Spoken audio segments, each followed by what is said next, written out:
Will everyone please be seated? I call to order a regular meeting of the Boca Raton City Council. It is Tuesday, September 9th, 2025. The time is 6 p.m. Our first item of business is the invocation, which I will deliver. May we be ever thankful for the many blessings we have in our strong, thriving, and vibrant city. The challenges we face as a community pale in comparison to many other places, and moreover, pale compared to our opportunities. Let us give thanks to the many who serve our community and the brave men and women, both at home and abroad, who protect our city, state, nation, and our way of life. As we approach the anniversary of September 11, may we honor the memory of the brave first responders and innocents taken that day, and as always, honor the memory of all who have paid the ultimate sacrifice for our freedom. May we find the wisdom to govern among conflicting interests and issues, the ability to discern the needs of the residents of Boca Raton, and the grace to work together in harmony for the betterment of our great city. Now will everyone please rise and join in the Pledge of Allegiance. I pledge allegiance to the flag of the United States of America and to the republic for which it stands, one nation, under God, indivisible, with liberty and justice for all. Ms. Siddons, will you please call the roll? Mayor Singer. Here. Deputy Mayor Naklis. Here. Councilmember Drucker. Here. Councilmember Thompson. Thankful to be here. Councilmember Wachter. Here. All present. Thank you. I believe we have no amendments to the agenda. Just a reminder, Mayor, that items 11A1 and 2, the Martin Manor public hearings, are deleted from the agenda and postponed to a no later than November 4th meeting. That's fine. I think we should take a vote on that. So do I hear a motion on that? So moved. Second. Any further discussion? This item was removed at the applicant's request so that they could reach out to some concerned stakeholders. So for that reason, I will support it. All those in favor of the amendment, please say aye. Aye. And the amendment's approved. We will not have item 11. There are no other amendments to the agenda, so there are also no minutes to review. So we'll turn to presentations. And is Brenda Cavallo of the ESTA Hockey chapter of the Daughters of the American Revolution. Oh, there you are. Wonderful. We're very pleased to have Brenda Cavallo, Regent of the ESTA Hockey chapter of the Daughters of the American Revolution, to accept a proclamation for Constitution Week. And so if you'll take to the lectern, and then afterwards, we will pose for a photo with the council. Thank you. If you know the preamble, you can join us. We, the people of the United States, in order to form a more perfect union, establish justice, ensure domestic tranquility, provide for the common defense, promote the general welfare, and secure the blessings of liberty to ourselves and our posterity, do ordain and establish this Constitution for the United States of America. Almost 250 years ago, in a room about this size, a group of 5 men undertook the writing for a new nation and proclaimed its Constitution. 100 years ago, a group of key figures such as Henry Flagler and Addison Mizner helped to found and develop what we know today as Boca Raton, using these same principles. Flash forward to today, and we still meet in the same size room, only this time Abigail Adams would be pleased to know that we also invite women. For almost 65 of the 100 years of Boca, the ESTA Hockey chapter of the National Society of the Daughters of the American Revolution has been honored that the City Council of Boca Raton stands by to uphold the nation's Constitution while navigating modern times and language. Thank you, Council, for your support to our nation and our community. Well, thank you very much. Council, if we'll join we'll join down there. We'll take a photo of the proclamation, and thank you for all of your efforts, especially as we approach our 250th anniversary of the United States of America. It's a great time to proclaim it Constitution Week, so thank you. Thank you. Can you read it while you guys gather? Oh, yes. Yes, and we'll have Ms. Siddons read it while we're posing for the photo.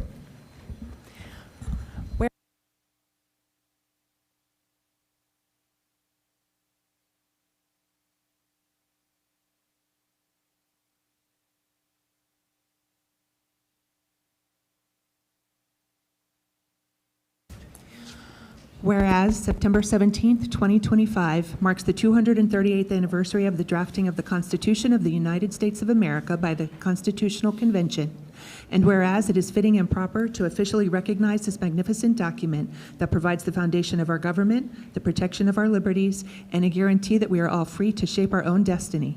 And whereas every citizen should recognize our collective responsibility to understand, respect, and defend the core values and rights set forth in the Constitution by participating in our democracy so that it remains vibrant, strong, and free. And whereas, in recognition of the signing of the Constitution, America's most important document, the Congress has designated September 17th as Constitution Day and September 17th through the 23rd of each year as Constitution Week. Now therefore, I, Scott Singer, Mayor of the City of Boca Raton, Florida, do hereby proclaim the week of September 17th through 23rd, 2025 as Constitution Week in Boca Raton, and in so doing, encourage all residents to commemorate the anniversary of the creation of our Constitution and celebrate the significant role it plays in our lives today. All right, thank you. I think we can now applaud for Constitution Week now that we've read it. Thank you. And thank you again for our friends at the DAR for all of your work throughout the year. That concludes our presentations. We will do another one another time for Diaper Need Awareness Week. Their representative was not able to join us. We'll now turn to board appointments. The first board for which we're seeking applicants is the Citizens Pedestrian and Bikeway Advisory Board. I believe we have one applicant who advised us he's not able to appear, but he would like to be considered. Ms. Nicholas? Thank you, Mayor Singer. I'd like to nominate Brian Feist for the Citizens Pedestrian and Bikeway Advisory Board. Second. All right, thank you. I did not have an opportunity to talk to him. I hope that somebody else did. I did. Okay. Yes. Could you share more, please, about him, Ms. Nicholas? He's lived here for a while. He's applied to several boards. I think he's actually applied to this board in the past. He's an active cyclist and also very involved and interested in creating safe routes to walk around and pedestrianism. So Very well. Before we have a motion that's in second, I'll ask if any member of the public wants to comment on any of the board appointments. Usually not, but I'm asking. All right, seeing none, then we've got a motion that's been seconded. Any further discussion? Then all those in favor of appointing him, please say aye. Aye. Aye. And he is appointed. We'll now turn to the Community Advisory Panel. We have one applicant. I don't see Mr. Caravia in the room. Or Caravia. So I would say that we'd move ahead with Christian Caravia. He sat through the entire meeting yesterday. He missed the window, but I think that dedication to sit through a 4-hour meeting, and I have discussed with him his interest before, makes me comfortable with his serving, so I would move that we appoint him. Second. Thank you. Any further discussion? Then all those in favor, please say aye. Aye. And he is appointed. We'll now turn to the Community Appearance Board. Do we have any of the applicants present? All three of you, yes. Well, please come forward to the lectern one at a time, give your name and address, and tell us why you want to keep serving. Thank you all for your current service on the board.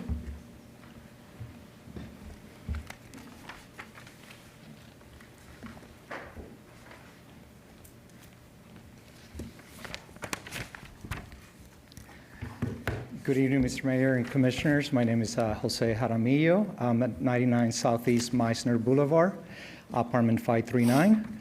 I currently serve on the CAB board, and I'm looking to be reappointed. I'm a Florida licensed architect. I've been living in this area for 25 years, and I've been a practicing architect for 22, mostly in South Florida. I'm currently the chair of the Community Appearance Board, and so I'm just looking for you guys to reappoint me for another 2-year term. Thank you. Council members, any questions? All right, thank you for your willingness to continue serving. Our other two applicants, please? Or that was it? No. No, okay, I saw 3 hands go up, yes.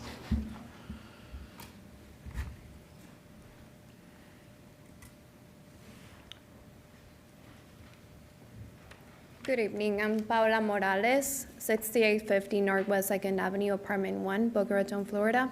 I've started serving in the Appearance Board as of December last year, and pretty much my reasons to want to continue remain the same. I mentioned before I moved to Boca in 2021, so it's been roughly 4.5 years of being here. And quite honestly, coming from larger cities, moving from one city to the next for 10 years, always bigger cities, always cities with a lot of problems. Coming into a city where when somebody asks you, where are you from? And you say Boca, and they ask you, what is that like? And you, for the most part, people always have good things to say. That was really refreshing for me.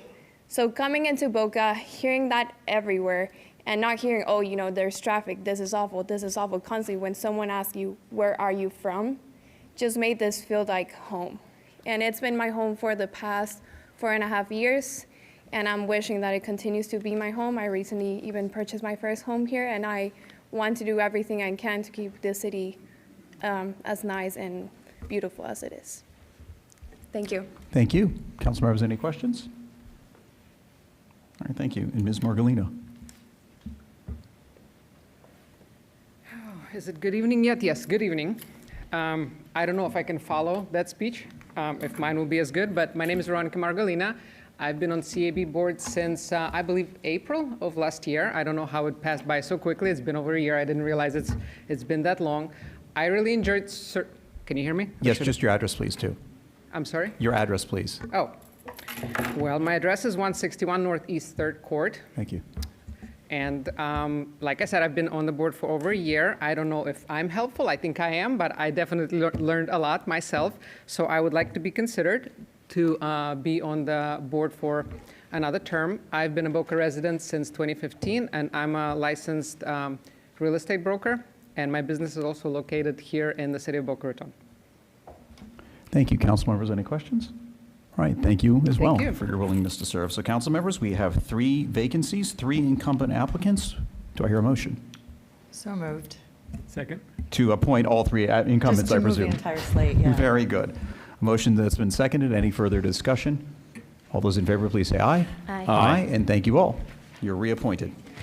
And we'll now turn to the Sustainability Advisory Board. Is Mr. Isro present? Please come forward.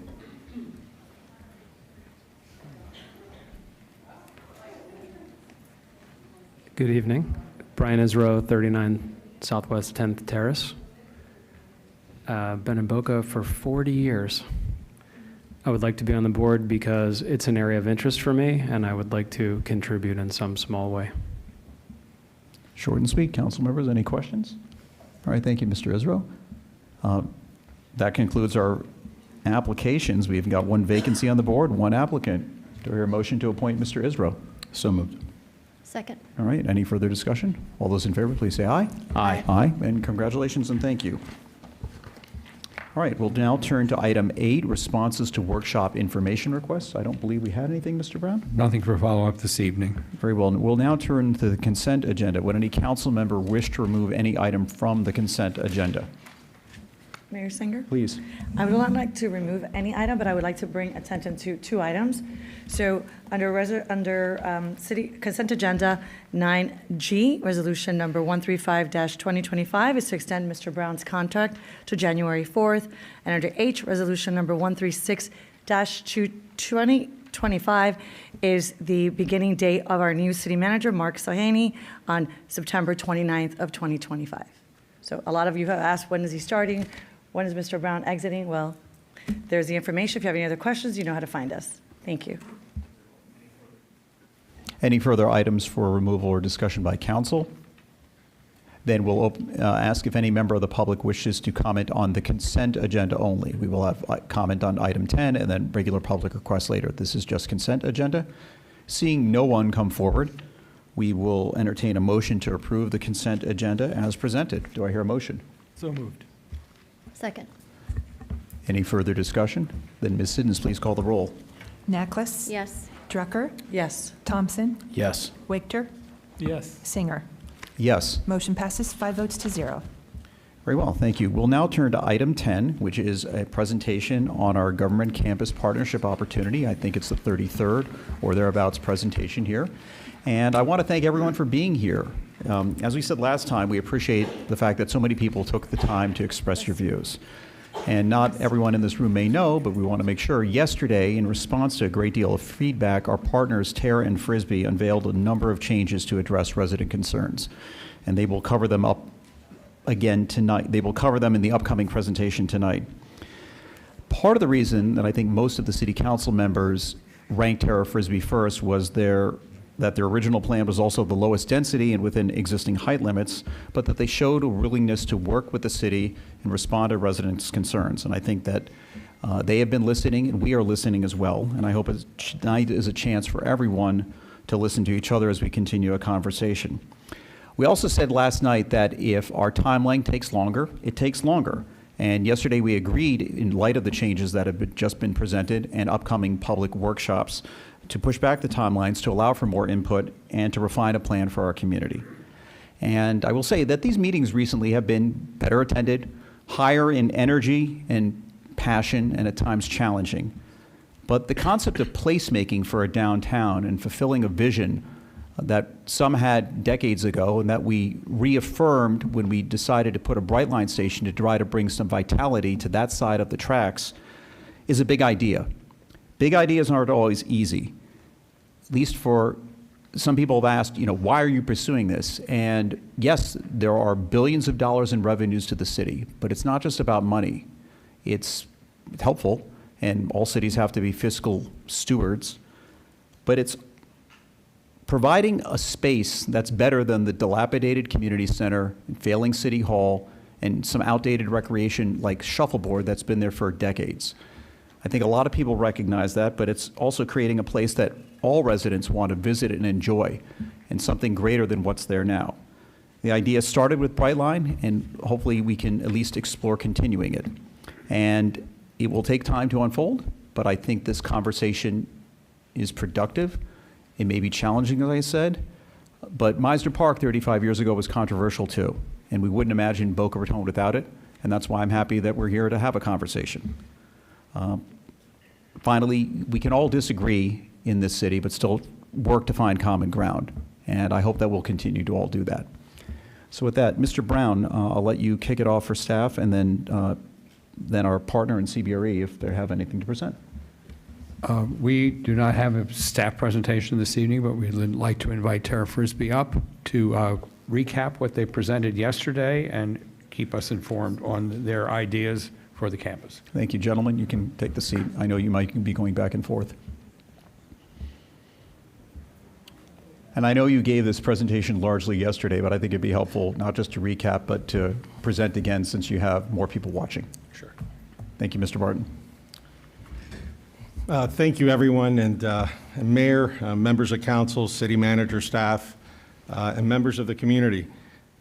We're honored and excited to be here today, this evening, to share important updates about the evolution of the planned redevelopment of downtown City Hall and the enhancement of Memorial Park. My name is David Martin. I'm here with my partner, Rob Frisbee. And as you know, this council voted to move forward with our team to be your partner in a public-private partnership in February of this year. We remain excited to continue to refine our proposal with the council and with the community feedback. To date, we've had over 30 public meetings and open houses, and we're planning more. There have been significant amount of interest and passion expressed by the residents, and it's clearly demonstrated tonight. We welcome the involvement. We are listening to the varied voices. It continues to inspire us to have better ideas. We're here today to show you what we've been listening, and we hope that many of you are here and watching online are open to hearing what we have to share. In a moment, we'll go over a presentation, but allow me to present some major updates. First, enhancing Memorial Park and commemorating the park with a dedicated monument as the center of downtown. We are in complete agreement with the community that this should happen, and we look forward to working with the city and veterans groups on the dedication. Second, keeping 6 banyan trees in their original locations and locating a children's playground adjacent to them to highlight their importance. It's the right thing to do. Third, adding and improving recreational facilities to downtown, including adding more green space in this area than what exists today, enhancing 8, maybe a minimum of 8, but more, tennis courts, clay tennis courts in downtown, building a new world-class community center and city hall with technology and a welcoming design and planned approach that is missing from what there is today, and reductions in our intensity and density. It's an evolving plan. We're reducing the amount of commercial uses as well as the residential units. With these changes that will generate significant economic impact for the city, including billions in direct financial benefits to taxpayers over the term of the potential agreement, we believe these updates reflect a true partnership and a desire to work with the community. Now, I'll turn over to Rob to go through the presentation. Thank you. Thank you. and good evening, everyone. And Rob, please just identify yourself for everyone, please. Yes, my name's Rob Frisbee. I'm a partner with Frisbee Group. The proposed downtown revitalization is not about unchecked development. It's about putting growth where it belongs, near transit, jobs, and civic spaces. By concentrating the right uses, residential, office, and civic, around the Brightline station and creating walkable streets, we can reduce car traffic and shape a truly connected city center. This plan has already evolved based on your feedback. Building heights have been reduced, commercial space scaled back, and new commitments made to expand parks and recreation. This is a collaborative process, and your voices are shaping the outcome. And David went through some of these updates, but I want to take a minute to just pause on this slide and walk everyone through the changes, the really significant changes that we've made in the plan that we presented yesterday and are presenting again today. So what you see on the screen on the left side is our previous plan. On the right-hand side, this is the revised and updated plan. This plan incorporates a lot of the feedback around reducing density and intensity, both in commercial spaces and residential spaces, as well as enhancing Memorial Park and enhancing on-site recreational activities. So let me walk through these changes. The first thing that you might notice is along the spine, the northwest spine, 2nd Avenue, that we've enhanced the street grid. We've added a landscaped roundabout at the corner of the 4th Diagonal and 2nd Avenue. We've enhanced all of the intersections at 3rd Street, 2nd Street, and 1st Street, again, to create a more pedestrian-friendly and safer pedestrian environment, as well as to slow down vehicular traffic. Perhaps one of the largest changes, and one of the ones that I know our team is most passionate about, is the removal of an office building that was in this triangular lot on the west side of 2nd Avenue, and the ability to replace that with an enhancement to Memorial Park, and in particular, in a really prominent location here in the southeast corner, a location for a real memorial and a monument, and the ability to relocate the eagle statue that's out front of the police station to this new location. And again, this is something that I know everyone here is really passionate about, something that we're really passionate about, honoring our veterans and honoring the greatest generation. As we move south across 3rd Street, you can see that we've added back in to the plan tennis courts. This shows 8 tennis courts adjacent to the new community center. 2 of those tennis courts are facing east-west, and the idea is that we would cover those courts so they would be shaded, so they would provide a great opportunity in the warmer months, but also if it is raining outside, you'd still have 2 courts that would be playable. Then coming on the south side of 2nd Street, we've removed the residential building that was on the north side of this kind of quadrant, this southwest quadrant, and you can see that we've created a large green open multi-purpose field. That's a 300 by 200 foot multi-purpose field, with the idea that that would be a great place for after-school activities for camps, but also for community engagement, where we could have farmers markets or classic car shows, just a really great multi-purpose space. Adjacent to that space are the 5 banyan trees that are next to the current City Hall. All 5 of those trees would remain in place. Our prior plan was thinking of relocating 2 of those banyan trees to a prominent location in front of the new City Hall, but based on the feedback that we've received, we're leaving those trees in place and just removing the entire residential building that existed there. This allows us to place the new children's playground directly under 2 of those banyan trees, so that the children will not only have great shade, but they'll be protected with the large multi-purpose field to the west, and what we're proposing is reopening the Children's Museum directly to the east and creating that great adjacency and synergy between the Children's Museum and preserving that historic building and renovating it and reopening it back to the public and back to our children. In between the Children's Museum and the playground, we would have an outdoor basketball court. And then underneath, or adjacent to that and underneath some of the remaining banyan trees, we would have some retail opportunities that would provide activation in this space. And that's the balance that we keep trying to create. And I know it was something that was discussed in yesterday's meeting, was about how to activate Wildflower Park. And again, this is something that we're taking very seriously here, about making sure that we create really usable, great spaces, but ones that we can also activate. And so these retail opportunities would provide the ability to have coffee shops, to have some workout classes, to potentially have areas where you could have, again, children related activities, classroom space, et cetera, next to the playground. Then what you'll notice on the west side of the site, this remains very much similar to the prior plan, where we have 3-story, so the human-scaled low-rise residential buildings that flank this western edge and provide, again, that low-scale component of the plan that's adjacent to the single-family homes to the west. And I think that this is really an important part of the plan because it puts eyes on, that old adage, eyes on the street. This puts eyes on our parks, eyes on the street. It's going to make our parks a safer place. It's going to activate them and remove some of the unwanted issues that would come if these parks didn't have activation. And it does it without creating these tall buildings, but very much buildings that can be almost completely landscaped and provide this safety buffer and activity buffer around the edges of the western side of the site. Then crossing over to the east side of the plan, we have where the existing police station is, remains largely the same as it did in the previous plan, and that has the hallmark, what we call the Muse, the pedestrian-only retail street. And the idea there, that would be this amazing place to have a food hall and again, to bring activity and life to the downtown.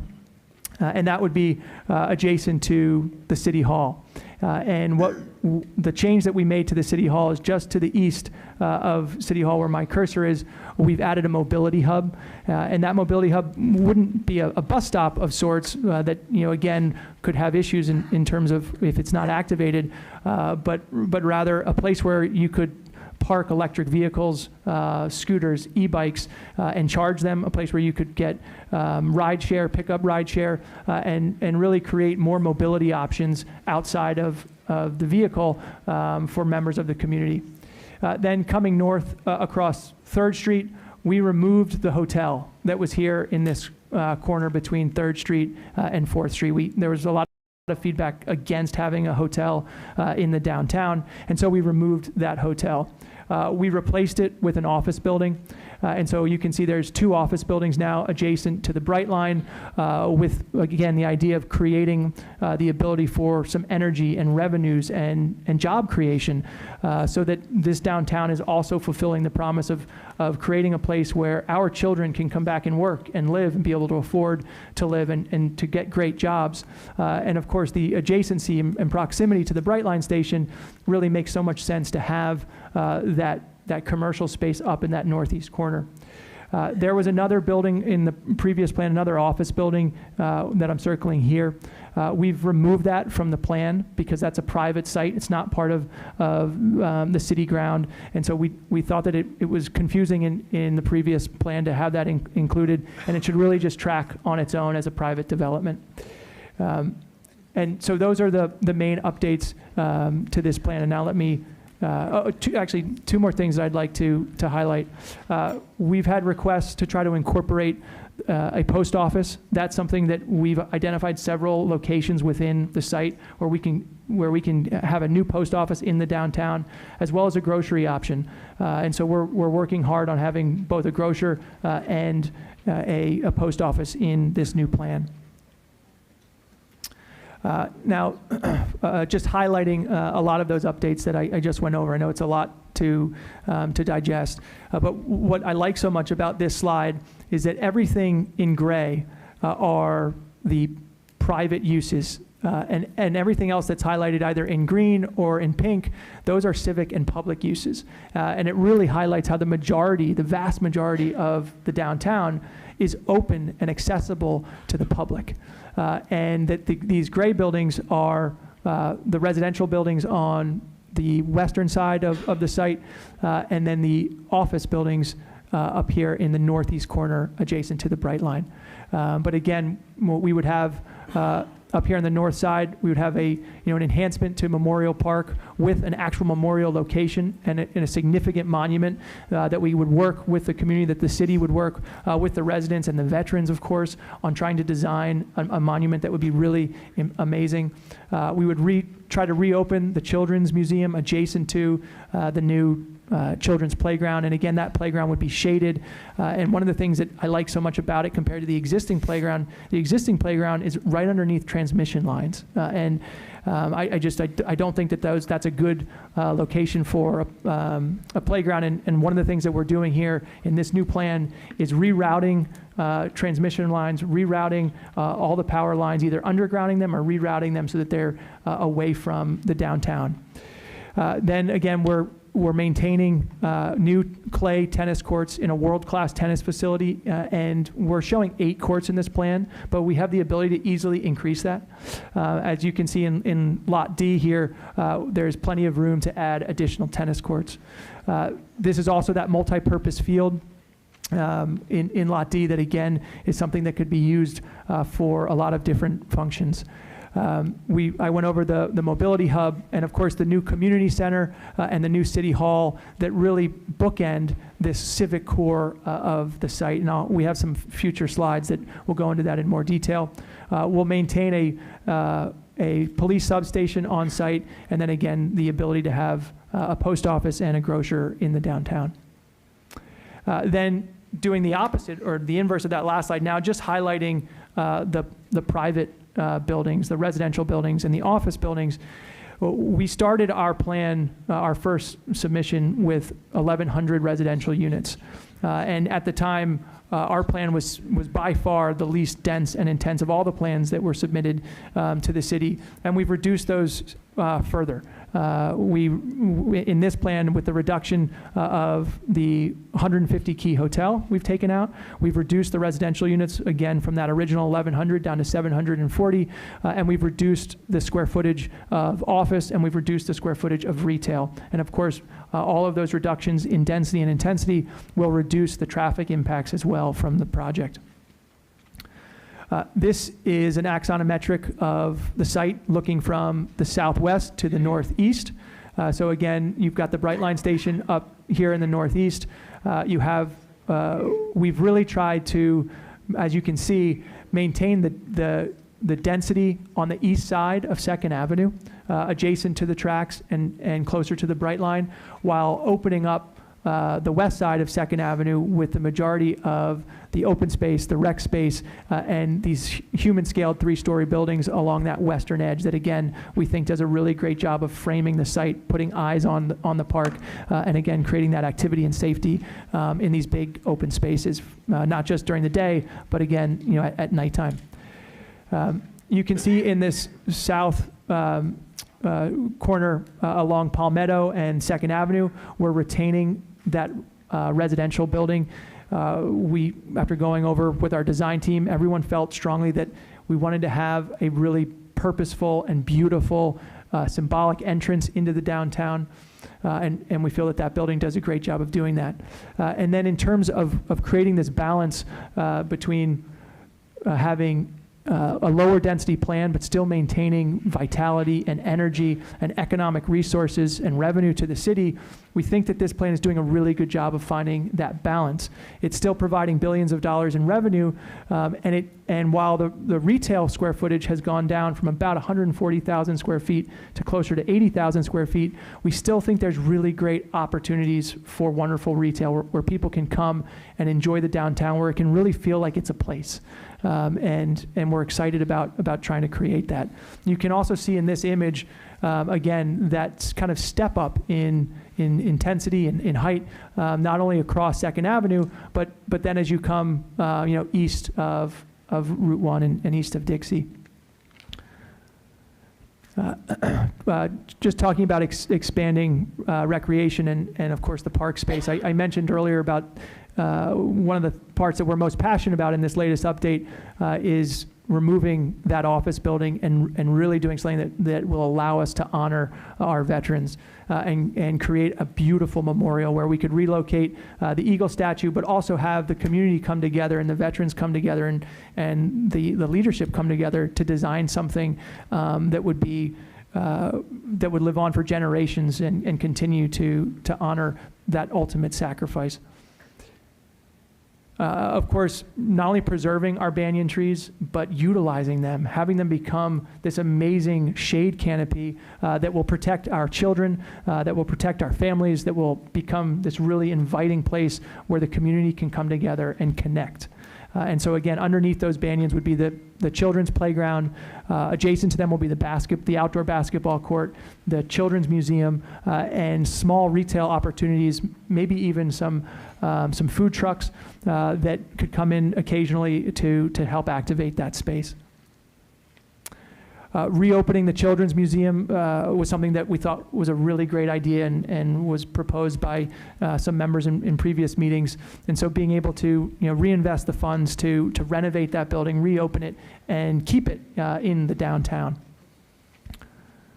And then creating world-class tennis on site with a minimum of 8 tennis courts, but again, we can increase that.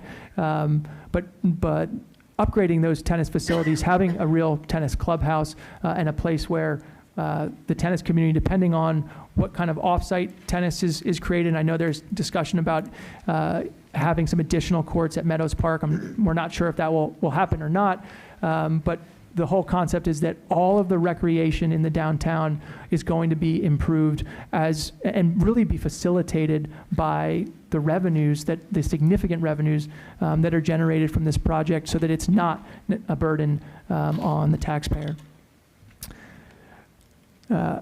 Just some more, inspirational images of what that community center and tennis program could look like, and of course, being able to infuse public art throughout the downtown and making this a cultural hub as well as a community hub, and working with local artists and working with the community to have different installations, some that can be permanent, some that can change.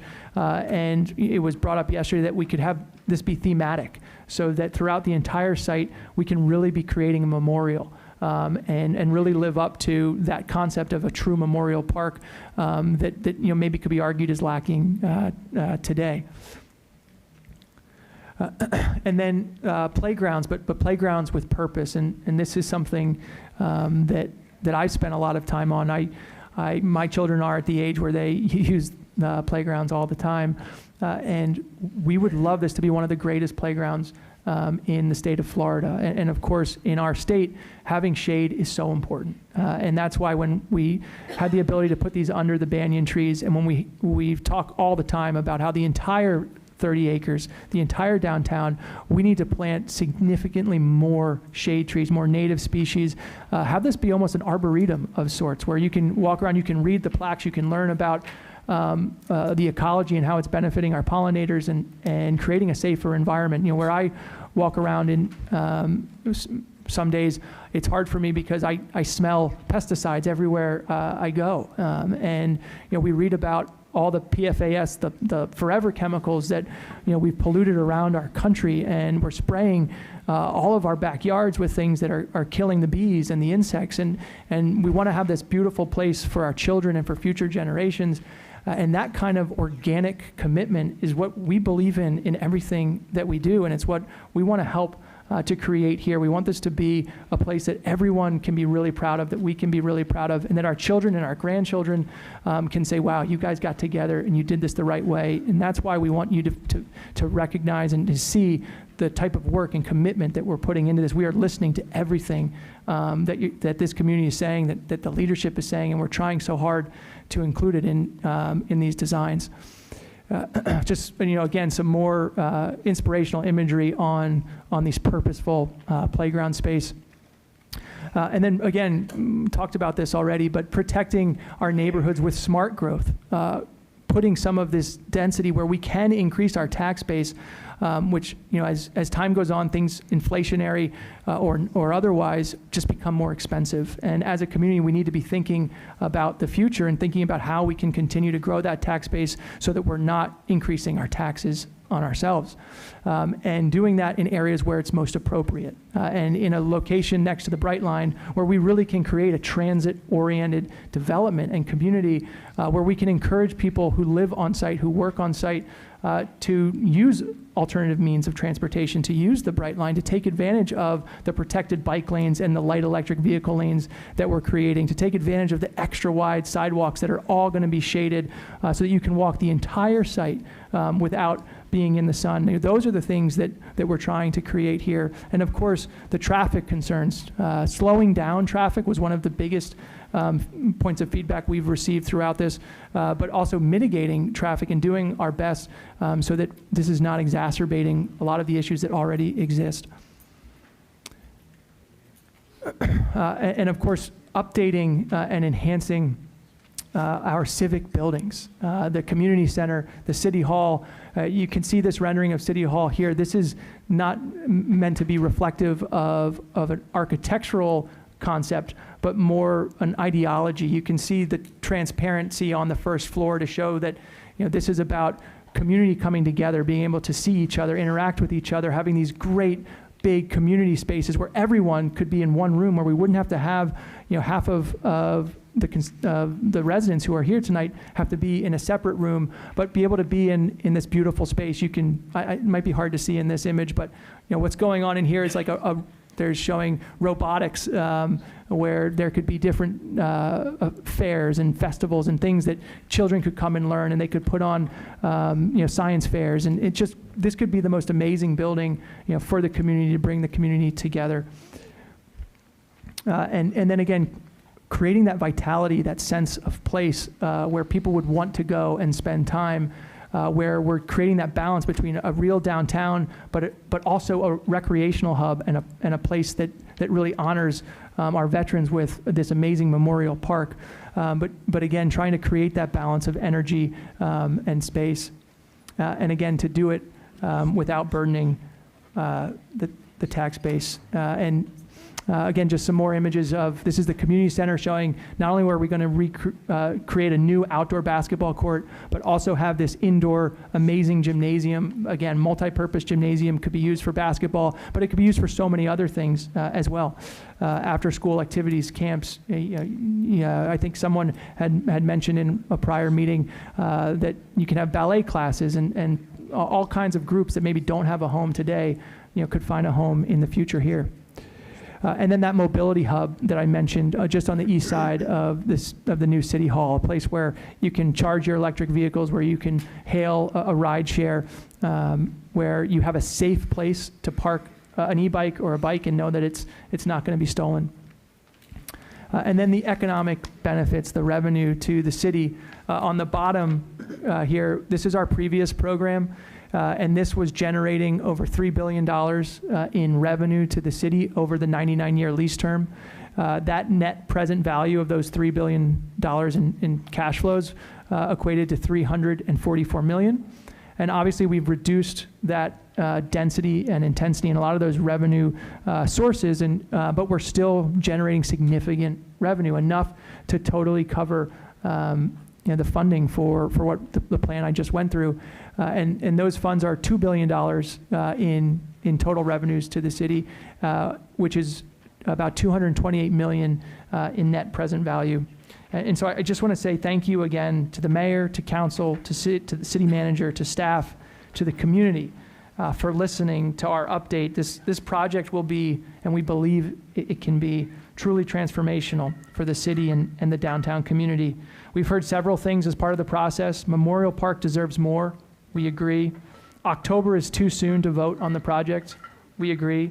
The community wants more open space and less intensity. We responded yesterday and again this evening with an evolution, a significant evolution to our plan. And we've also heard a desire for this to be on the ballot, which we believe is the most likely outcome, and something that we mentioned yesterday and again confirmed today that we welcome and support. This is something that we're working really hard to make sure that this is something that this community really wants and needs. And I hope it's apparent that we're listening. The plan has evolved. It responds and respects what people have asked for. We know that this is a lot to take in, and I don't know if this forum, if the public can ask us questions tonight, But that's one of the main reasons we want to host workshops. The first one will be on September 29th, another one on October 6th, and we will have more to be scheduled. And I think there's a slide on those. And we invite everyone in this room and those who want to learn more about the project to attend and speak with our team. Anyone who wants to reach out to us, to meet with us individually, with your HOA, with a group, please email us at info@oneboca, O-N-E, boca.com, info@oneboca.com, and we will work to make sure that we speak and respond to everyone who has questions, comments, things that they'd like to learn more about the plan. But of course, please, if you can make it to either of those two dates, please come. And if you'd like us to schedule any meetings with yourselves or your groups or again HOAs, please reach out and we'll schedule those. Very soon, we will launch a website where we will post project info, updates, and opportunities for public participation. I know that the city already has a lot of those updates on their own website. And to the council and the community, we thank you for listening, and we look forward to working together. And thank you very much. All right, council members, I know we went over a lot of questions yesterday. Are there any questions for our Tara Frisbee? Mr. Wigner. Thank you.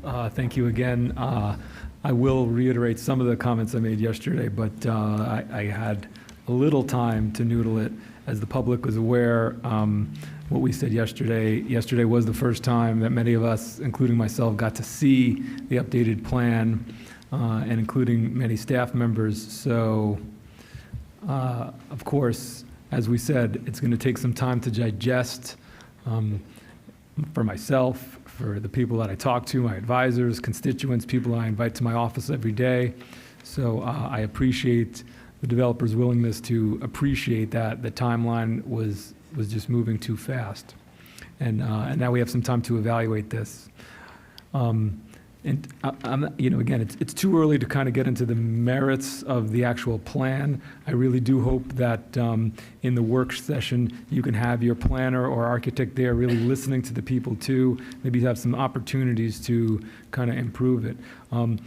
Mr. Frisbee, was there any thought, since the city has went forward with the kind of acquisition of the new proposed administrative services building in the north section here behind this building, was there any thought that we could in fact knock down the current city hall and rebuild the city hall in its current place?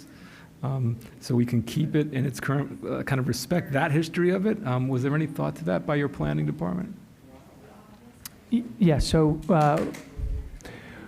the reason we've suggested moving, and let me go to this slide so I can give you the full concept here. And I'm sorry I didn't bring it up yesterday. Literally, something I slept on. I think it's a great point, a great question, and I don't know if what I'm about to say will change anyone's opinion on it, but the concept of the plan as it stands today, as it was designed today, was to put the civic spaces in the most important places, to create this central axis.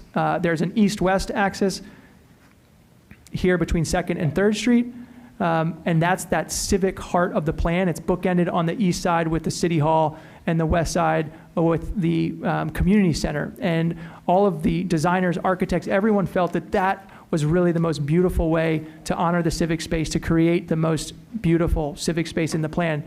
If you were to leave the City Hall where it is today, which we absolutely, there's, of course, you can do anything. The design team and our team felt that wouldn't be nearly as cohesive of a plan. It wouldn't help to create that sense of place, and it wouldn't honor that City Hall and create that sense of arrival that you're really going to get by placing it back here off of 2nd Avenue, where you're going to see that beautiful processional up the central lawn. And of course, having it closer to the tracks and the ability to connect more seamlessly to Meisner Park. And at one point, we were talking about a potential pedestrian bridge that would connect straight from City Hall to Meisner Park, and that's something that obviously still needs more study. But this was very intentional, the location of City Hall. Thank you. I'm not there yet. Like I said, we just got this yesterday. I think I see some choppiness here that I think we can work on. One of the things that I did appreciate when you talk about the east-west connectivity is that with the I guess, completion of 2nd Street and 2nd Street on the east side of Meisner, on the east side of Dixie, being our bike bypass. It's funny, in our wildflower conversation yesterday, it kind of came up that, our bike bypass is technically 2nd Street. So there is an opportunity here to have our bike bypass connect all the way through the campus to Crawford Street. So pedestrians, of course, and bicyclists can then get all the way to Crawford Street and don't need to get down to Palmetto too quick. So I think there's opportunities here to focus on more bikeability and mobility about that. Again, yeah, one of my comments yesterday was, I really wasn't thinking about initially that, maybe one of the ways that we're really attracting people to get off the train would be come to, a beautiful park and arts and cultural district.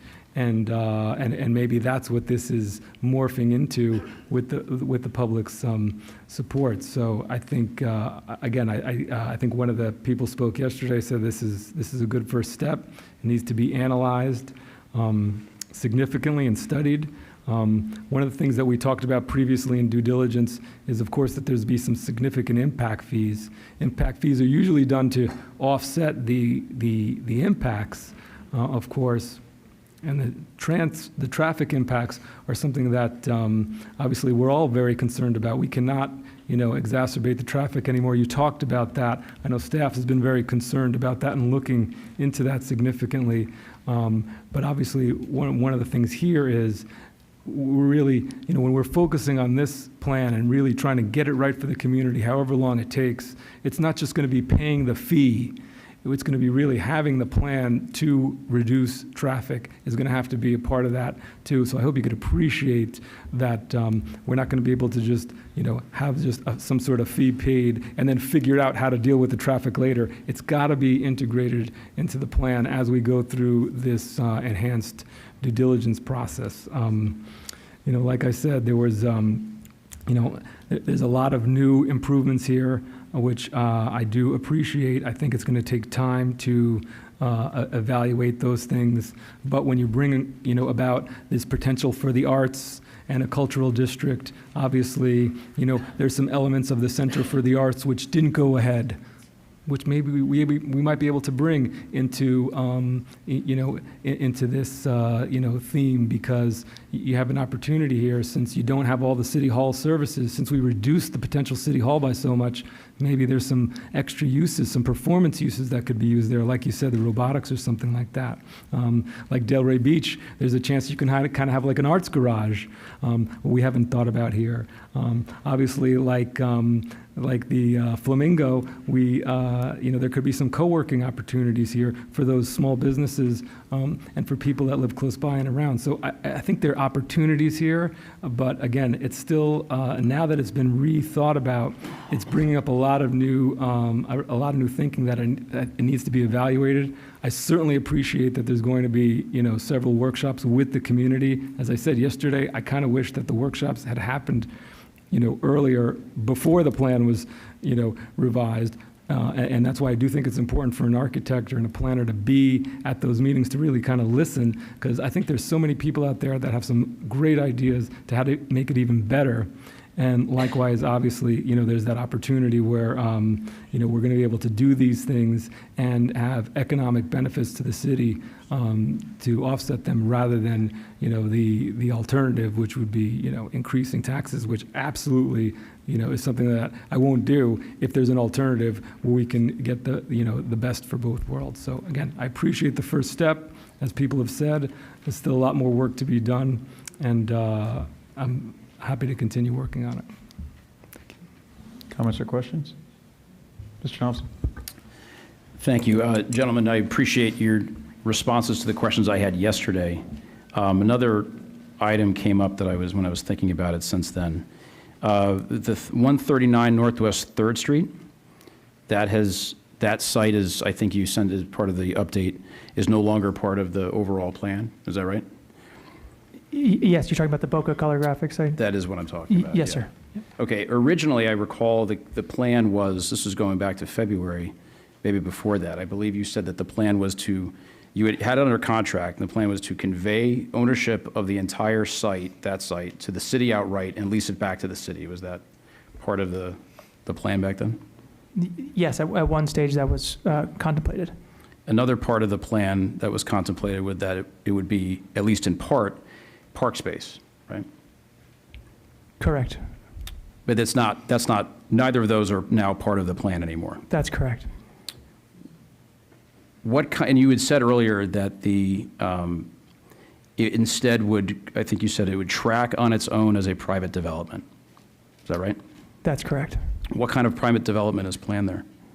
In the last iteration, we had an office building that was planned there. And so the idea would be that we think that would make a lot of sense on that location, but that it should not be in this consideration. It shouldn't be part of this much bigger questions. And again, if that isn't what's wanted on its own, then it'll follow a normal path like any other private land would follow. And if it doesn't get approved, it doesn't get approved. You mentioned it would be, at least the current thinking is that it would be an office building. Can you tell us how many square feet is contemplated? It could be residential as well. It could be office, it could be residential. It could be either. Could you give us maybe some square footage or units? Yes, it was 100,000 square feet. As an office building? Yes, it was in the last plan. If it were to become residential, what do you anticipate? How many units? We haven't designed it that way, so I don't know. Okay. But again, there's a lot of other, private buildings here, like down here. All of these that are not highlighted, those are all owned privately. So we would take it through the same process that anyone else would go through if they were trying to redevelop any of those buildings. Sure. I think you would agree with me. I've been pretty clear along the way about my concerns and at times, the entirety of it, my opposition to the plan. I'm not going to belabor those concerns. I don't need to. I've also been clear over the course of time, many of the 30 or so public meetings that people keep talking about, that the timeline on this was rushed. And I am happy, and I'll reiterate, I'm delighted to hear that my colleagues now agree that an October timeframe for a final vote is unrealistic. And I think I heard you say earlier that you too think that that's unrealistic. Is that right? That's correct. Okay. It's obviously not realistic for October to be a time for a final vote. But even if we were to delay it, and we should, frankly, at this point, I don't think that's good enough. So let me put it to you this way. When we do delay it, as we will you all likewise agree to have any approval by the City Council, whenever that happens to be contingent on approval by the residents at a referendum vote? Yes, absolutely. And just,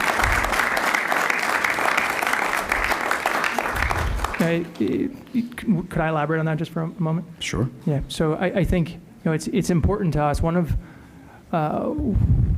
what we've been doing throughout this whole process is working really hard, spending a lot of our time, our energy, our resources on trying to come up with plans that do incorporate that feedback, knowing full well that at the end of the day, this very easily could go to a referendum, and that we would support that, honor that, and therefore we need to get the community to be behind this project. That's our full intent. We are not here to try to suggest something or rush something that we don't think makes sense or is honoring this community or future generations. So, Councilman, we just want you to know we're here to work with you, with all of your colleagues, with this entire city, to try to get to that point where everyone says, this is a really exciting plan, and that they get to vote on it.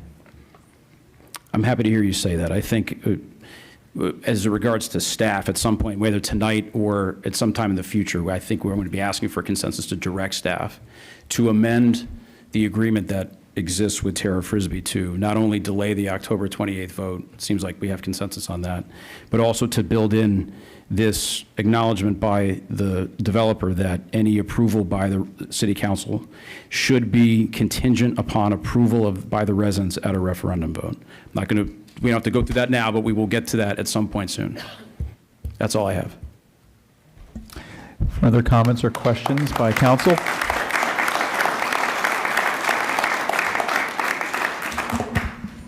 Thank you. Thank you, Mr. Mayor. And thank you for clarifying that. And, you know, from the get-go, I've said that this is an opportunity worthy of consideration.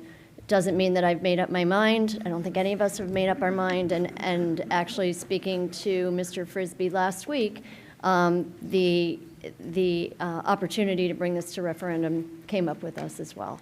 So that is not something new that we've been talking about, and I think it's the right idea as well.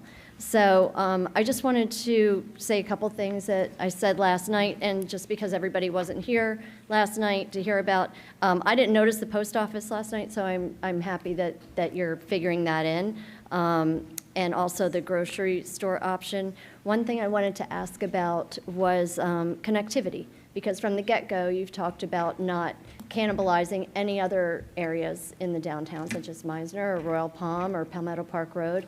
So you touched on it tonight, but that opportunity to explore the connectivity of a possible pedestrian bridge to Meisner Park still exists with you, correct? Oh, absolutely, and we're really excited about it. And you know, big part of that connectivity again was discussed a little bit earlier about connectivity, not just vehicular, but pedestrian, bicycles, light electric vehicles, and along Crawford Avenue, we're creating a mobility lane for scooters and for e-bikes, in addition to the protected bike lanes that run throughout the entire site, and in addition to these wider sidewalks. And in our proposal, we've suggested that we would love to explore creating that connected pedestrian path. So that's something we'd like to really work on. And are you also still committed to giving that initial contribution towards that pedestrian bridge? That is correct, yep. Okay. And I believe it was $10 million. That's correct. Okay. All right. Thank you. So let's see. What else did I want to say tonight? So you made the, one thing I wanted to point out was we've all said last night that this was the first time that we'd seen this plan yesterday, because it was. But what I wanted to point out was that's because you, I believe, have been feverishly working on these changes since our last meeting, since everybody filled the room at our last meeting. So the reason that we hadn't seen it was because you had to get the architect involved, and you had to get everybody involved and make sure that this could actually be something that you could present to us that would still work. Is that also correct? Absolutely. I mean, we've been, our whole design team has been up, not just Monday to Friday, but Saturdays, Sundays. David and I have been talking. We've been meeting with our architects when they're in airports and trying to get, just so much work goes into this and trying to get it to this point. And I would also say, again, going back to these additional meetings that we're going to have, if there are additional comments on this plan that we could receive in advance of any of those meetings, so again, to that email at info@oneboca.com, we might have an opportunity to explore those with our architects so that we can bring that with us to the meeting on those future meetings. Okay. I asked this question yesterday, but just want to say it again. Do any of the heights in this proposed plan exceed the downtown limit currently? They do not exceed the limit, no. Okay. And I want to remind everybody that the last time that we were here before the ranking, when this room was filled before, that the room was filled with people who were cheering for a plan that was 200-foot height, no recreation, and 1 million square feet of office. And that's the plan that we decided not to rank first. That's the plan we decided not to rank first. Ladies and gentlemen, please. Not please. this meeting, the meeting in February, I said. And Excuse me, ladies and gentlemen. the room was filled, and people were rooting for that plan. So I'm happy that that's not the plan that we decided to explore. We decided to go with this plan instead. One other thing I wanted to point out on this plan is 3rd Street and 2nd Street, as you said, Mr. Wigder, It goes completely through to Crawford now, right? Whereas as of they are today, they do not go through to Crawford. Okay. All right, that's all I have for now. Thank you, Mr. Mayor. All right. Everyone, please, as I said, passions are high and people care, but we all have to listen to each other. If we're talking over each other, then we can't hear. So please, and it happened last time too, when people are speaking, please just hold your comments. Everyone who wants to speak will get a turn, but we have to be able to hear one another. It's not courteous to your neighbors here. Ms. Drucker. Thank you. First, I want to thank everyone for being here today. I'm going to just reenact some of the comments that I made yesterday. I'll say this. When we voted on this project in February 10th and 11th, and agreed, we got the plan yesterday, and some of us spoke to Mr. Frisbee and other members of that organization in preparation for these meetings. We said we were going to pick a partner that would listen, that everyone would get involved with, that everybody could continue to provide feedback, and we would make changes, and nothing was set in stone. You could go back to these meetings. They're all recorded. That's what we said. And 4 of us up here voted for this project because we thought, and to quote Mr. Thompson, who did not vote for this project, picking a dance partner was kind of the analogy that we used, and people kind of made a little bit of commentary about the dance partner. And I stand by that we picked the best dance partner because we worked on this before the February meeting for many, many months. We met with all the different partners. They also came here and they presented. And this partner was the one that was more amenable to making changes even before we took that ranking. In addition to that, I don't think this is the right space to play politics. This is a place that we do and conduct our business as elected officials of the city. Of course, there is a process for the referendum, and we would love to put it to a vote. It's going through the process. You all collected the petitions. We've been working with Mr. Perlman. Everything is being done in transparency and in the process. We've had other referendums. So to sit here and say that, because one member says we're going to put it to referendum, that's what's going to happen. That's the process that we have in order to have checks and balances in our city. That's why I proudly serve in the city, because we have these checks and balances. But I think we need to stop playing politics and stop focusing on the people and what's right and what's wrong. So that I said yesterday. Also, there was a gentleman that came yesterday, and sir, I don't recall your name, and I don't think I see you in the chambers today, around City Hall, that we shouldn't even have a City Hall in the downtown. And I respectfully disagree, because that is our government area, and there should be a City Hall. If you have questions as to why I feel that way, you could reach out to me. Another comment was made earlier that people talk about these 30 meetings. We've had over 33 meetings where we have discussed it. You have been here, Mr. Thompson. In regards to the Mobility Hub, thank you for adding the Mobility Hub. I've been a transit nerd or transit champion on this dais for 5 years for public safety. I sit on a lot of committees that deal with public safety, connectivity, mobility. And when we started this process, we always said we wanted a place, a sense of community, a neighborhood, somewhere where you could just come, have a coffee, talk to people. If you were here yesterday, you heard me talk about Wildflower Park and the activation that I've been asking for in that park, because it's a park that's just sitting with nothing happening. And that's taxpayer dollars just sitting there. So we're going to work on that. So to have an activated area that is at this scale that will connect to Meisner Park, to the Bright Line, to other parts of our community are really, really important. So I also said that on Sunday, I went down south. I went on the Bright Line to Miami, and I went to this beautiful spot, which I hadn't been to, quite frankly, in almost 30 years. And I said, wow, this project is great. I didn't know anything about it. I went there for a birthday party. I found out later that's south of 5th, and that's a project that you all did. I did not know that. But what I can tell you that I saw from this particular area was the vibrancy, people walking. I used to go there. I used to go there 30 years ago. I've been in Boca for about 23 or 24.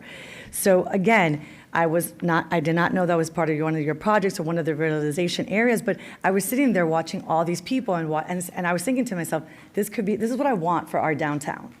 I also said the example that I went out on Friday night to a restaurant in the downtown with visitors from Destin, and I wanted to take them out, and pretty much the whole downtown was kind of dead before 11.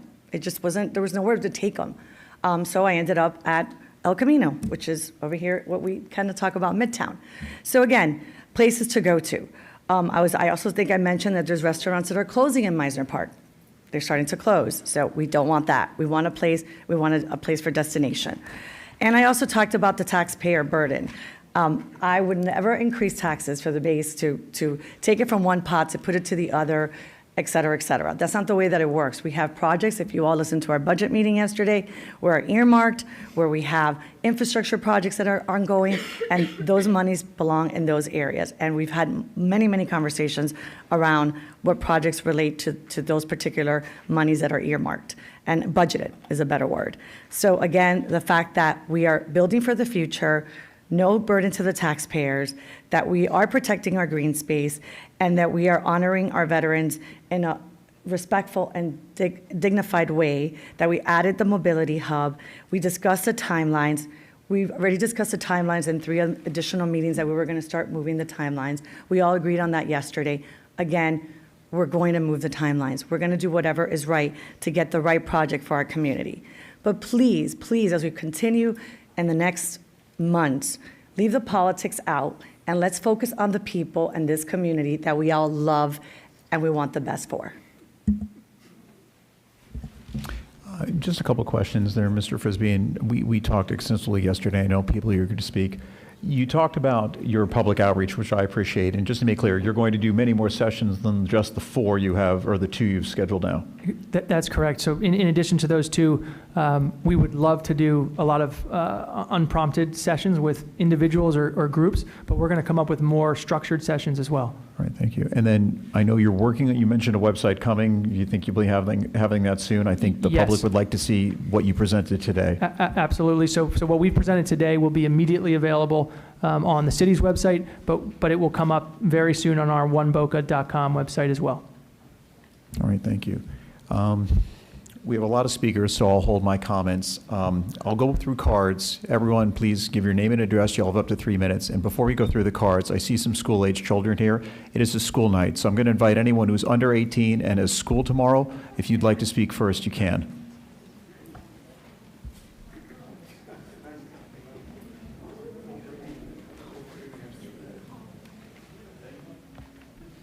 I know everyone has a busy day tomorrow, but they may have teachers they have to answer to, too. There we go. Oh, where's my card? Where's? I had my card. Oh, your card? You don't remember what you said? No, I It's okay. Just speak from the heart, dude. Say your name. So you saw me last meeting. My name is Colin at 10A. So one of the issues is that really, even if the developer's plan does work, I'm sure most of us wouldn't go there because of how much we dislike it, and probably it'll be like the bus boycott. We're gonna boycott it and probably gonna lose all the money, and probably gonna have to turn it back to normal. Yeah, that's all.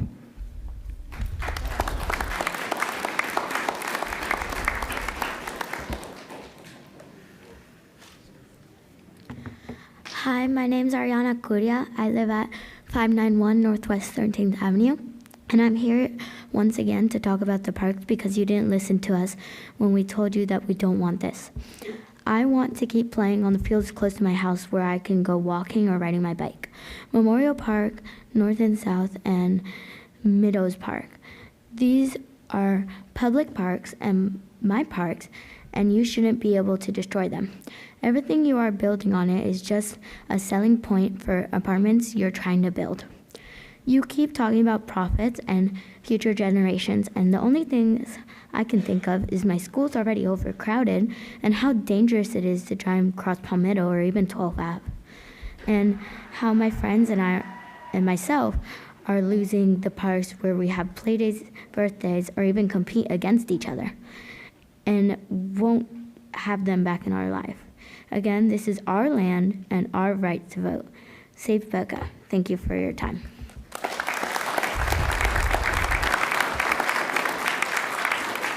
Any other school-age children?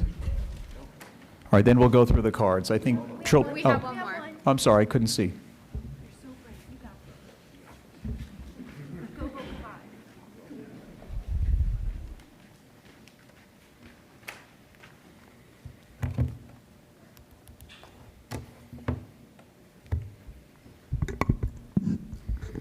Hello and good evening. My name is Hello and good evening. My name is Ellie Gascoigne.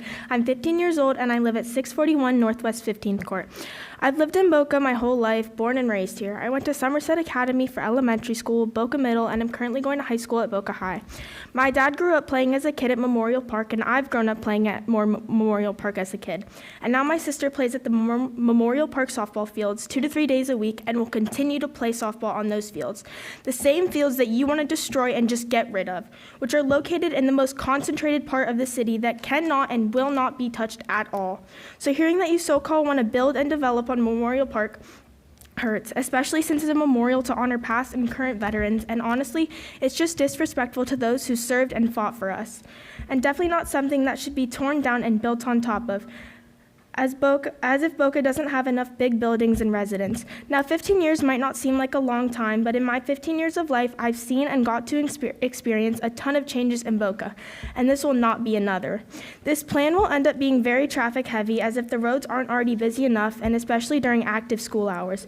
With that being said, I've grown up going to Memorial Park, and since it's being talked about on being developed, let me just say we don't want this. You might, but we don't. Like everyone says, since you live out west of I-95, you probably haven't seen the army of green signs and shirts that say Save Boca, or in other words, we don't want your building, we want to keep what we have now. If you actually wanted to improve Boca and this land area, then go ahead, update it, make it better. But update and then improve what is already there and make better with what we already have. I don't want to continue to grow up and watch Boca get destroyed with all these buildings just for a profit to be made off of it. You think future parents want to tell their future kids how beautiful Boca once was before it got destroyed with all this building, instead of being able to see the current beauty of it right now? The only thing you're doing is hurting the Boca residents. They've spoken and said how much they do not want this, yet the decision is still unmade, and this is still being discussed. These plans need to be completely scrapped and rethought out with regard to what the residents of Boca have said and what they want. I might be young to some of you, but I'm not dumb. Let the people vote and save Boca. Thank you. Any other kids? Anyone else with school tomorrow? All right, we'll go through. George Mussenden, Steve Zumtobel, and Yvonne Zumtobel. And if I've called you and you're one of the back rooms, just come forward. Come forward when you can. We'll go to the next person and then get back to you. We have a lot of cards.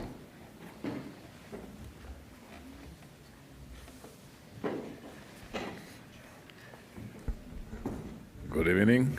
My name is Georg Mussenden. I have had the privilege to live in Boca since June 1982,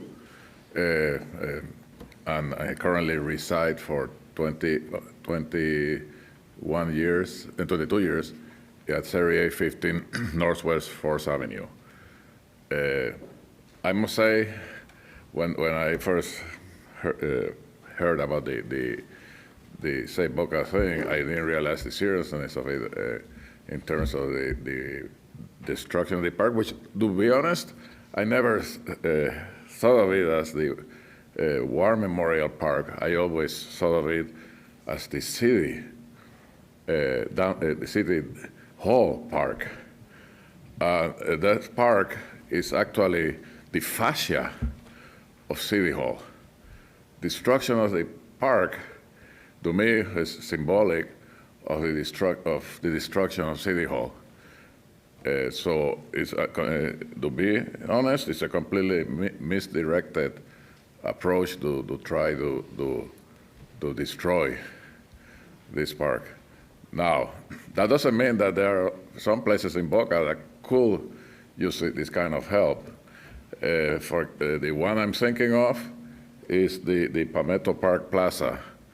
If an effort like this is redirected to that and actually help, for example, the May Bowling Center and the Hospice by the Sea, creating a nice environment for, and even some hotel buildings for people that are visiting the senior citizens in those facilities, and at the same time provide a tranquil, wooded area for all those residents to walk, and also young people too.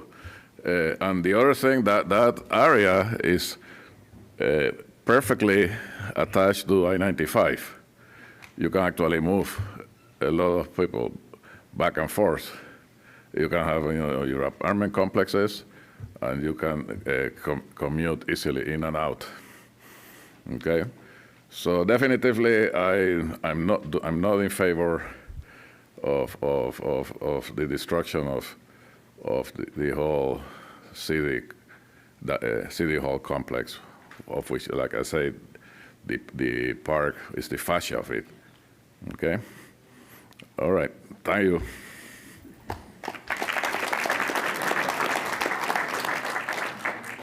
And ladies and gentlemen, I know we all clap for the children. If you clap for everyone, it just slows things down. Feel free. If someone might not get applause, and so they might feel left out, at least we applauded for the kids. Thank you. No. Hi, Yvonne Zumtobel, 840 Oleander Street. We've all seen this most recent iteration. Looks good. You know, they're keeping the banyan trees. They got rid of the hotel. There's more green space. They're putting in 8 instead of the 10 they really should put in. But the pictures are deceiving. And even Mr. Frisbee, every time he kept pointing, the green dots looked really small compared to what else was going on. I mean, the previous iteration was like 92% private, 8% public. Maybe this is a little better, but I worry about all those other white spots. They're all going to be high rises soon. So I think the problem is once you lease any portion of public land, we're not going to have any more control. It's in the control of the developers. I mean, they're here to make money. You're still giving away public land, you know, for them to make apartments. The ball fields, you know, they're not there. The soccer fields aren't there. We've got to renovate and reinvigorate the land. You've intentionally neglected it and the buildings, leading the public to believe we have no other choice but to develop it. We do have a choice. It's time to take care of the only piece of public land that serves our community, our veterans, our youth, regardless of one's socioeconomic class. We don't need a monument to recognize the veterans. The 17-acre park is the monument. You continue to tell us we can't afford to rebuild it ourselves. We can't refresh the existing facilities. But how is it that we have no problem spending over $37 million so far? 17.5 or close to it on the new building you purchased. 4.2 to move the historic buildings, and I see in the new plan, maybe we'll keep it. 12 million for the new softball complex at Sugar Sand, not to mention, let's cut down 6,000 to 8,000 trees to do that. That makes sense. 3.6 million for the new skate park. And this doesn't include the cost of destroying Meadows Park. I mean, if you decide in the next iteration, let's put the courts over there. I mean, have you been to Meadows? It's a 2-lane residential road.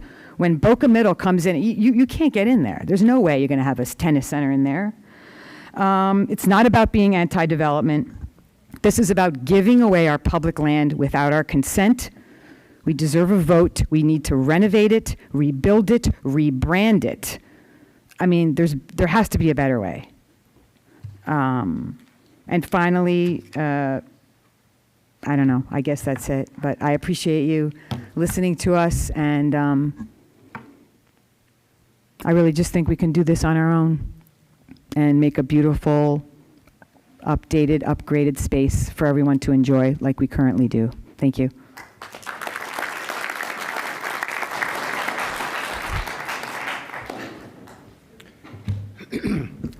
Steve Zumtobel, 840 Oleander Street. You know, figures don't lie, but I've heard a lot liars do figure. This project that I have the biggest problem with is it's riddled with conflicts. Your net present value computation was performed by CBRE, the very same people who stand to benefit to the tune of $2.8 million if the project moves forward. No conflict there. Maybe that's why they used a 4.5% discount rate, a rate reflecting less risk to this project than a 10-year Treasury bond. The average rate for a 10-year Treasury over the past 100 years is 5.38%. Is CBRE trying to tell us this project entails less risk than a U.S. Treasury bond? Over a 99-year period, they made no contingencies for anything. No recessions, no wars, no hurricanes, and pursuant to that little boy who spoke, no boycotts. Not even for the Brightline going bankrupt, which has already delayed some interest payments on its bonds, by the way. And so we have a conflict with the firm doing the numbers. And we have a conflict with the partner doing the development. They want as much private development on the public land as possible. We don't. They want to build as many condos, townhomes, office buildings, retail space as possible to make as much money as possible. They don't live here.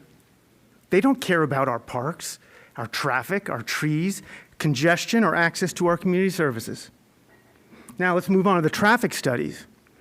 An additional 8,612 cars per day. That's a line of cars from here to Fort Lauderdale. But what's more important is what these numbers don't include. These numbers don't include the over a dozen condo development projects in various stages going up right now in Boca. The planned development of a new hotel replacing the East Boca post office.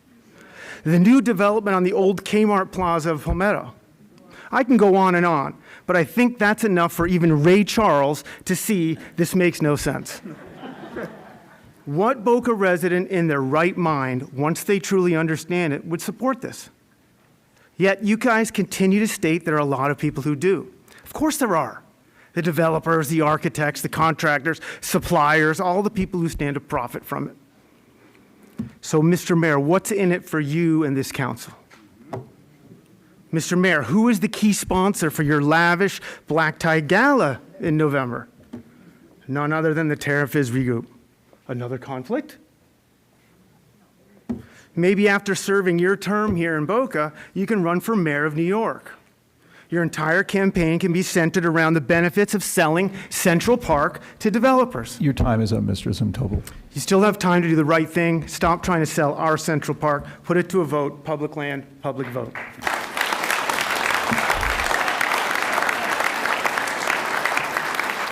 Martha Parker, Ricky Black, and Richard Warner. Mr. Mayor? Mr. Mayor? Yes. Could you just clear up a couple of the things that were just said? Sure, I was going to wait a few more. I Okay. think we're going to have some clarifications throughout. I was going to try not to go back and forth with each person, maybe every 5 or so, but I'm happy to do it now. There are a couple things maybe that are right. Why wait? First, on the mayor's ball, it is nothing to do with me. It is the Boca Raton Rotary Club has sponsored, or the Rotary Club downtown, right?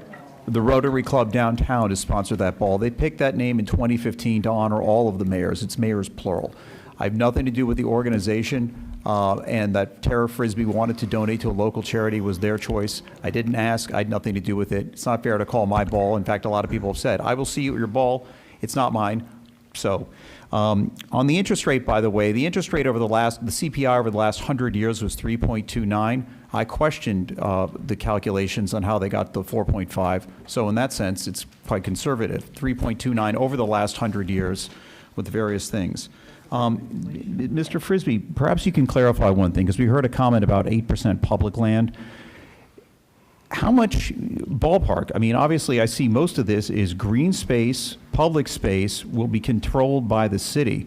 The whole blocks on 3rd Street, 2nd, ballpark, you know, it's a minority of the land west of 2nd that would be private, correct?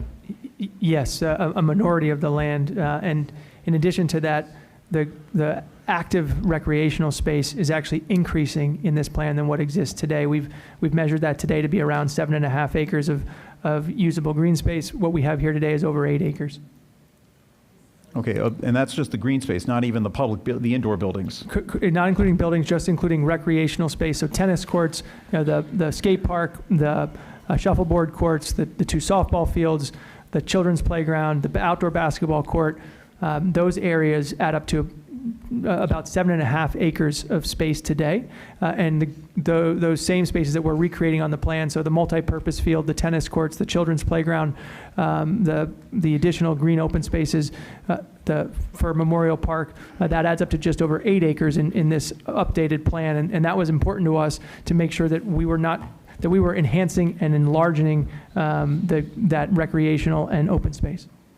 All right, thank you. And then finally, I know the prior speaker made a reference to traffic. I'm guessing that was a traffic calculation under a prior submittal. Since yesterday, when you scaled down the density intensity, you don't have a traffic study yet available in the last 24 hours. What we did just get before this meeting is that the incremental trips in the AM peak time is 480 with this reduced density plan, and in the PM, it's 589 additional trips. But all right, well, I haven't seen that yet, obviously. That's going eastbound, though, in the morning, westbound in the evening, primarily. I just have these two numbers written down, so I'll have to, but it's been a meaningful reduction in traffic. Bottom line, though, you're going to do a full traffic study. Oh, absolutely, Okay. and that's something that we'll be able to engage with the public on, again, at our next two workshops, but in other venues as well, I'm sure. All right, thank you. Okay. Colleagues, I know you wanted, I hope I addressed the concerns you had. I'm not sure if the children are still here, but maybe take care of the softball fields where they're moving. Thank you, yes. So I know, and thank you to the brave speaker who's come up twice now. Oh, and then Mr. Zervis, thank you. The brave speaker who came in. The plan still is to have 4 softball fields with amenities, finally, over at Sugar Sand Park, near the baseball fields. I know that may not address everyone, but it's a doubling of the size, doubling of the number of fields than what we have at the City Hall campus, and would add facilities that have been sorely lacking. So, okay. Mr. Zervis, I saw you raise your finger. Mayor Singer, thank you. I just wanted to add a response on the fiscal analysis, the question regarding the net present value calculations and CBRE's involvement in that. And CBRE has aided in some of that fiscal analysis, but the city has an independent group, PFM Consulting LLC, their fiscal advisors, independent of CBRE, contracted with the city to review all the fiscal analysis on this project, including both an economic impact analysis as well as a fiscal analysis for the city, and reviewing all of the assumptions and underlying calculations. Okay. All right. Any other questions for now? Mr. Warner? Richard Warner, 1322 Southwest 9th Terrace. 3 minutes is hardly enough to express my disgust for the council, this presentation. It doesn't surprise me that these two are clueless about what the people really want, and that they're presenting retail, all this stuff that nobody wants. But for you guys to be this tone deaf, I don't get it. Nobody wants this. When you put this to a referendum, and the mayoral election will be one, you'll be stunned. I've been out there. You have little to no support. It's ridiculous. And I commend Mr. Thompson's epiphany, but I remember his support for Related Ross. At any rate, the plan's changing. Ridiculous. The bottom line is it doesn't need to evolve. It needs to devolve into nothing. We need to fix the city hall that you've let fall into disrepair. We need to make the community center better and leave well enough alone. Don't fix things that aren't broken for whatever reasons you want. I'm completely unable to figure out the financial part of it, and I do that for a living. I get it. Plans like this with nefarious financial dealings are all over the place. I don't know. I just don't understand. I mean, your speech was heartwarming, but ridiculous. We can't change the last 30 years of destroying Boca. and I want to correct a misnomer. That is not downtown Boca. Downtown is east of the railroad tracks. Trying to make downtown west of the tracks is taking away land from our residential neighborhoods and encroaching. We can't fix what's already been done by people I have disdain for, but we can say it stops here. We can have a referendum, and we can haunt the people who've supported this as they go on trying to do whatever it is they plan to do, mayor, council, commission, whatever. That's all we can do, is stop it right here. Martha Parker? You may notice, it's possible you noticed that nothing any of you said received even a single round of applause. It's okay.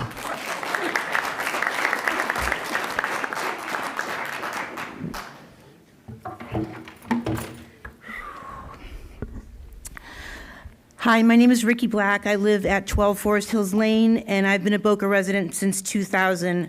I've been attending the city council meetings since the start of the year with the goal of doing what I could to help save the Boca Raton Tennis Center. I'm one of the girls that is looking to see what the new tennis facility looks like. When the talks started to destroy our tennis courts and our tennis facilities started to get louder, I felt an urge to do something to try to help to save BRTC. These people from the Save Boca group, John, Joe, Judy, Allison, Dawn, this whole group, thank you for being our voices. You've helped educate and advocate for the residents of our town about what was happening to downtown Boca. Our movement did not start just to save the tennis courts. We were here to save Memorial Park as well and to stop this government campus project. Memorial Park, with all of its amenities and symbolism, is a true centerpiece of our community, and it needs to stay where it is, how it is, period. I've seen the new Tara Frisbee proposal. It's interesting. I don't think we need the office buildings. I don't think we need apartments. I think the parks are kind of interesting, but it needs to stay a recreational facility, a nice big new rec center. I don't know. I think City Hall could be relocated. I don't see where City Hall needs to stay in South Boca. Boca's pretty big. You can relocate to another location and build a great, beautiful building for City Hall. I think the final plan for Memorial Park should include a rededication to those that truly honor those who served, and leave it as is.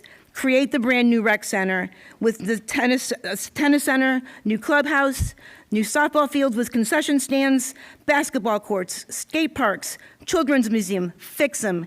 Add a dog park, make bike loops, add a wedding area, space for car shows, farmers market, all the things that you guys are proposing with this, but leave the retail, the apartments, the offices. We don't want that. We want the park.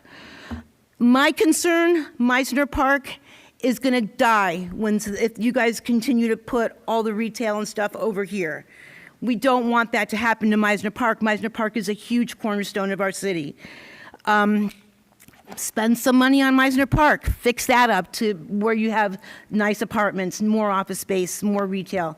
Retail's closing over there quicker than you know it can stay open. So let's find the right vendors to get into that facility as well. One last thing, there's a lot of downtown cities that have parks and recreational facilities right in their downtown area and that attract families. I think we can do the same in Boca. Enough with the concrete offices and apartments crowding downtown Boca. Many of the ones that we have are already empty, are empty. Thank you for trying to do something. I think it's kind of ambitious. I'm anxious to meet with you further and see where we can go with this. But thank you for your time. Martha Parker, Sean Powers, and Kimberly Payton.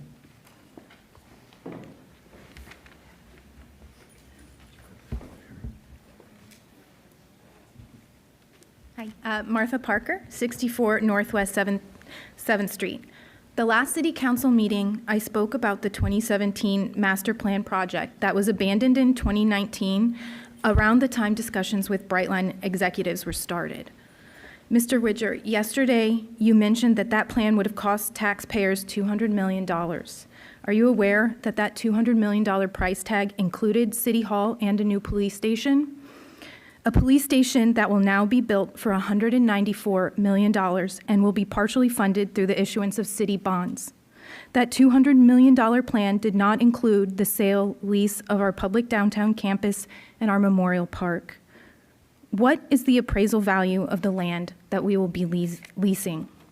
I'm bringing this up because we don't have to give away our public land. And if you can excuse me, I know it's a lease, but it's really hard to determine if we're giving it away or if it's a good deal without an appraisal.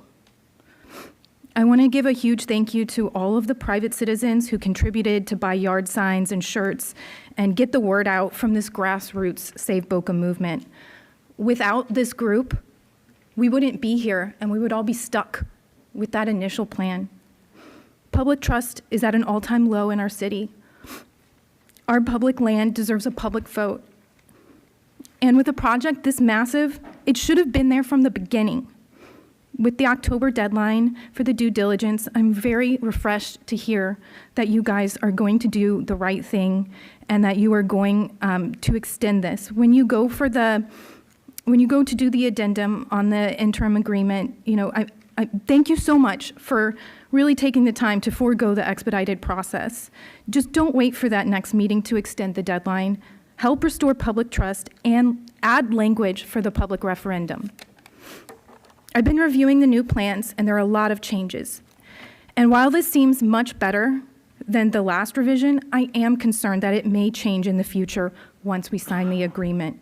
What mechanisms are in place to protect our Memorial Park?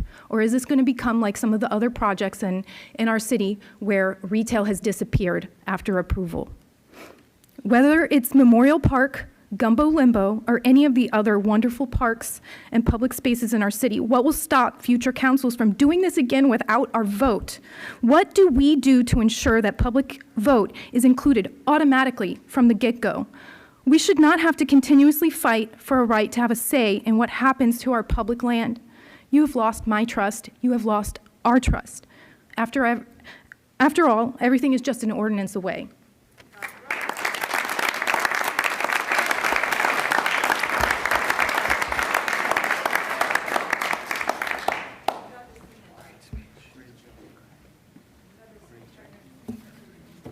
Good evening, Sean Powers, 1527 Southwest First Avenue. I just prepared a statement. With the possible exception of one or two past council members, I don't believe there's ever been any ill intent on behalf of our city councils going back to the creation of the CRA in 1980. You've chosen public service, and I thank you. I do believe, however, that past councils and past CRAs have made many mistakes along the way. And I believe there are mistakes continuing today with the current project. Mistakes particularly with land, its purchase or sale, intended use, and rules for development. Some examples, a bit of history perhaps, but these examples cloud our ability as citizens to believe that you, as leaders, are always doing right by us. The 2008 Landmark Building Ordinance intended to establish one single building of landmark height for the entire downtown, which consists of the A through G sub-areas. That's one landmark building at the corner of Federal and Palmetto. And then the subsequent erosion by interpretation or variances, which went on to allow landmark height buildings in each of the sub-areas, and then seemingly has just become normal. The 2009 purchase of the Wildflower property, though I believe the purchase wise, the original intent to develop unwise. We know the rest of the history there. The 2017 sale of the municipal golf course for $65 million. This current project could have fit easily into that site with plenty of space left. Now it's $1 million homes. Are there teachers and service workers living there? The 2017 purchase of Ocean Breeze Golf Course for $24 million when it had a foreclosure mortgage value of half that. Except for some future membership pickleball, that site is still weeds. The 2018 revelation that concluded there was a 2003 directive regarding open spaces for new development that had not been properly applied for over a decade, allowing driveway areas, pool decks, upper balconies, and other building areas that were facing the sky to be counted as open space, basically allowing everything built in the 2010s to be bigger and less open than it should have been. The 2019 oceanfront private property debacles that cost trust and plenty of legal fees to resolve. So these examples, combined with real or not, but perceived, nonetheless, lack of complete information and involvement, take us to today. We see smoke and mirrors, buzzwords, and guesswork financial projections being put forth. You've reacted to criticism, true, and there have been revisions, Mr. including Powers, your up to time. now. But it's not good. Thank you. Kimberly Payton, Frank Payton, and Kayla Philia Eisler. Hello. Kimberly Patton, 13 Royal Palm Way. This should be such an exciting time in our centennial of Boca Raton. I've owned a business here for 30 years. When I first get a client, I evaluate what the client wants, what they need, purpose, and then of course a budget. Then next we do research, which in this case would have been the same, maybe sending out surveys to employees of the City Hall, police, parks and rec, find out what they need and what improvements can be made to be more efficient.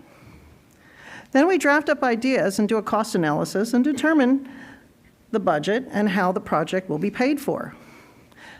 Mr. Singer, I think the issue here is, why have we taken on a private partner in the first place? Have we determined that we cannot pay for this project? If so, where is the data? A lot has happened in the world since the beginning of this project when you tell us it began in 2017 as an idea. And although Boca Raton is doing very well at this time, you do know we live in a bubble compared to the rest of the country. These are uncertain times, and inflation and costs going up at a rapid rate. How can we justify going into a private project with a partner? I have a client who is a developer who told me he does not have any projects south of Orlando due to the high cost of property. Therefore, there is not enough profit for investors unless somebody's willing to give the land away. This is our valuable land. Why are we giving it away? If you all personally own this property, would you be doing the same thing? And if so, at what cost? Why does this development need this property so bad? And boy, they're really fighting for it hard, aren't they? Sometimes the price does not outweigh the cost. This cost is too high. And if I had heard from you up there about it's about money and prosperity, what about our way of life, our families, the environment, and most of all, what the citizens of Boca Raton want and why they live here in the first place? You, Mr. Singer, are an attorney, and you council members have not presented a very strong case. If this is a court of law, I think the jury would give the verdict to save Boca. It's not too late to join us and make Boca great again. Thank you.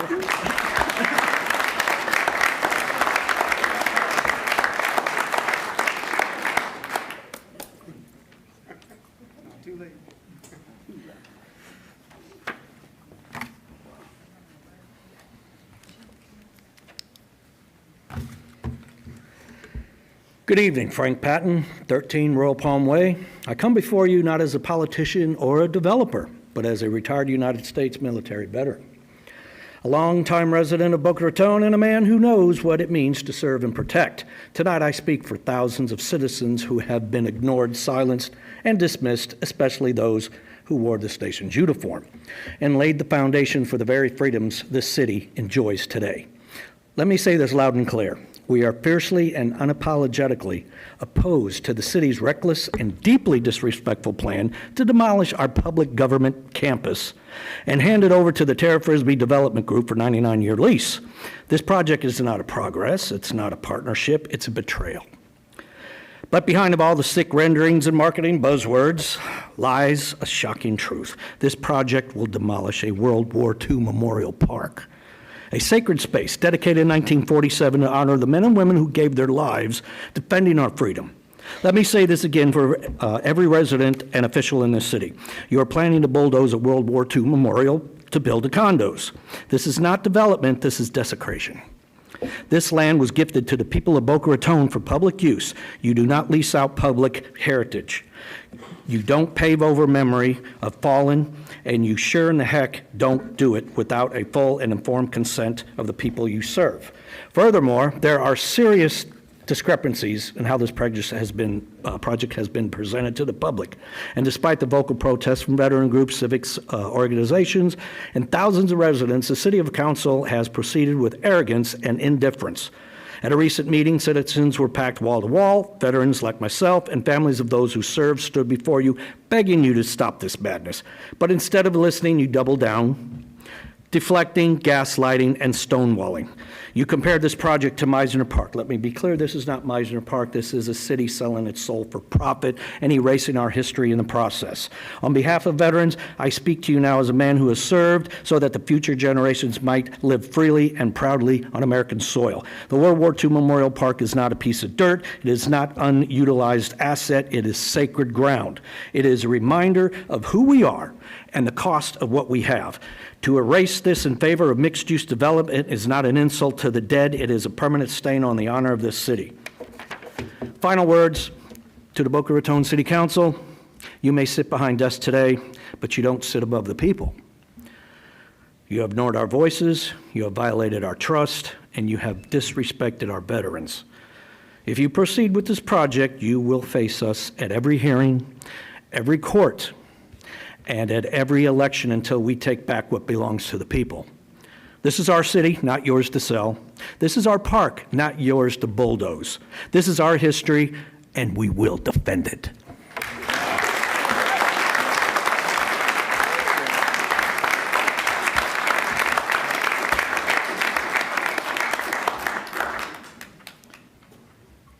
Ms. Eisler.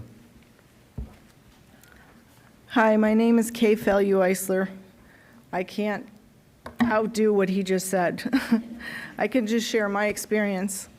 I live at 286 Southwest 2nd Street, Boca Raton, Florida. I've lived here my whole entire life, 63 years. My mother is an American citizen that came from Cuba and started her home and still lives in her home next door to my house. It is a block away from this movement that's trying to take over our town. Unfortunately, I am not supporting this. I understand making Boca beautiful is your intent. No more condos, please. No more crowded streetways. There's no place to park. There's traffic jams every day when I leave to work and when I come home from work. I walk to the beach. That is my enjoyment of living close to Meisner Park and going to those concerts. I understand trying to improve. I'm not opposed to it. This is just way above and beyond what's Boca about.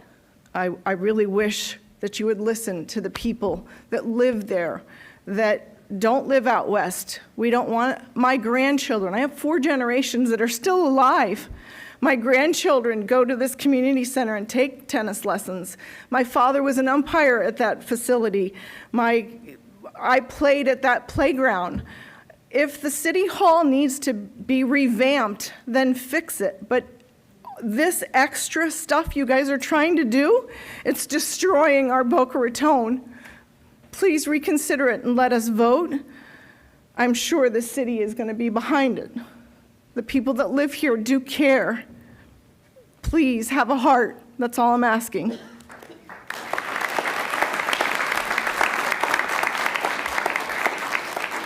Michelle Grau. She's outside.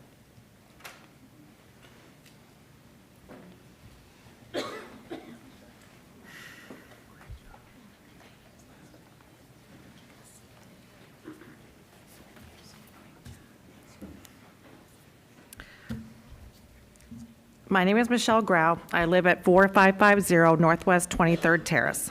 I've been a resident of Boca Raton for most of my life. As a CPA specializing in governmental accounting, I've audited for the state of Florida and its local governments for over 2 decades. Today, I'm here to speak about the lack of transparency with this financial plan, one of the most significant and material events in our city's history. Lack of financial transparency is the most notable in the developer's financial projection, extending into the year 2125. Projecting financial outcomes over 99 years is simply not credible. In my experience, forecasts can reasonably be extended 3 to 5 years. Beyond 10 years, they're speculative, and beyond that, meaningless. This projection is not a plan, it is a guess, dressed up as certainty, to assure taxpayers that this development will reap dividends for us. Although the plan we have now will be revised, there is still major issues. There's critical information missing and numerous errors. I found a $650 million discrepancy in the net present value of the ground lease, as shown in 2 separate places in your report. In addition, key costs like infrastructure, relocation of recreational facilities, amounts to be provided by the developer for construction of the community center and city hall, and most importantly, a schedule of anticipated lease payments by the developer over 99 years were not included. These details are critical in determining the net present value of the amounts to be received by the city. Without this information, a proper valuation cannot be done. With respect to what has been provided, the financial assumptions are deeply flawed.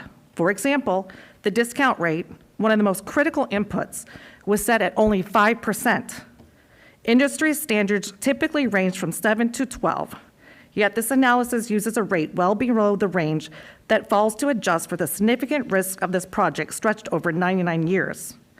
The result is an unrealistic projection that undervalues what residents should expect to get in return for sacrificing this land.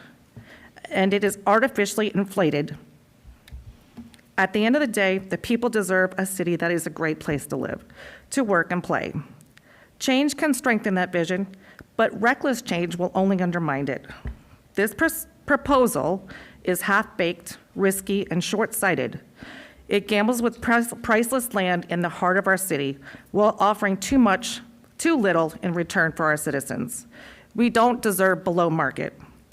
And as a proud citizen of Boca, I urge you, do not sacrifice our long-term future for a short-sighted win. Stand with the public you represent and reject this proposal. Thank you.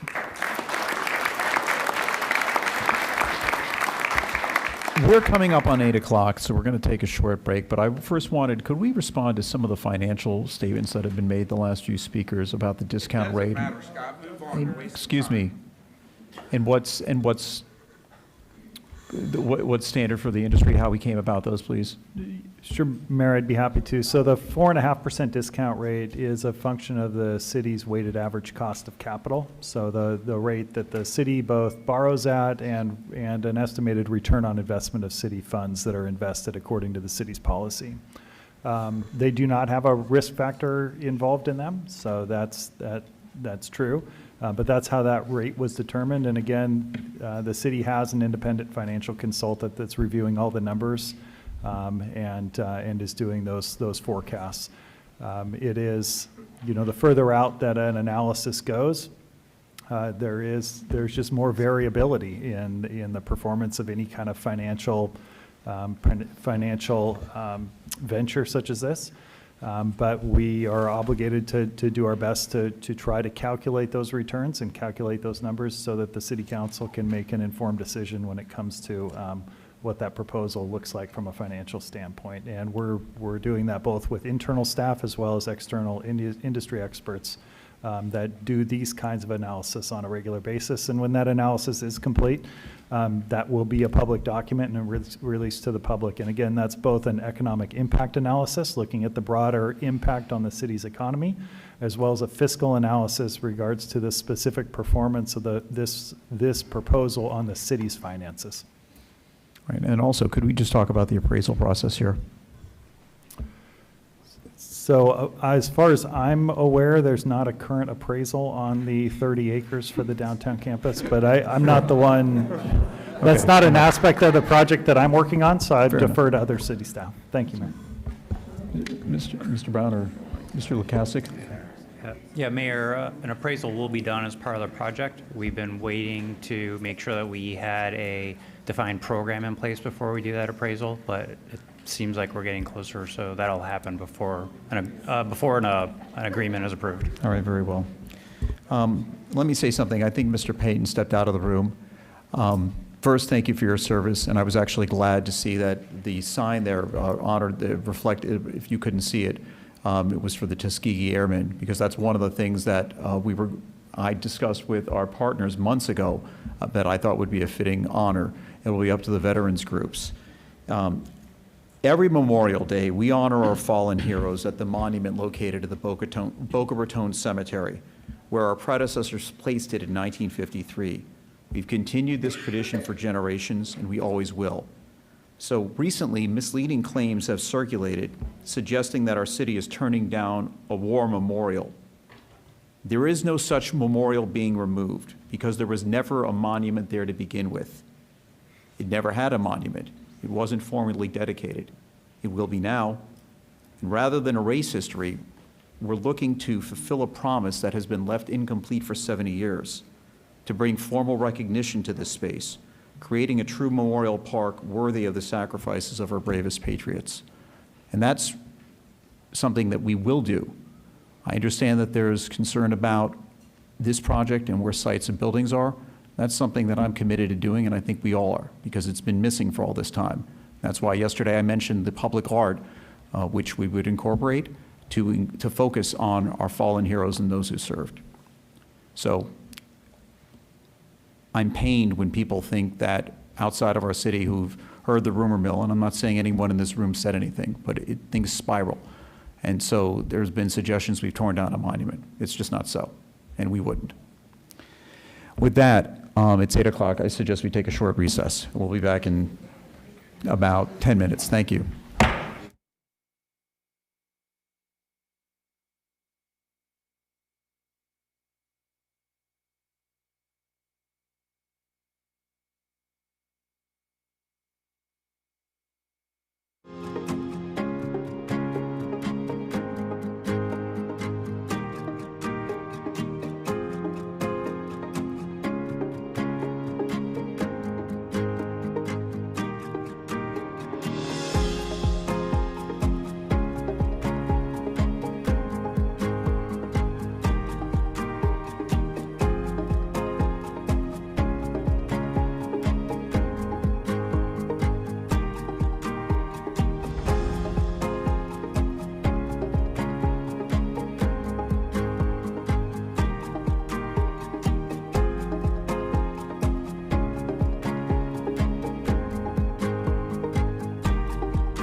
everyone please take your seats?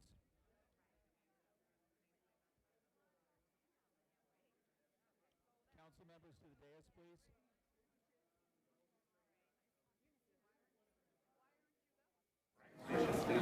All right. Mr. Wigner.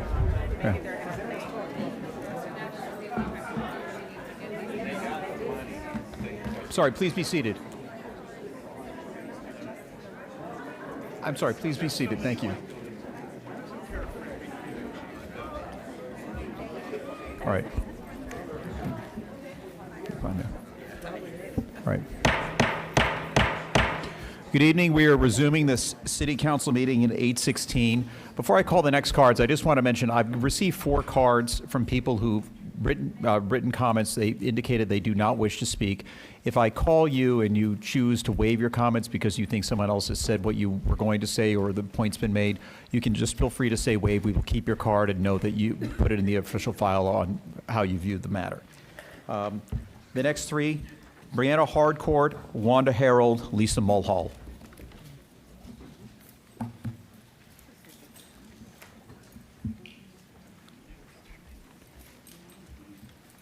Oh, I'm sorry, Brianna, it's not Harcourt, but it's close to it. Brianna H.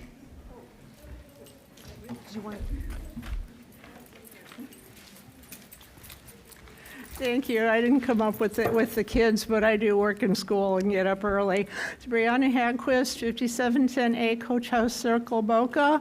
I have been a resident since 1983. And I'm here tonight to tell you that I oppose this project.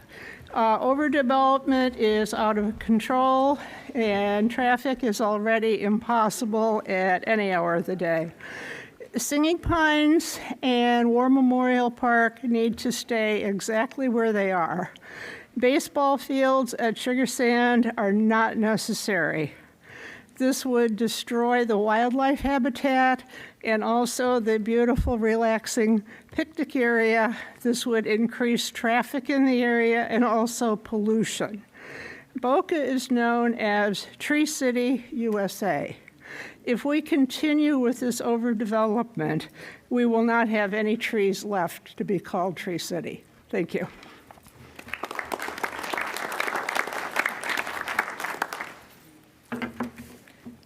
Hello, Wanda Harold, 1040 Marble Way, Boca Raton.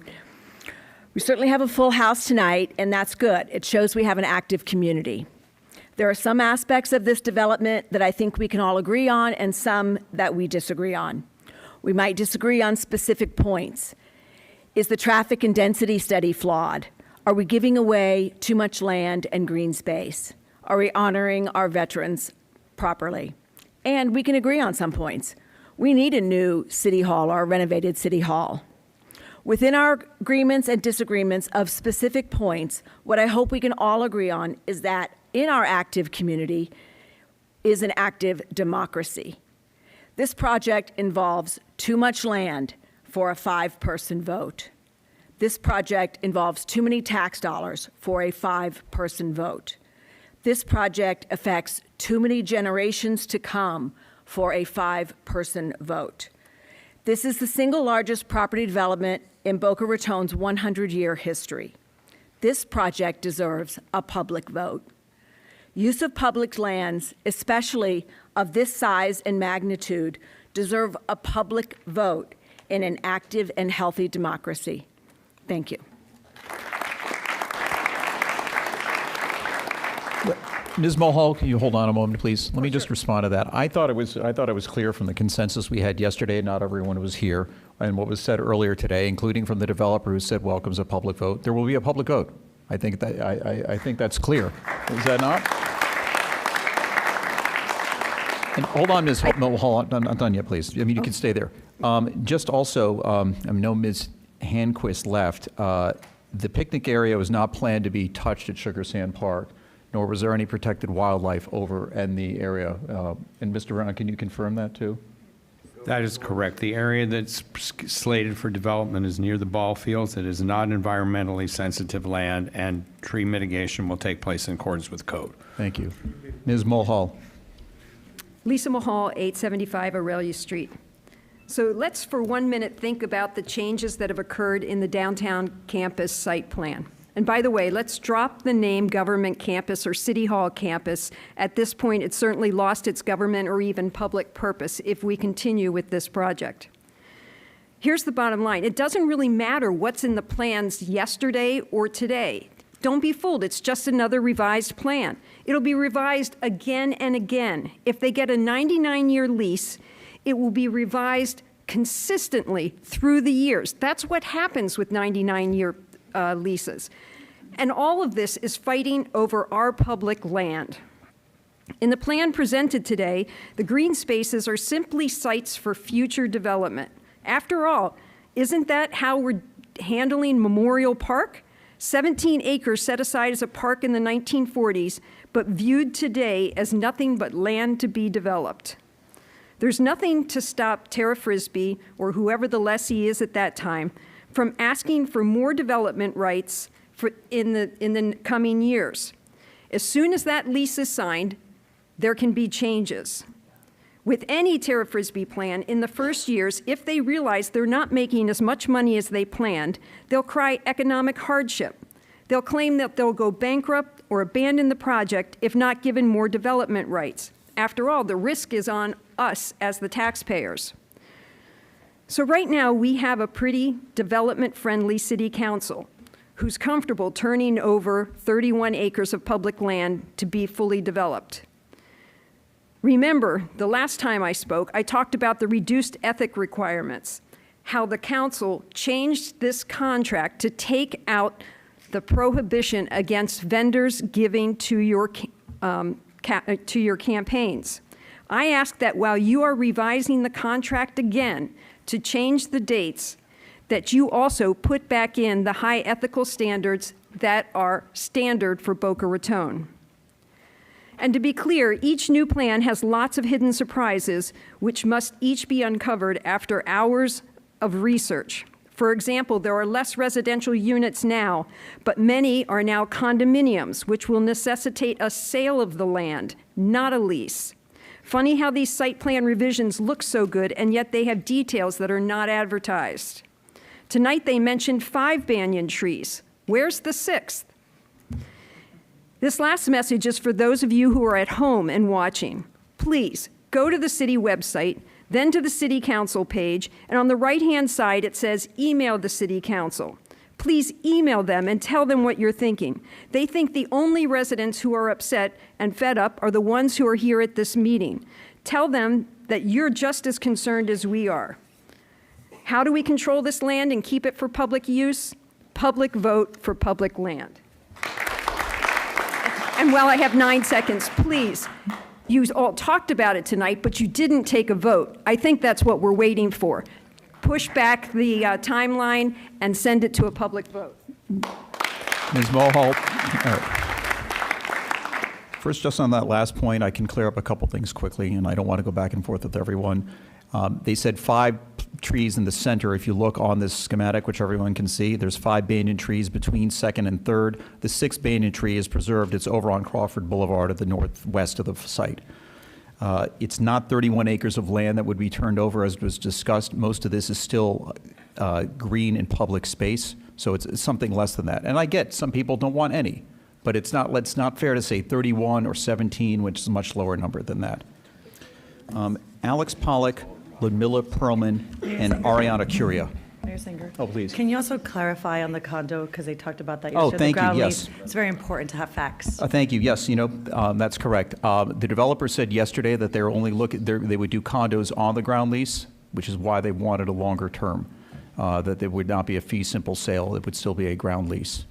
All right, thank you. Alex Pollock, Ludmilla Perlman, Ariana Curia. Thank you. Alex Pollock, 99 Southeast Meisner Boulevard, lifelong Boca resident, proud Boca High graduate. I'm confused. 2 weeks ago, we stood here and sat here and listened to the developers and many of the council members extol the virtues of a completely different plan that had tennis courts at Meadows Park, that had the banyan trees being relocated, And this memorial park that wasn't a memorial is now suddenly we're going to have monuments built to it like it's Omaha Beach. The fact that this plan changed so much in 2 weeks, that's the point. That's why we need not just a public vote on this proposal, but on any proposal that comes forward when it comes to our public land. Because if it can change from 2 weeks ago today to 2 weeks today, it can change 2 weeks from now, 2 weeks after that, and every time thereafter. And we don't trust the process when things change this quickly. And we're told we need to activate this space. I think that was said at least a dozen times tonight.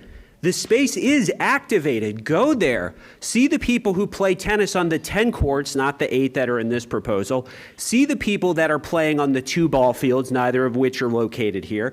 See the kids who play at the skate park, which isn't going to be here. See the people who go to the Children's Museum, which is going to be relocated. Why relocate it? Keep it where it is now. I don't understand the point of that. Why build 8 courts on a spot where you've got 10?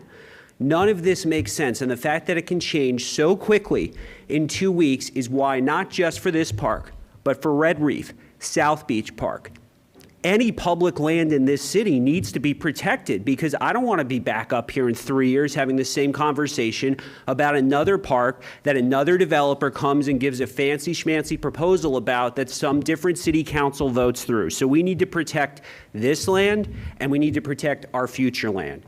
And lastly, on this World War II memorial issue, the park is the memorial. That's what the city council made clear in the 1947 meeting minutes, is that the park is the memorial. So last week was the 80th anniversary of the Japanese surrender of World War II. So over the next 45 days before this meeting, I encourage all of you, watch Saving Private Ryan. Watch Band of Brothers. Watch the interviews at the start of Band of Brothers with those real veterans and ask yourself, could you look those people in the face? Could you tell them this memorial park was not dedicated to their sacrifice?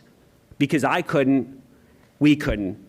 And I think we should stand clear and say to our veterans that this park isn't for sale and it's certainly not for lease. So do your due diligence, delay the vote, and do right by Boca. Thank you. Ms. Perlman.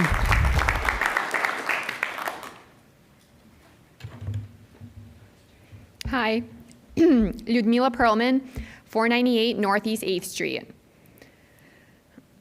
Like Alex, I also still don't understand, why should we give away our public land at all? Why did we partner with a private for-profit developer? Residents are saying clearly, we want this land to stay public. Yet our representatives are watching while the developers pretend to listen. This should never have happened.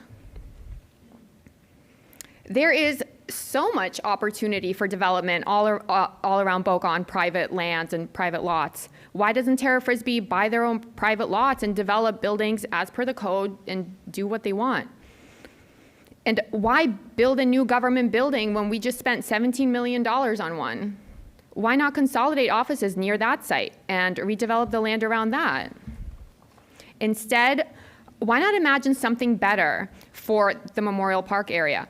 Let's make the whole area, all 31 acres, a true central park. Expand the tennis center, make 20 courts or more. Add pickleball and paddle, improve the skate park where it is, upgrade the softball fields, especially the historic original ball field at Palmetto Park Road and Crawford Boulevard. That ball field was approved in the same 1947 meeting that dedicated Memorial Park as a World War II memorial. It is part of Boca's history, and it should remain so. We could create a walking and biking loop around the whole area, make it a central park of Boca that would truly honor our veterans for whom Memorial Park was named. But in this so-called new plan, you still propose to privatize part of this World War II Memorial Park for condos and apartments. That is the deepest dishonor that we could do. Instead, we have an incredible opportunity to expand Memorial Park, to keep it public, to create something lasting for our children and all future generations. So let's put it to a public vote, and I think you'll see our community will choose a bigger, better public park every time.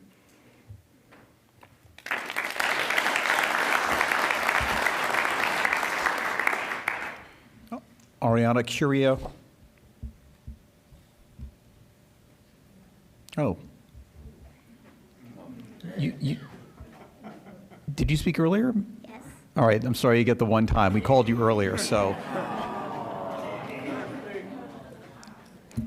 In fact, we wanted to give you the opportunity. It's good you're here. We wanted to make sure you got home if you needed to in time.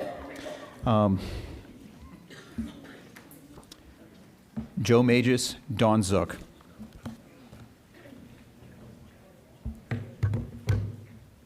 Joe Magis, 254 Northeast 5th Street. Why are we even looking at condos on public land? That's our land, not your land, and certainly not theirs. David and Rob are sitting here telling us how nice the amenities they're going to give us are, all while they're serving up a sandwich that no one asked for. Insulting is an understatement. I heard a lot about all the green that's on the map now, when it couldn't be clear that the only green they care about is the ones coming out of all those office buildings and condos and everything else they're going to build and profit off of. All of you have set it up here tonight, so why not do it?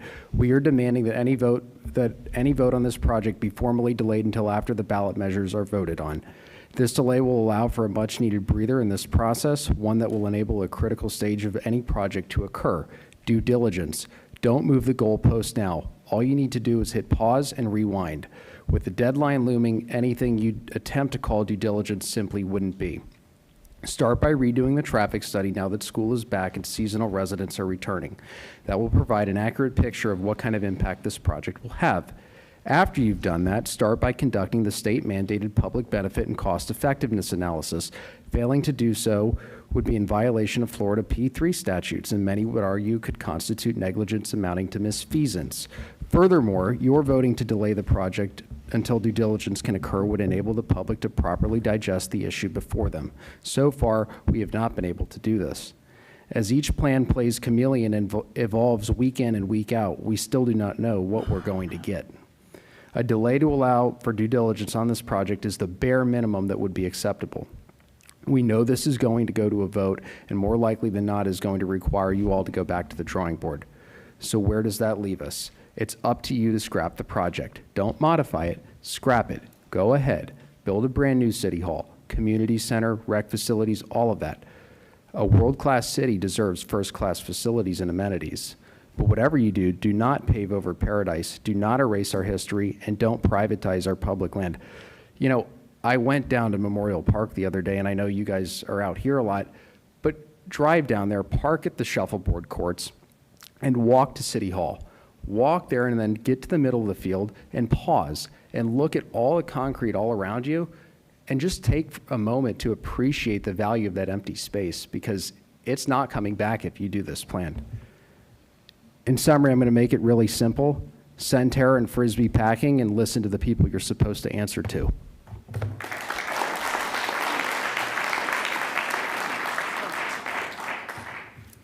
Good evening. I am Dawn Alford Zook, and I live at 288 Northwest 11th Street, and I've been a resident of Boca Raton for 66 years.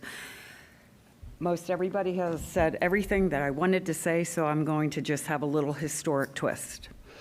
I'll be very brief, but I felt it's important to share a few thoughts, both my own and those echoed by the thousands of residents I have spoken with over the past several months while gathering petition signatures. For the past few months, I've attended these meetings, and each time I enter this chamber, I see my father's picture on the wall. And I say to myself, along with the other vast majority of the other mayors who love the city, what would they think about what is happening to Boca Raton, to the beaches, and to Memorial Park? Let me share a little placard with you. Well, anyway, yesterday I visited the Alan C. Alford Red Reef Golf Course and read his placard once again. Only now do I truly understand how important the work he did for Boca Raton was. Never would I have imagined that our beaches and our beautiful Memorial Park could be threatened by any council member today or ever. Not to bore you, but I'm just going to read a little bit of the placard.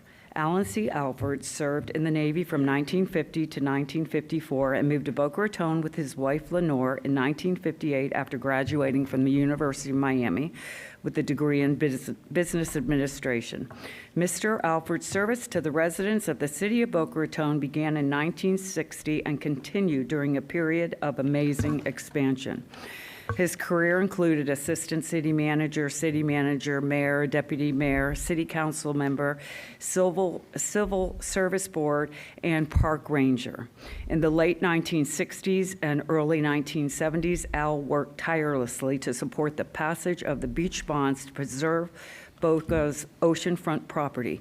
He spent a majority of his political career dedicating himself to park development and preserving open space for the city of Boca Raton. He was also an avid golfer. In recognition of his 47 years of dedicated public service to the residents of Boca Raton, the City Council on February 23, 2016, renamed the Red Reef Golf Course as the Alan C. Alford Red Reef Golf Course. My father continued to love our parks and continued to work in the parks up until his death as a park ranger at 84, 10 years ago. Although I fear that the four of you who have already voted to sell a piece of our beachfront property, and now there are efforts by you to destroy our beautiful Memorial Park, our gem, our Central Park, our banyan trees, the place we all grew up cheerleading and playing Boca Jets, baseball, softball, where we learned how to twirl baton, play tennis, had Easter egg hunts and sat on Santa's lap, where we went to the community center to learn how to cook, how to sew. Your time. Okay, anyway, so what's next? Demolishing the Alan C. Alford Red Reef Golf Course and replacing it with more condominiums, apartments, and hotels? Thank you, Ms. Zook. Anyway, what he would say is, shame on you for not paying attention to the residents of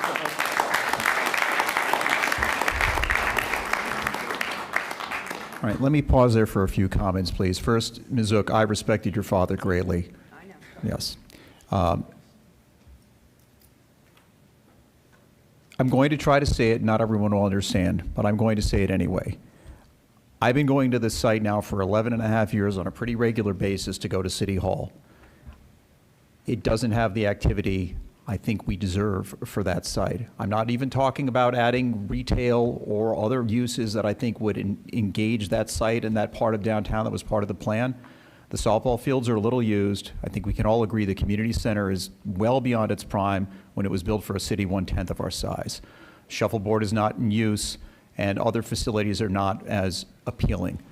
Mr. Magis, you said, go and appreciate that site. What I would try to appreciate, at least when I see some of this, I see a big green where people actually can convene of 1.5 acres there alone and acres of green space.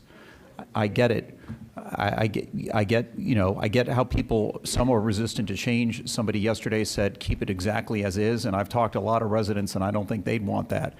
A lot of the fields where they were placed in the 1940s were just there.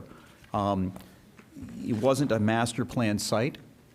In fact, even in the 1960s, because I was looking at my history here too, the site has changed and morphed over time.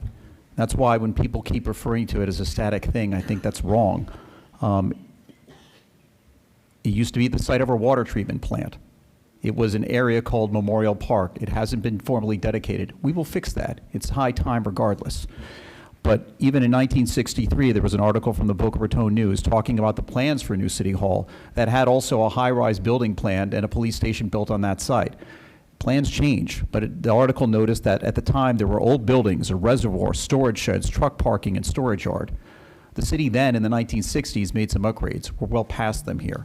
And part of this is, in fact, let me, if you got some slides, please, I have them. Could you pull up the slide from my slide, please? I know, 3 minutes, Scott.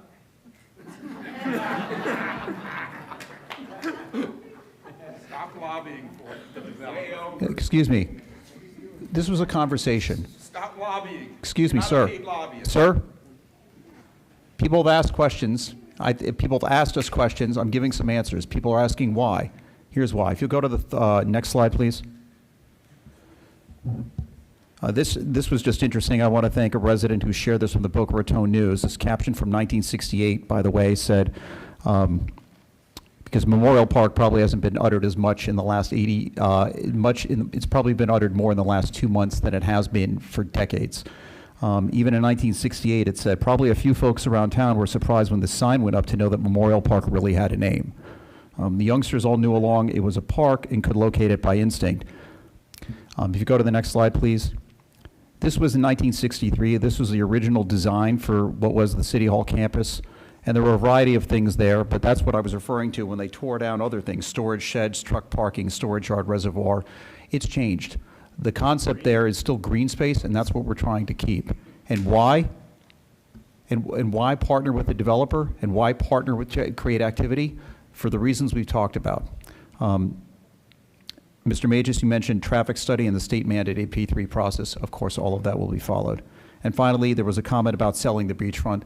The city never sold beachfront. There was a private developer which we litigated extensively with for years, in a very painful vote at the face of millions of dollars of litigation. We wouldn't sell beachfront, and when we're hearing rumors of other things, what's next? There's a specific plan that we've been embarking on to create activity on this part of the downtown. It's different than other things. I understand people have fear and trust, or trust issues. I'm telling it from the way we see it, and again, there'll be a vote, and we can discuss that later. But I wanted to reframe this. You know, people are asking why. There is a method to this, and I'm taking to heart all of the comments everyone said. This has not been an easy couple weeks, I don't think, for any of us. Certainly not for me, but we're still trying to go through on a plan that ultimately the people will decide on to make it better. And I give credit to how Tara and Frisbee have pivoted in the last few weeks, and I think we'll have more conversations. Oh, all right. Robin Servi, oh, please. Yes, if you want to, Ms. Drucker. I got to make a comment. So in regards to the beach site, and you guys can request public records, and you could just read them for yourself. The entire council agreed to the settlement. It's a public record now. You guys can agree. And then, of course, the vote took place, and once again, it was 4-1.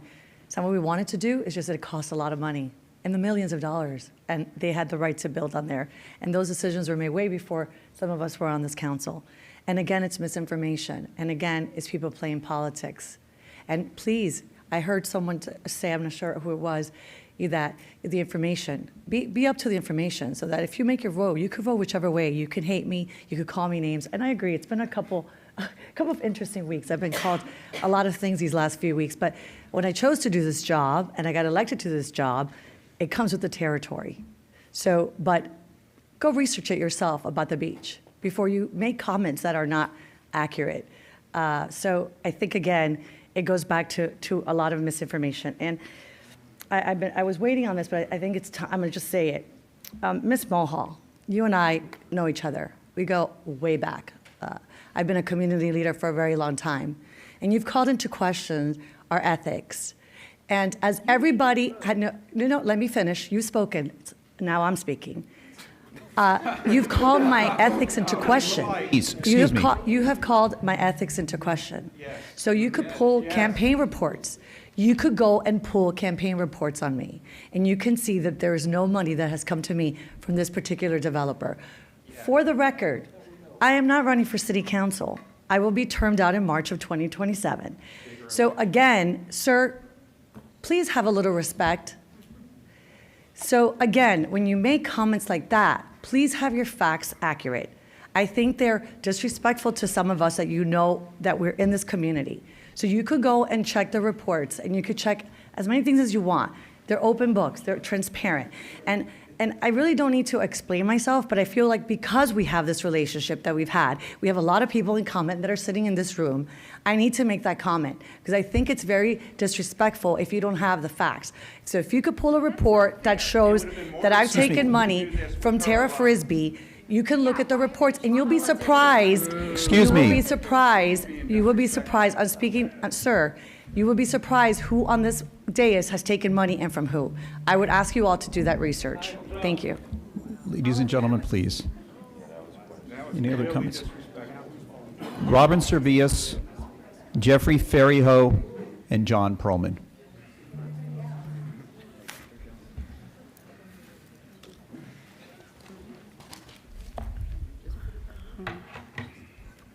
Hello, my name's Robin Cervillis. I live at 366 Northwest 35th Lane, and I've lived here since 2007, and I've only lived in Boca Raton since I've lived here because when I moved here, I fell in love with the town, and I'm living here in spite of the fact that it costs, it's probably one of the most expensive places to live besides Miami, and I'm killing myself to try to afford to live here. And I raised both of my children here who are now adults. So I have a lot of memories here, and I am very, very against this government campus project. It should be terminated. This needs to be a democratic process. It's public land, so the public should decide. It needs to be voted on. So in March, it should be on the ballot and let the public decide, and if the public says no, scrap the whole plan. It should be kept the same as a public park, not developed with condos and offices. There is already too much development since I've lived here. The town I fell in love with has changed drastically. It's turning Boca Raton that I love into a city you're trying to turn into Fort Lauderdale or Miami. And I didn't move here because to live in a city. You need to keep it the same as it is, not bulldoze it down and start this whole big project. What you can do is just remodel and renovate, keep everything the same, remodel City Hall, renovate it. The community center, renovate it. The Children's Museum, keep it where it is. It's a historical building. No new condos. No, we don't want condos and offices. As far as the public art, you can add public art and all that to how it currently is. Just add that, enhance it. Add the walkway to Meisner Park. So we need to keep this public, not private. No condos and offices. The entire thing should be public. And one thing I wanted to say about this horrible architecture, even though it will be when it goes into the vote in March, nobody wants this. It's going to get scrapped anyway. But one thing nobody else has noticed about this architecture is it doesn't align with Meisner's Mediterranean Spanish architecture style. Boca Raton has a certain style, which is Meisner's style, and this is nothing like that. I think Addison Meisner is rolling in his grave over this travesty of architecture. And the end of I have 20 seconds left, so I'll just say, let's let this go to a public vote. Nobody wants this. Nobody wants this. Let's look in March, let people vote. People are going to say no and scrap the whole thing. Bye. It's over.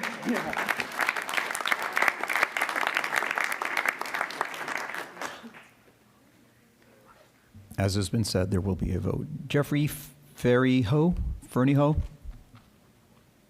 Jeffrey F. on Alexander Palm?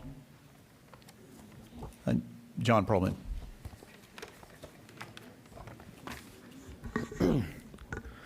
John Perlman, 498 Northeast 8th Street. I'm John Perlman. I'm the founder of Save Boca, and I want to thank everybody for being here tonight and for an amazing weekend this weekend. We had over 1,000 people show up in thunderstorms to sign the petition. Over 1,000 in 2 days. We've already submitted the ordinance, and we have over 7,000 signatures across the city. And we're gonna be getting the charter amendment, a historical amendment, hasn't been done in over 40 years, to protect all of our public lands across the entire city. Our parks, our oceanfront property, Memorial Park, and all our public land throughout all of Boca.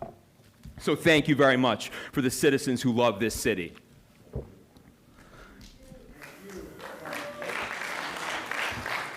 The only reason we still have power and a say now is because the land is still public. Once we give this away, we will have no say on what happens on this land after it's transferred over to Terra Frisbee. Right now, they're saying they won't build that hotel.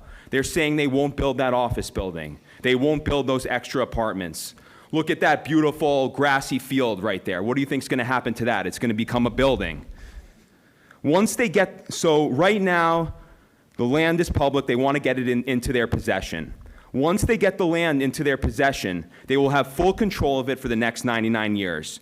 They will build all the buildings that they originally intended to and more. And we will have absolutely no recourse, as the land will no longer be ours. All of the 31 acres needs to stay public land so we can protect it and watch over it and steward it for our community, for our children and all future generations of our city. We know that our current mayor and our city council cannot be trusted. They tried to slip this through in the heart of the summer while no one noticed. As part of this plan, they might say they'll preserve this, adhere to that, make a guarantee they won't build there. But I can assure you, once the land is transferred over and it's no longer ours, that's it. The sky is the limit for them, pun intended. Since this has become national and international news, hundreds of veterans in Boca Raton and across the entire country have called us, emailed us, texted us to say they support us, stand with us, offering to contribute money, wanting to do whatever they can to save our memorial. Mr. Singer, the park itself is the World War II memorial, all of it. The ball fields, the tennis center, the skate park, all of which you plan to destroy. You still have this developer presenting to us a plan to privatize this World War II memorial so they can profit off the land and build high-rise apartments and condos. I cannot think of a more extreme dishonor to our veterans. Veterans across our whole country are appalled. The entire park needs to stay public land and a public park. Thank you.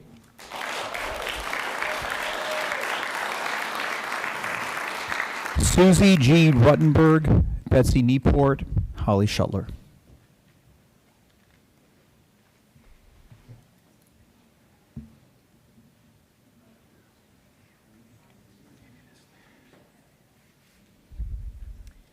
Good evening. My name is Susie Gerard Ruttenberg, 12336 Cascades Point Drive. I'm here tonight because I am not against development. I actually work with developers. I know the value they bring when projects are done right, but this one is different, and that's why I'm here. We are not talking about vacant land. We are talking about memorials, ball fields, skate parks, tennis courts, a children's museum. To hand this land to a private developer for profit would be the deepest dishonor, not only to the veterans, but to the generations of families that live here and all the people that want to move here, because Boca is a balance that has been lost in so many other cities that have literally sold their souls to developers and have lost the essence of open spaces. You are at a crossroads. You will either become one of those places or you will preserve what makes Boca amazing. So developers will say, as John just said, that they will preserve open space and community asset. But here is the reality of how development works. 3 promises have no binding obligation. Number 1, open fields and green space. Nothing in that lease prevents them from being built later. Number 2, reduced density. Units and a hotel were cut only after thousands of people objected. So basically, these changes that you see that other people want to say are flexibility and responsiveness, what they are is maneuvering in order to close a transaction. It is not part of the strategic foundation. And if it were part of the strategic foundation, we'd be looking at this and maybe the next 2 or 3 revisions of this until they close the deal. I know this because this is part of my business. And there's a right way to do things and a wrong way to do things. And look, developers have a job to go develop. So this isn't even about them. This is about all of you. Because you are the threshold that stands between what the voters want, what the community wants, and what developers are born for, which is to develop and to get the property as cheap as possible so that they can make as much money as possible. And again, I'm not against development. Development done right is great. What I'm against is to take the essence of a community that's at a threshold of losing its character and letting that happen. The last thing I'd want to say is that there's a trust issue, that this developer was named in the Surfside litigation and that they settled without admitting fault but never disclosed it here. If they weren't transparent then, Why should we Ms. trust them Newport? now with our most sacred public land? Your time. Thank you. I'm sorry. Betsy Newport.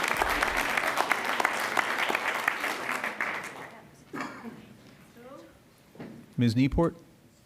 Neoporti. Excuse me, yes. Betsy Neoporti. Ms. Neoporti's in the back row. All right, we'll have Ms. Shuttler come up first. Mr. Singer, when the World War II veterans Name came and back. address, please, Ms. Shuttler. Holly Shuttler, 264 Northwest 7th Court. I'm sorry, I've been here a lot. When the veterans came back from World War II, they didn't want any large statues. They didn't want bronzes. They just wanted to move on with their lives, and they wanted wide open spaces. And that's why this park doesn't have a memorial. It doesn't have a dedication. It doesn't have a plaque, and it doesn't have any beautiful horses or tanks. It was what they chose, which was large open green space. That's why it's called the Memorial Park. When I first started coming to these meetings in March, we were told Tara Frisbee was chosen because they offered the most money per door for apartments. However, they've switched to 160 condos. We don't appear to be getting any more money for that. They represented that it was under contract. They had a contract for the Boca Color Graphics building, and they would include that in the project and make it a park. But now that's gone. And they're going to keep that, and they're going to build condos on it or apartments. It seems like there's been a lot of bait and switch. Will that happen to us in another 5 years? But more importantly, because you know I'm not for this project, why is this proposal not a true P3? Why is all the risk on the city? Why is it all being allocated to the city? Why are we building our buildings first, and only if the developer builds phases 2 through 4 will we get paid back? If they do not build phases 2 through 4, we will have received nothing. The risk is on us. That's not a true 3P. We recognize that some prior city council members did not take care of our park, our community center, or our city hall.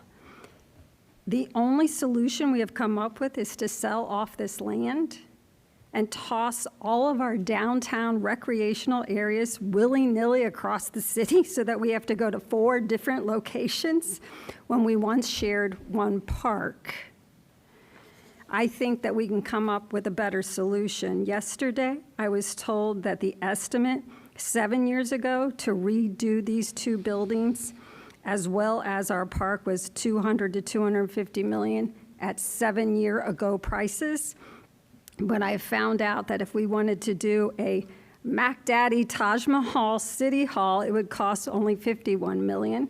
The community center would be $27 million, and our recreation would be $25 million.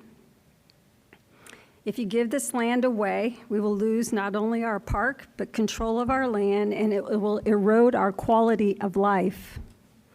If you insist on going forward with a P3, I'm asking tonight, as I've asked several times, to put back in the contract that the developer, who already signed a contract that said this, is prohibited from contributing to any of your campaigns.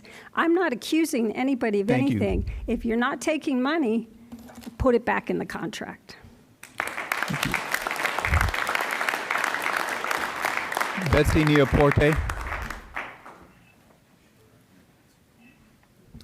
Mr. Kaler, we've heard a little bit about, could you just talk generally about what the contract would provide if we go through the one? The process where, what would be part of a master plan, how the city would retain rights on any changes and review things as every other project in the city? Sure. The direction of the council back in March was to begin due diligence, which was conducted through roughly the end of August.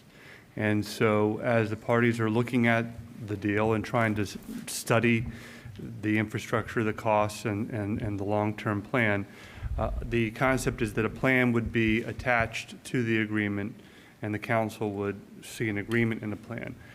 There would be milestones put in place where the partner would have to perform and deliver certain things. And if the developer and the partner did not perform, then that ground lease would not go into effect. So I think to answer your question is there would be checkpoints where it would come back to the council, where the council would see the plan and have an opportunity to weigh in, and the public would have an opportunity to weigh in as well. And the developer would not be free to develop whatever they wanted or take off space that was part of the plan. They could not simply just convert at their whim an open green field or tennis courts to a high-rise. Correct. As part of the process that the council directed was to have the development services staff, and I haven't been directly on that team, but has been looking at what are called land development regulations that would be presented to the council and accompanying the plan, and it would set out the rules for this area and potentially for the downtown going forward once the DDRI expires. That would be something that I know the staff feels very strongly about. It's being done with a lot of thought and planning reflection, and again, that would be presented to the council together. But to answer your question, the changes to a plan would require an amendment to the agreement or an amendment to the lease. Thank you. All right. Next cards are Cassie Williams, Lucas Ross, Rita Head. If any, please come forward, Mr. Ross, while they're coming. They'll come next then.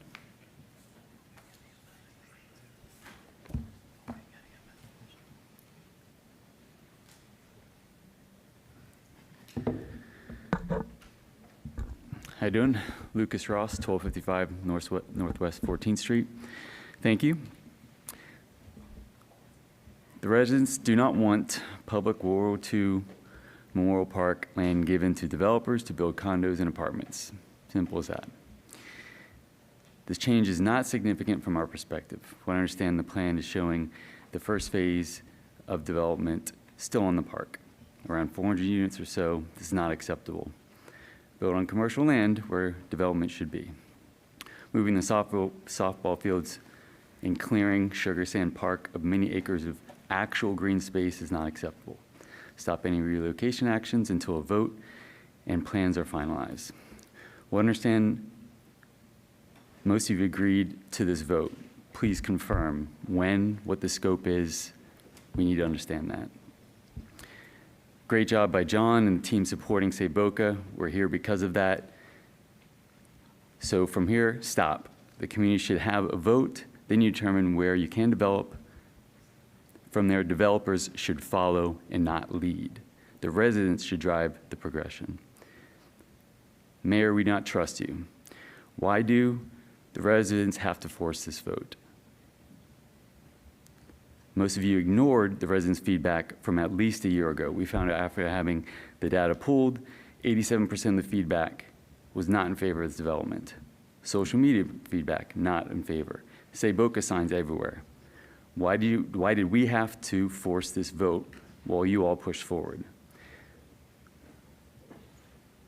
There's still a lot of time being spent by the residents, yourselves, developers. Stop the progression development, vote on the park, then move forward. There's no reason to continue spending time with this if it's obvious that a vote is going to change the way this is going to go. You mentioned a dilapidated park. Who let this happen? Let's activate the current park, what others have said. We already have a park that the public owns. Let's keep it that way. How much of a cost would it be to update the area ourselves? Come up with a plan. It needs to be part of this plan. This option needs to be part of the plan. Let's stop, let's vote, let's come up with a better plan. Thank you.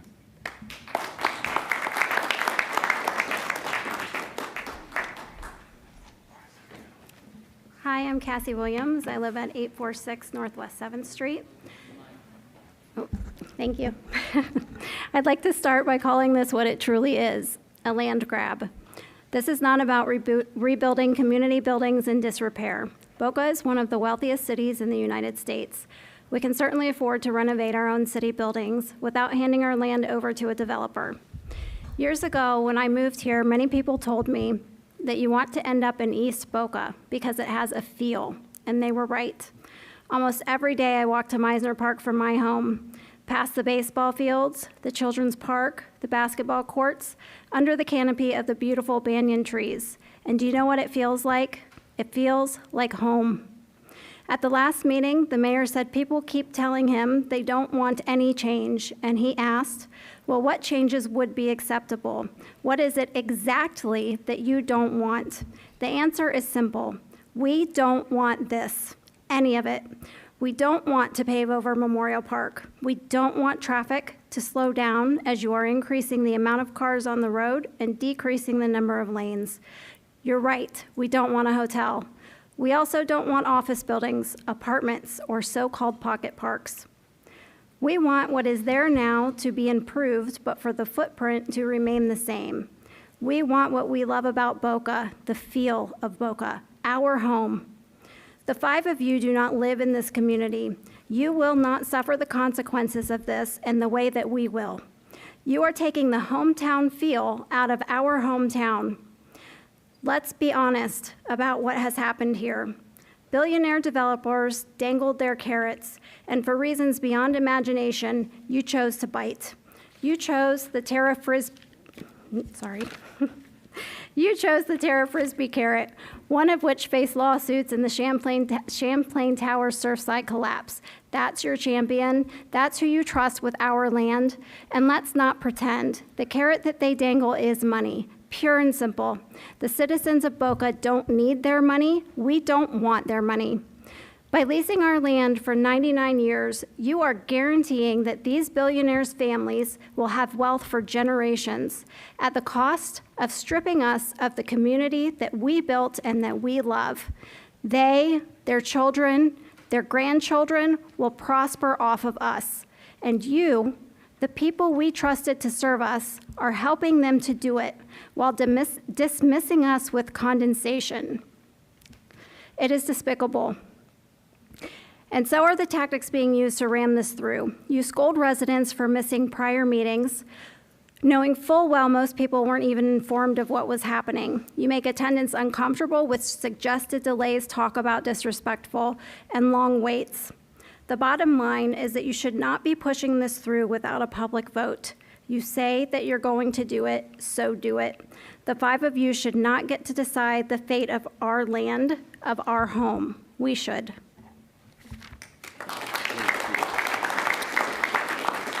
Rita Head, Mark Griffith, and Ellie and Jason G. Then Ms. Head, I think she might have left. Mark Griffith, Jonathan Onjin,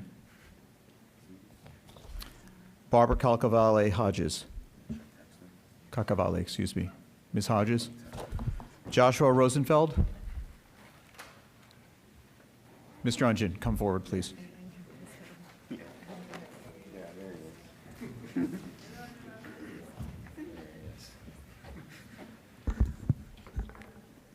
Jonathan Ungian, 6501 Congress Avenue. I first off want to start and say it's good to see some progress towards hopefully a plan that the community can buy into.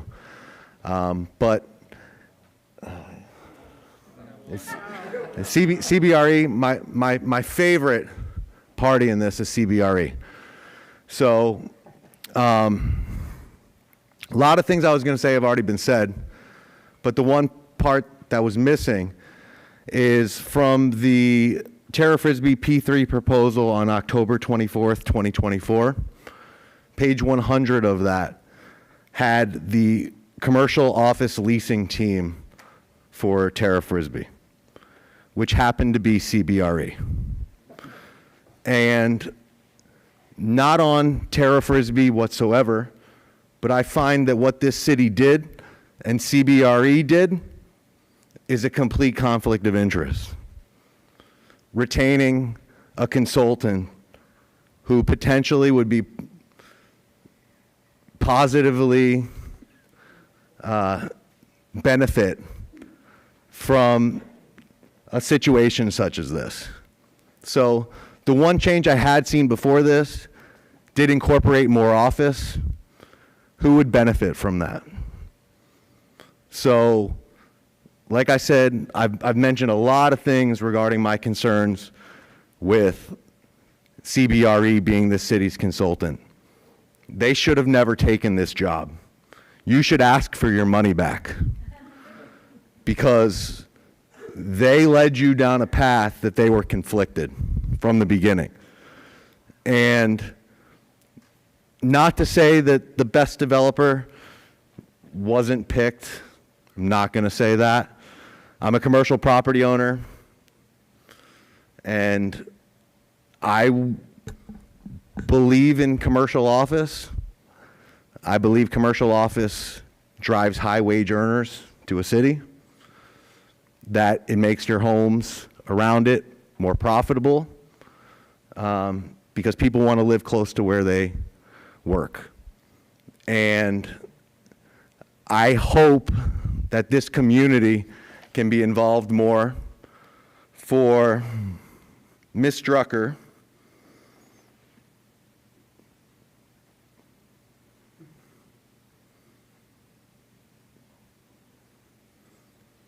of course now it's not playing, but Ms. Drucker in an earlier meeting stated the most important part of this process is listening to the community and being involved in this process. And that hasn't happened to get the best plan possible that as many of these people can buy into. That is the most critical part of this. Picking the partner, coming up with the best plan possible, and then I'm glad to hear that it'll be a vote. That was commendable of Mr. Frisbee to say that. Thank you, and Mr. this city to do that. So I hope we continue to move forward in a positive direction. Thank you. Joshua Rosenfeld, Alex DeAngelis, and Laura Paley.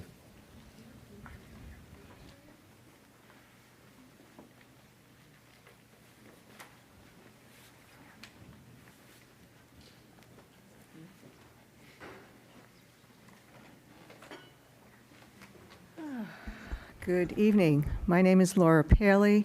I live at 485 East Royal Palm Road in downtown. And my husband and I fell in love with the downtown about 10 years ago. We've been renters for a long time, and now we're owners. And I'm definitely not anti-development because our residence is in one of the newer buildings downtown. So that is not a problem for me. And I think I've been following this development plan pretty closely over all the meetings, the models, and all the stuff that's been going on. There are some very lovely, even charming things about this plan, but I think in the end, I'm coming down against it. I think that if there are concerns about height, density, and whatever, that should all be addressed through the city's master plan. That's the way to deal with these issues and not to give it off to some developer who's going to make their own decisions about things. I don't see why a developer needs any incentives right now to come to Boca and build, whether it's going to be office, residential, or anything else. The market will take care of whether those things are profitable or not. People will come here and build if it's within the city master plan and in the zoning. So I don't understand why we're swapping any land for anything. There's still projects in the downtown area that have been approved, have not gone up yet, both residential and office. And projecting outward, I would say the major problems with this plan are the scale. The traffic obviously is a big problem for everybody. The long timeline in development, which means that I know it's supposed to be in phases, but that means that a whole section of downtown or next to downtown is going to be under construction for 10 years. Who knows if there's going to be runovers after that, which is just going to be a mess. I hear all this, I hear activate. I think that's developer speak for something. I'm not sure what it is. I love the two new little parks down by the bridge because that's where I live, and I'm there all the time, and I see lots and lots of people coming through. I don't know what has to be activated over there or at any of the other venues around town. And let's see if there's anything else I wanted to say. So basically, I do think this probably needs to be scrapped. I think that the city of Boca can afford to do something lovely, beautiful, and functional for the buildings that need to be replaced, and to upgrade anything else in the area that needs upgrading. That's all. That's all I have to say.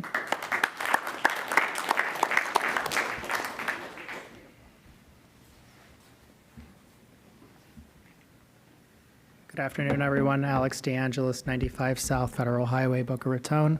I both live here and run my practice here, and I stand here today in full support of this project. It's disappointing to see that people in this city that once was the forefront of modernization and technology can stand here and be so negative for development that could truly inspire the future of this city. Emotion rather than expertise cannot be the guiding force for shaping our city's future. We have seen what happens when that occurs. Projects like the Wildflower Park has been an embarrassment for this city because of it. When planning is driven by emotion rather than expertise, the result is predictable.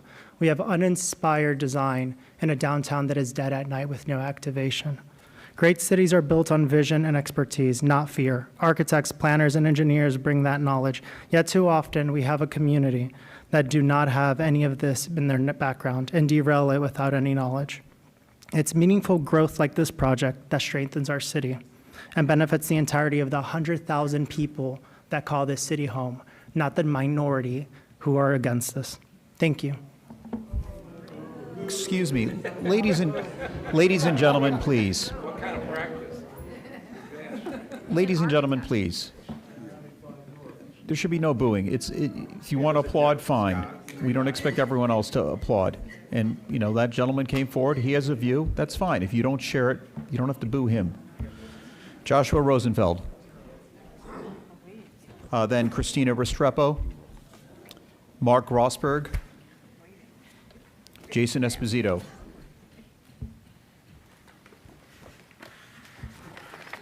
I don't know why this is facing this way, because none of you listen. Scott, the only people that are misinformed are you. We're all in agreement, or most of us. We don't want to partner up with anybody. We want to park. We don't want to get into a public-private agreement. All you have to do is look at Fort Lauderdale. They got into one in 1962 with Bahia Mar, where my wife and I had our reception. It started out as a 4-story hotel. In 1966, 16 stories. And they just approved 2 buildings, 23 stories, and now they have to lease out their beach park in order to make that deal happen. Once you get in a deal like this, in 50 years, what are these buildings going to be like? What are they going to be like? You're going to have to make another deal. It's never ending. You don't have to do this. If we have to do this, it's your fault. It's the 5 of you. Because how much money have you already spent and wasted planning to move ahead because you think this project's going to happen? How much money? Also, Scott, ads in Times Square?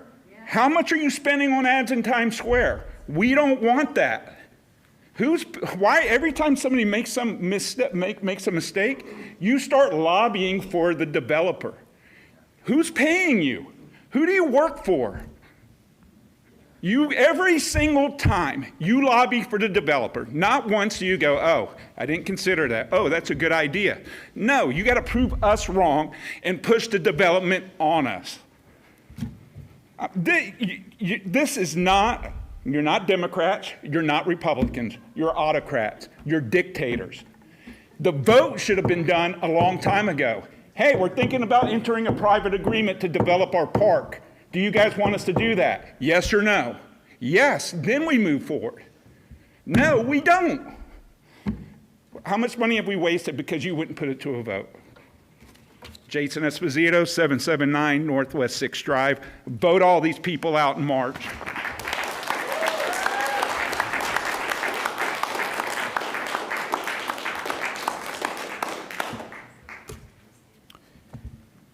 I'll just pause there. Mr. Esposito, my goal is not to lobby. You know, we were yelling that before. That's all you do, Scott. Excuse me, sir, please. We haven't had that many people on the pro side. If pro people had been making comments that were inaccurate, I would try to correct them too. We've had a few so far only. And people, please, excuse me. We will never know. Excuse me.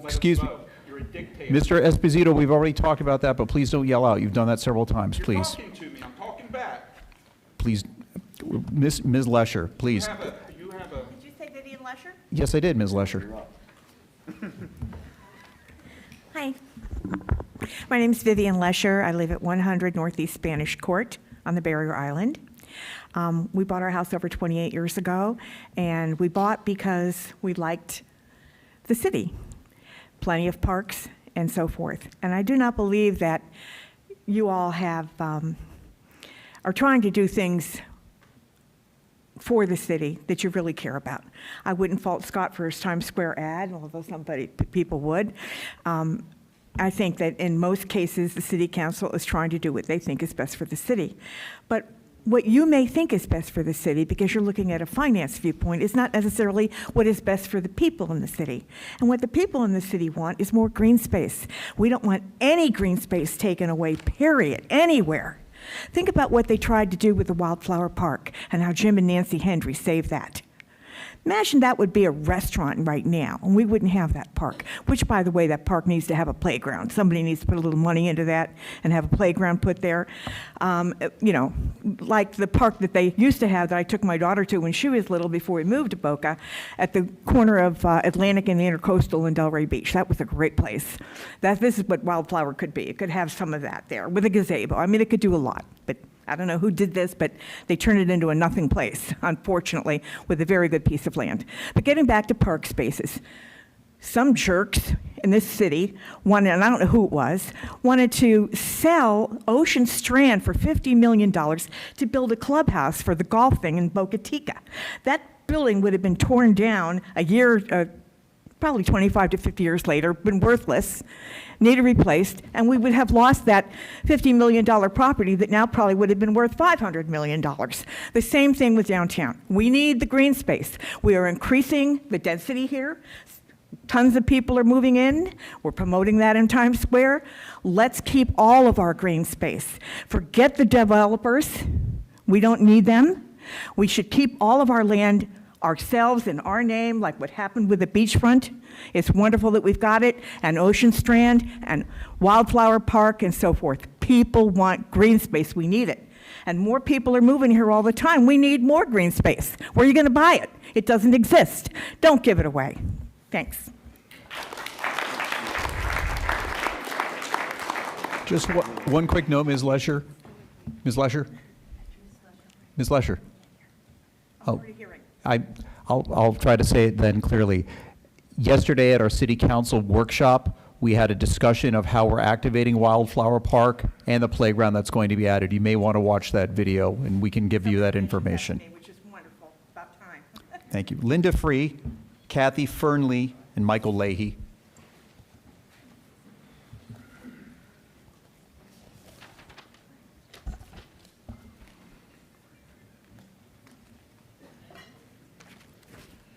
Hi, Linda Free. I live at 871 Northwest 6th Drive. Most of what my notes were about have already been spoken about this evening and spoken about in depth and very well. I appreciate everyone's knowledge and passion for what it has been said already. So I made some new notes, if my phone will open. I moved here in 1979 when the population was just under 49,000. We're now at 101.1 thousand.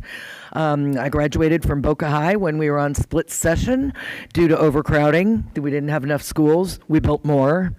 I remember the Palmetto Pretzel, Palmetto Park Road and 12th Avenue when there was no stoplights, when it was just stop signs. We've come a long way. My parents opened a small business in Palmetto Park Square. When my parents opened their business, there were many rules and regulations that Boca had that other communities did not. For instance, beautification and restrictions on signage. There was a standard that had to be followed. I don't see that standard now in these decisions being made. I see rushed decisions. Boca has been a real green city.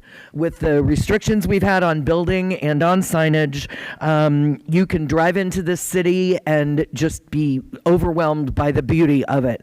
I work in Fort Lauderdale. I drive every day to Fort Lauderdale, and every day when I come home, I am thrilled that we are not Fort Lauderdale.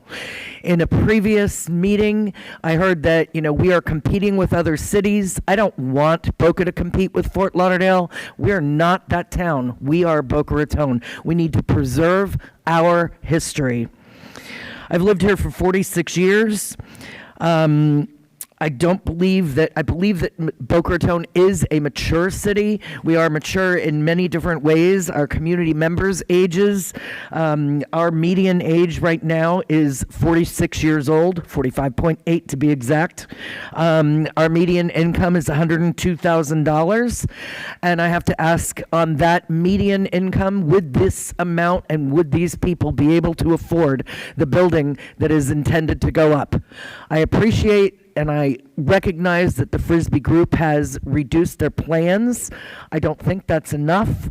I don't think that we need more private residences when there are private properties that could develop the same. Our community is also mature in the fact of the development and in our community coffers. I'm not against growth and development. I'm just really against how quickly this is moving. I appreciate that we all have decided we're going to go at a slower rate, and I would ask the commission now to possibly entertain getting a bid on just replacing the 2 buildings that need to be replaced. Yeah, good.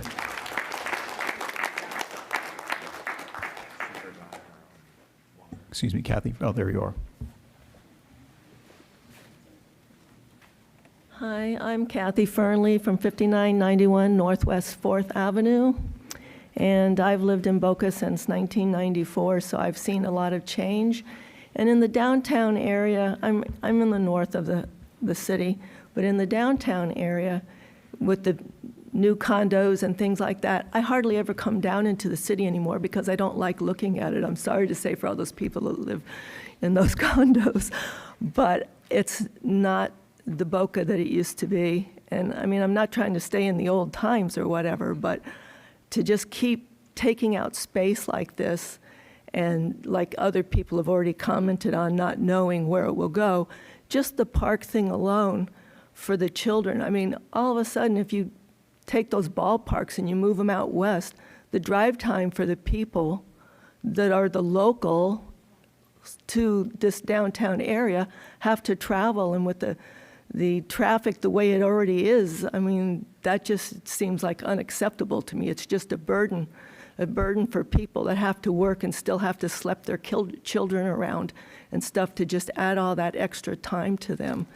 I live in the Boca Chica area, and as you well know, this has been over 7 years, and yes, it's starting to get built on now, but it's taken a lot of money, going through a lot of different plans and things like that didn't come to fruition.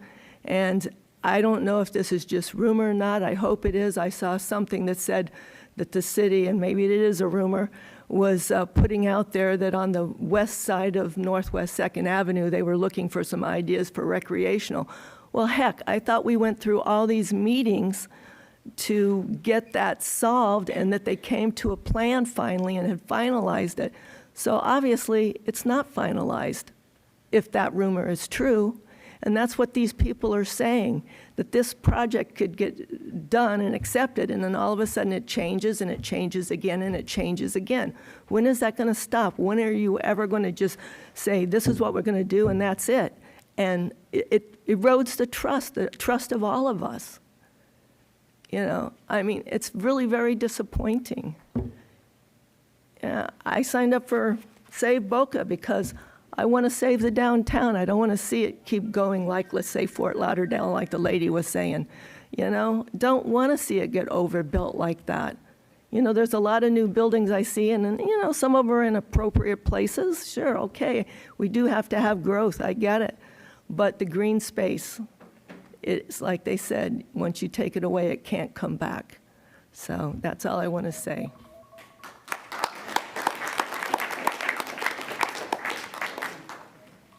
Mr. Leahy.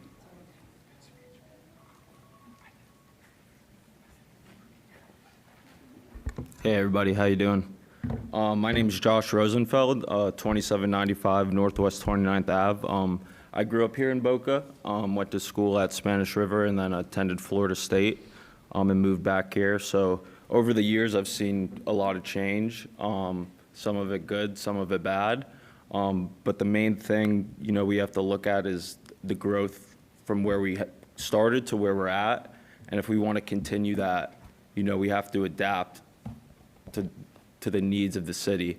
And I mean, I like to go downtown a lot. There's nowhere to park, it's kind of tough. So obviously there's a lot of good points that people here are making, but I feel like you got to get the viewpoint of everyone, the younger generation. Like, I grew up here, I want to stay here, have a family with kids, and you want to make it attractive for those people too. Not just people that have to deal with these issues today, but you also have to look forward, to the future. Because I think it's easy for people, you naturally think of all the negative things, but there's also a lot of benefits that go into it. So I feel like, as a collective group, there's a lot of good points that have been made, but I feel like there's not as many young people maybe like me that are coming and voicing their opinions. So I think it's important as a city, everyone to kind of understand, put yourself in, other people's shoes, and, think about the younger generation. Because obviously with any construction or development, there will be things you have to deal with in the moment, but is it worth it long term? That's kind of how you have to look at it. Because a lot of the points that were made were short-term issues that aren't going to be permanent. But what's permanent is the legacy that we live on our city and where it goes to. Because, we're thriving right now, but do we want to continue that for generations, or kind of be known as the city that lagged behind and didn't develop as much? But, appreciate everyone coming here. I know it's late. The staff, I know you've been here for a while, so thank you for everyone for being here. But yeah, tonight, when everyone goes home, maybe just think about not only today, but the future, because you got to stay kind of on top. Things move fast, so it's easy to fall behind. So yeah, just kind of want to end it on that. Don't let temporary things, stop the growth and the development, and communication's important too. I think everyone can collaborate and come to terms that work, good for everybody. Thank you. All right. But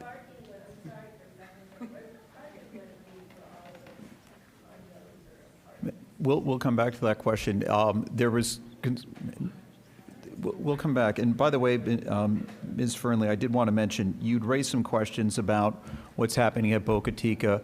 That western side of the course is owned by the Greater Boca Raton Beach and Park District. It's a separate entity. They've been working on their master plan, and they did go out for a request for a proposal, but that's not before us. It's their show. Meredith Madsen, Robert Otto, and Shannon Otto.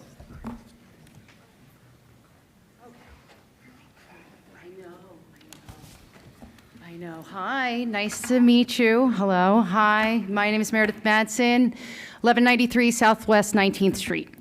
I am here because I would like to request on the record that you have an entire town of realtors and that you can absolutely get a land valuation for what you're about to give away. We are an entire city of realtors, and there is absolutely no one who understands why you don't have a land valuation. So that's number one. Number two, I appreciate what you've done. I'm a little proud of you for figuring out that these people forced you into this position. You literally created a town of activists. So good job making Boca a town of activists, of grassroots activists who had to organize. You made a woman named Buffy get a full-time job collecting signatures in the middle of the summer just so we could get to here. So great, great. And we're all awake now. So good. I am now active in my city government, which if anyone knows me, that should be a cause for alarm. But here I am. Here I am. And I'm staying here until I make sure with full transparency that everything that these people promise us either comes to fruition or, better yet, turn around and say, hey, Tara Frisbee, you guys are developers. You like to build things? We like to buy things. We're a rich town. We're such a rich town that we have one of the best cancer centers from Christine Lynn anywhere. And that was donated because we have billionaires who love to put their names on things. We love our names on buildings around here because we're super rich people who want legacies. That's who we are. So let's see if we can get out of this box and figure out a new box where maybe we get some things donated and maybe we buy some things and maybe we put some things off and maybe we have a whole different plan. I actually think that the rec center is beautiful. You asked me if I liked anything. I thought it's gorgeous. I want to know how much that costs. How much does that cost? Because right now it says TBD. I don't want TBD. I don't need TBD. I need a number. And then I want to know that's how much they're going to spend. And I want to know what those materials are. And I want to know the timeline. And then I want a traffic study, a real traffic study when the kids are in school. Because just for the record, while we're on the record, my kid got hit by a car the other day riding his bike to school, and it was a hit and run, and he had to call me from his school. And now my employee, because I am an employer and a businesswoman, and I am absolutely pro-business, so let no one say that Meredith Madsen is not pro-business. She is 100% pro-business. She is not pro-monopoly. She is not pro-not business. Business is where business can function, okay? And this town has become a place where it's very hard to do business, and that is why we have 1 million square feet of empty commercial space, because there isn't actually real little business that gets to develop here. It is one person who gets to decide who can afford to have business here. So I have 14 seconds left, just like last time. And You went over, though, you're actually. all doing civic work. Okay, and Scott, in 22, you made it so I don't have 5 minutes. You made these 3 minutes in 22. You signed that in, okay? So I just want to say that technically I had 5 minutes until 22, and then it became 3. Thank you, Ms. Madsen. Okay. Have a great day, guys. We can do it. Get out that.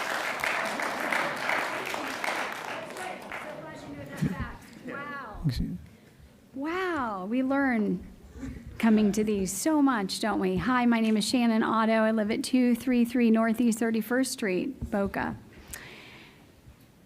I understand that the new city manager, Mark Sohaney, was the commander of Pearl Harbor. Do y'all know that? I mean, I know it's rhetorical. And I just wonder, would he consider giving a piece of the memorial to a developer because it might be profitable? I just wonder. I know people from Miami, from Fort Lauderdale, from even Delray, who literally come here to Boca because we are more of a small town feel, believe it or not, as much as you want it to be high density and so on and so forth. I know many that do. And if you take away the green space we have, we can't just I mean, you're not going to tear down the building because, you know, the next council in 10 or 15 years decides, oh, maybe we need more green space. By the way, I don't know if you know this, but Fort Lauderdale, they have their police station, and it's outside of the city area. I just heard this about 2.5 weeks on the radio. And now they're going to spend millions of dollars to put the police station back into the city, or put it into the city. I find that interesting, especially with all the growth you want to do. Crime happens in the city. So I also want to say the green space of the 31 acres between Palmetto and 7th and Crawford and 2nd Avenue, that community center we know can be rebuilt. It's not a historic site. How many cities have you gone to where they make historic hotels in the historic district, or homes they'll make it in the historic district, and they have people go there because they want a special back in time kind of place to visit, okay? We so much want to keep our green space. Fix it, clean it up. Maybe I was thinking it would be great to have a fountain. Let's have a flag and build a real historical plaque, finally, a visual commemoratory plaque for our brave soldiers who prevented a true dictator and tyrant from taking over land that was not his country's to take. And here, this council, I find it interesting. I'm just saying, you are now trying to do with land, in a sense, take over some land that is not yours, instead of doing what you should do, which would commemorate. Please conclude, Ms. Otto. So I'm just back to Mark Sohaney. I wonder what he would think. Thank you.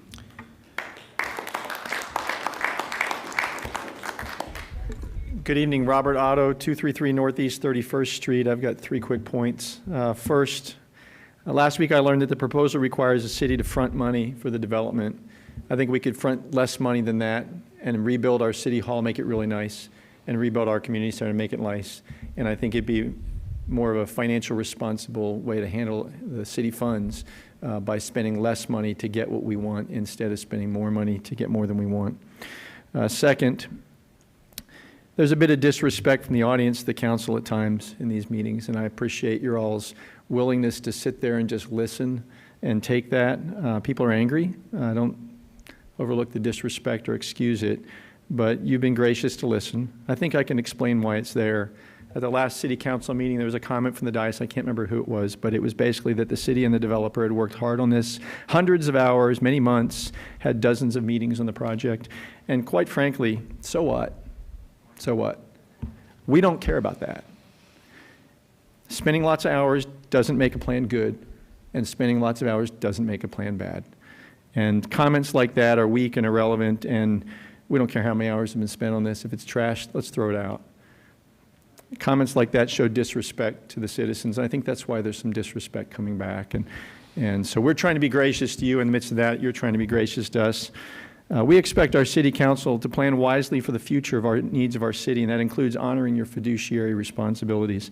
Unfortunately, my experience with the city is that when the council makes foolish decisions, the result is that millions of dollars that we work hard for and that we pay taxes for are foolishly squandered.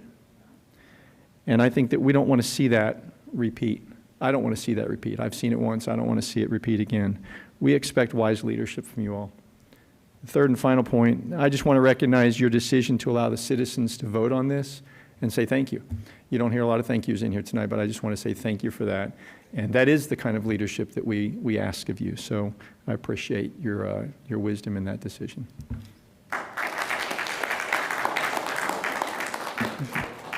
Colin Kraft, I think he was the young man who spoke earlier and left. Then Judy Morrow and Pam Paschke. Ms. Morrow, it's your turn now.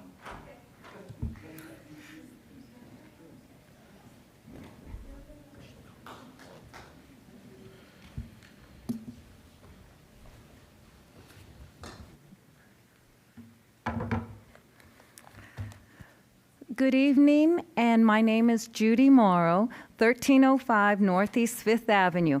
I'm here about tennis, and just a little history is I started my petition to save Boca Raton Tennis Center at 271 Northwest Boca Raton Boulevard. And of the 403 people that I got to sign my petition, half of them played tennis, but the other half said, oh, well, I don't like all this development, so I'll sign your petition. And that tells you right there that people do not like all the development. We have about a dozen developments going on now that have enough apartments, condos, businesses. Look at Federal Highway, the Mandarin. It's been sitting there as an eyesore, and that was supposed to be a good company, and evidently they're bankrupt. Now they're going to buy it back or something. It's very complicated.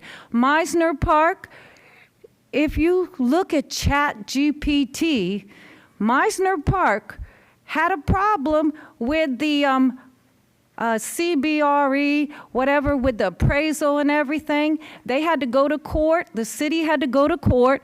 The city lost. The city had to then go to an appeal. That's what it says on Chat GPT.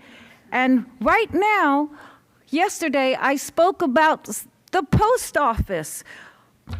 Our post office at 170 Northeast 2nd Street is 0.65 of an acre. And according to Chat GPT, its estimated value is $11.54 million.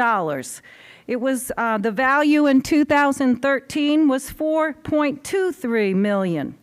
Okay, so if that, just a little more than half an acre, 0.65, is worth $11 million, then you take that $11 million times our 31 acres, and our 31-acre park is worth $750 to $800 million.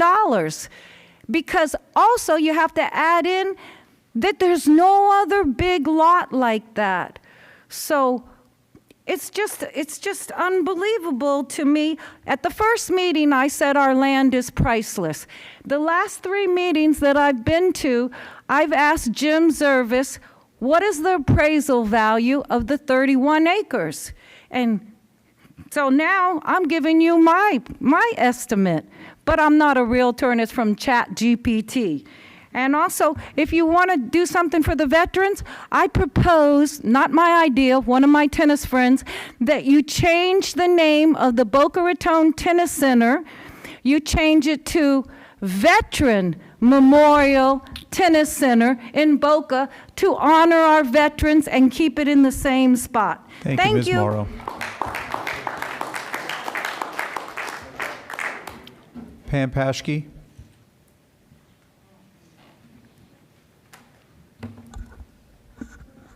Hi, I'm Pam Paschke. I live at 341 Southwest 2nd Street. I've lived there for over 40 years. I have obviously been listening today, and there have been so many great points made, but I have a few that weren't made.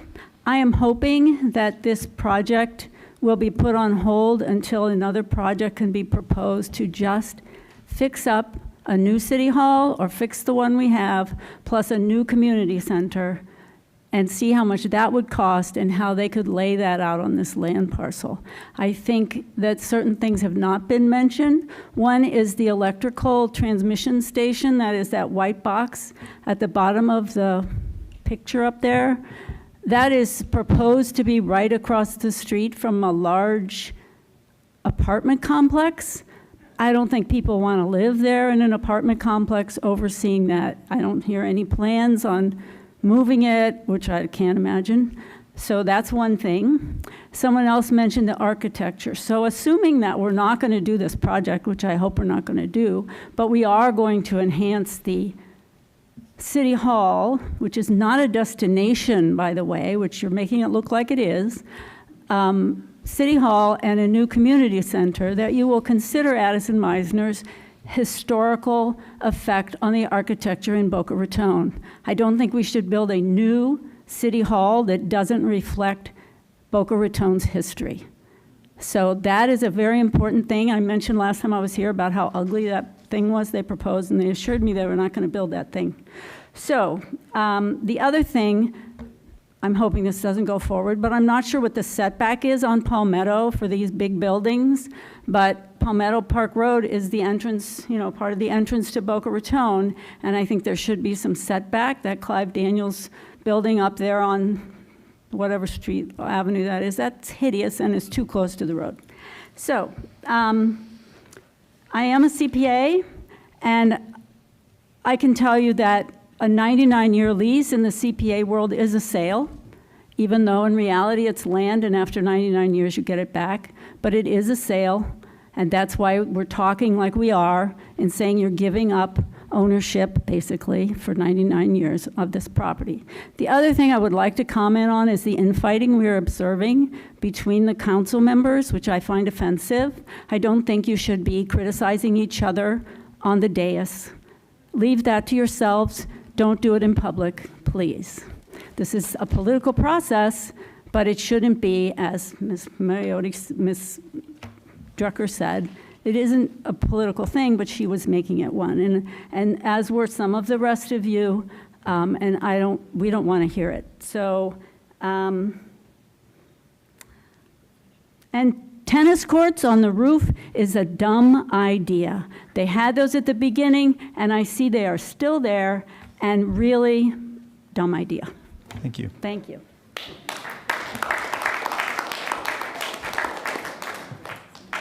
I have just a few more cards, and I think we'll take a break at 10, or by 10, just every 2 hours. So let's go with Laurellen Colbert, and then Silka Dodell.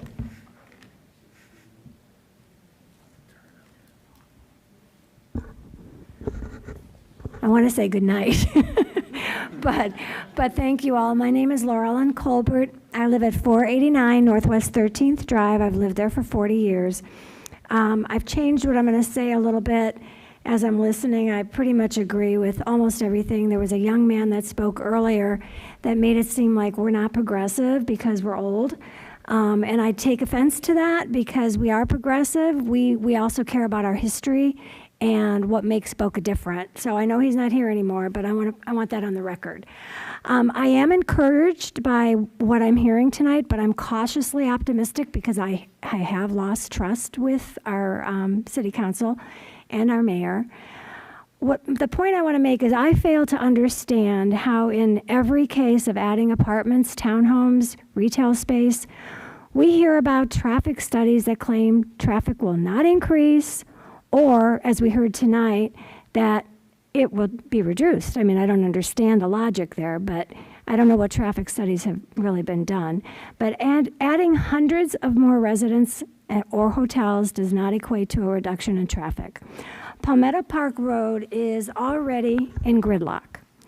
And I mentioned this, I'm on the record for August 26th about my concerns with traffic, and I'm going to keep hounding. This and other projects will require traffic to spill out onto Palmetto Park Road, which is already gridlocked and congested. I'd like to hear about what's being done to address the traffic flow. Where's traffic engineering and all of this development and planning? I may be incorrect. I think Palmetto Park Road is owned by the county, but I don't know where the city comes into addressing what we're going to do to account for the added traffic that is going to be there. I mentioned at August 26th meeting concerns and challenges that residents and homeowners face near 12th Avenue and Palmetto Park Square, near Palmetto Park Square. We are literally blocked into our neighborhoods with no ability to enter or leave our neighborhoods with the overwhelming traffic on 12th Avenue. And I mentioned all the reasons why there's so much traffic there. That's on the record. But all I got when I spoke to traffic engineering 8 years ago about this was a sign on the intersection that says do not block, and that's a joke. So I welcome all of you to visit Northwest 12th Avenue and Northwest 4th Street and live what we live during peak school hours, trying to get in and out of our neighborhoods living west or east of Northwest 12th. It's impossible. If Meadows Park is in any way impacted by this, we're not going to be able to get out at night either. So I just want to know where traffic planning is. And also, I just don't understand why the government campus was allowed to deteriorate to the degree that it has, that we're in this boat right now. So that's it. My time is up. Thank you so much.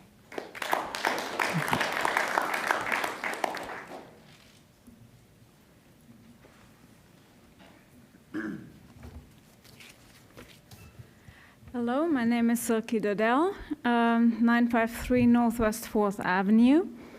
I'm a small business owner. I have an AI company, so I'm all for innovation, but this is not innovation, this is a sellout. I was here 2 weeks ago and I proposed a series, or I asked you a series of questions which I understood you couldn't answer right away, and it was my expectation to receive an email with some answers. I'm still waiting for this email, so I hope you will answer these questions. So to remind you, I had done a quick back of the envelope computation.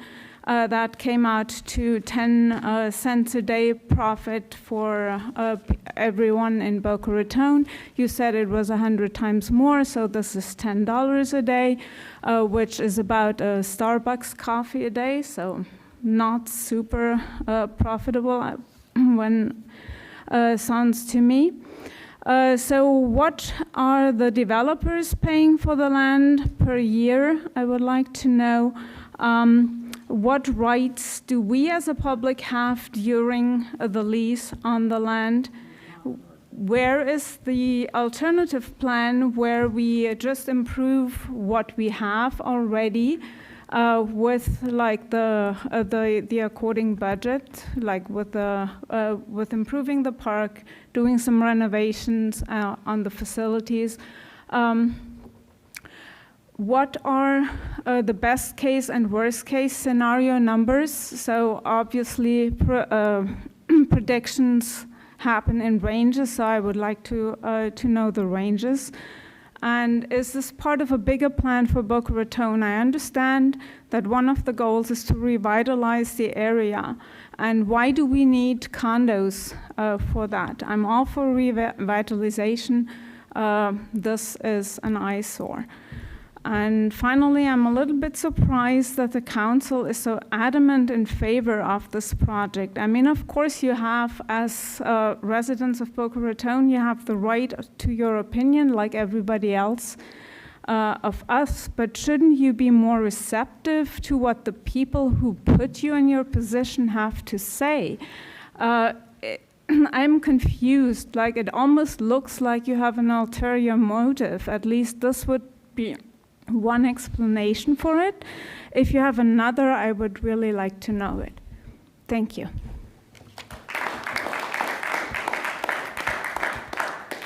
We're coming up on 10. Let me just pause there, if I may. Just a few points.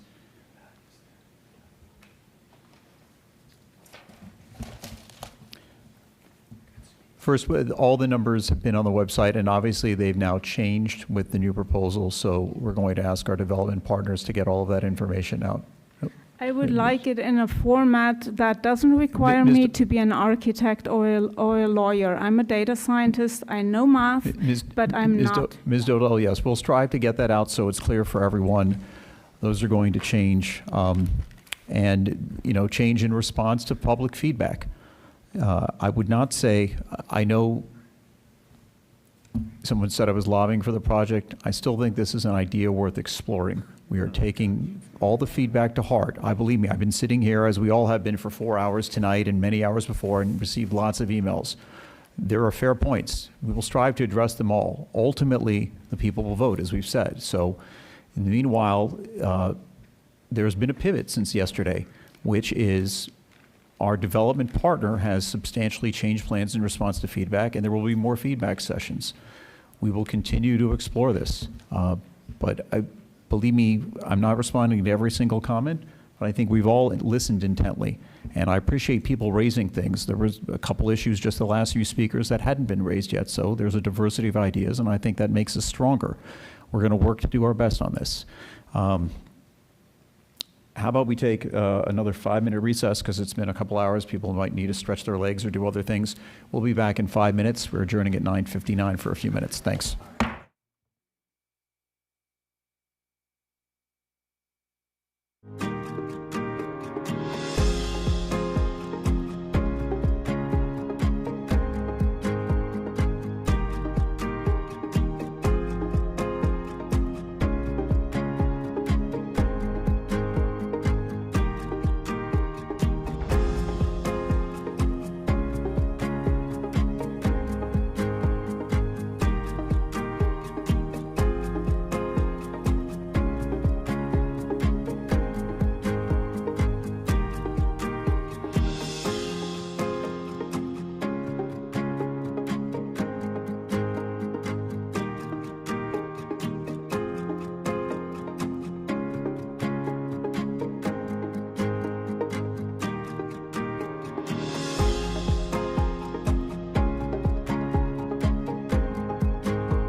We are resuming this meeting at 10:09. By the way, if there's anyone out in the hallway, there are plenty of seats inside. I think everyone's already inside.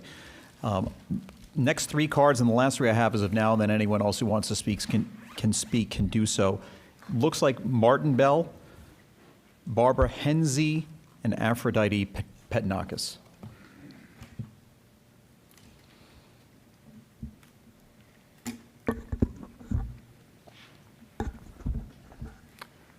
Yeah, good evening. I was waffling on whether to come here this evening, and then I took a walk, and... Are you Mr. Bell? I'm sorry, Martin Bell, 761 Southwest 3rd Street. Thank you. So I was waffling on whether to come here this evening and say a few words at this meeting. So I went for a walk just to think about it. I walked from Royal Oak Hills to the Wildflower Park, took the underpass at Silver Palm Park, the underpass through Wildflower Park. Beautiful. So I got to compliment the city. I voted for it. It's beautiful. Last night, you all seemed unified in activating it. There seemed to be no regret about not going with a commercial option, on the site. I think it was Councilman Weinroth at the time who was claiming that there was misinformation on the side of the proponents and unintended consequences. Looking back, I don't think anybody regrets the outcome. Beautiful. I have to compliment the city. So then I came back around 2nd Street, which fed all the way into Memorial Park. And looking at Mayor Singer's email from Sunday night, usually I don't open up those emails, but because this caught my interest, I opened up the email. And Mayor Singer was talking about, let's be candid. He's talking about rarely, if ever, do people come out to our city campus in the heart of downtown. But we don't view that as a city campus. We view that as a park. And when I arrived at the park, it was vibrant. Both baseball diamonds were in use. And then I looked at my phone to see what time it was, 6:02 p.m. So this meeting just went underway at that point in time when you have a vibrant park. We see it as a park. We have a campus at FAU, which is a beautiful campus. We have access to a campus. Another thing about your email, you had mentioned Meisner Park, and there were people that opposed that back in the day, and they would probably agree that it was a success. But we have Meisner Park. We don't want to replicate it. We don't need to. Anyway, so there's been a lot of talk about trust. We trust you to develop parks. We have demonstrated we do not trust you with commercial development. And you have a lot of examples of renovation on Palmetto Park Road. You have a lot of very good comps, 399 West Palmetto Park Road, 345 West Palmetto Park Road, the old library, the retail to the east of the City Hall. And so you have a lot of responsible owners around you renovating those properties, those older office properties. I don't see why there's any reason why we can't renovate them. But the nice new facades, nice roofs, nice new windows, just like they have at the old library. Anyway, I have more to say. I guess I'll come back another time. Thank you. And Mr. Bell, you need not wait for 2 weeks. If you can certainly email your comments to all of us too, and so can anyone else. We've been getting a lot of emails. I've been trying to respond. I'm sure my colleagues have as well. Thank you. Ms. Henze, Barbara Henze, then Aphrodite Petnakis. Thank you. Aphrodite Petnakis, 1041 Northeast 5th Avenue. I came here this evening not with the intent of speaking, but I just want to say what I'm seeing and what I'm hearing from the residents. That's a beautiful rendering. Probably will have beautiful buildings, nice trees, nice green space, blah, blah, blah. I think what the people are trying to get across is that we don't want this city council or any future city council giving away city property. We don't want to give it to developers. We want to keep what we have. You can fix what we have. You can enhance what we have.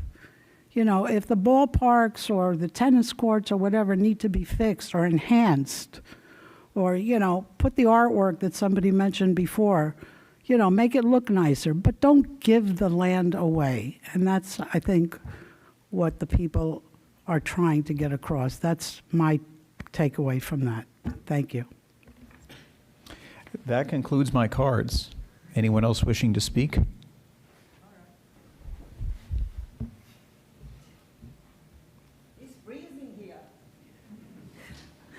Good evening. My name is Alexandra Avelo, 498 Southwest 12th Terrace, Boca Raton.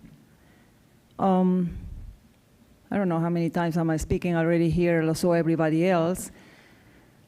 But at this point, I think, guys, with all the respect, we are losing time and we're wasting money.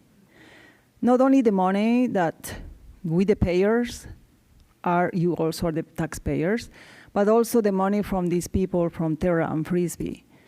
Now I feel sorry for them, to tell you the truth, but I have a solution. Since let's make it the benefit, let's give them the benefit of the doubt that they didn't know that this was a park and this was the memorial park. Let's give them, they were innocent and they fell in the trap of yours, that you guys know that is a memorial park. So, as I told you last time, Mr. Mayor and Council, you don't own the land. You don't have the deed. Therefore, these people did a beautiful, 20 projects, beautiful blueprints, anything. But they are going to lose. It's a waste of time. It's a waste of money. What I came up to my mind right now is, what about this? Let's hire them, or if you don't hire them, Terra and Frisbee, to rebuild or redo or build a new Taj Mahal, as I mentioned to you in the first meeting, or a palace as a city hall, and don't touch the rest. Maybe you hire them just to build the Taj Mahal for you guys. Terra and Frisbee might be one. Look at how beautiful it is. So they can do a beautiful job, Taj Mahal, the same with the Children's Museum, the same with the community center and everything. If you don't want to pay the big bucks, because these guys are not, you know, little ones, but they're big ones. So you don't want to pay the big bucks. Let's hire the Mexicans, or let's hire the Guatemalans. They can build the Taj Mahal there very fast and very cheap. So I don't know, we have to be mindful, guys. Ms. Drucker, please. Ms. Nachlas, you are running for mayor. Mr. Thompson as well. Let's be mindful of this. Let's don't waste any time and no more money. And let's respect each other here. This is a park that you are not the owners. We are the owners. We are going to vote. The vote, I'm knocking steel doors in every single part of the city. Not even one person has said no to me. So please be mindful. Thank you. Any other speakers on this item? Mr. Griffith. Yeah, my name is Steve Griffith. I reside at 123 North Ocean Boulevard, Boca. I've been hearing all these people speak in regards to this project. I have to applaud all these people, and you, mayor and council. We all have sacrificed our nights pertaining this, taking days off so we can attend this meeting and speak. Apparently, you know, we're in a crossroad right now. It just seems like certain people want this to move forward, which many projects have moved forward, and it just seems like this town, I've been employed here and living here since the early 80s, and the tallest building east of Federal used to be the old NCMB Bank, which is the Bank of America. Now, all these other buildings supersede that. The roads cannot handle any more condos. What's going to get built on South Ocean, right just south of Palmetto? The new building that's proposed to be built at the post office, 10, 12 stories, I don't know. It's supposed to be huge. It's just, I ride my bicycle everywhere in this town. There's 10 traffic lights from Palmetto and A1A to 95. That's only 2.5 miles. And it's like, it gets so congested, it's crazy. And it's just, you talk about these safe bike rides here or there. We all know the bikers can be riding in the streets. Palmetto, you try to ride your bike on Palmetto, you better roll the dice, because you're definitely going to get hit or somebody's going to open up a door. There's not enough space. It's just, I think if we just redo this, our current city hall, put, I don't know, 3 more stories on top of the current one, make the community center maybe 2 more stories high, redevelop those like other people have said, and we could do slight improvements, besides that. That should be sufficient enough. I went downtown today. Nobody's working. I don't know. Maybe they're on break again. I don't know. Or they're working on their computers at home. But it just seems, I don't know. We don't need this, especially at this time. We have too much development as it is. So thank you for your time.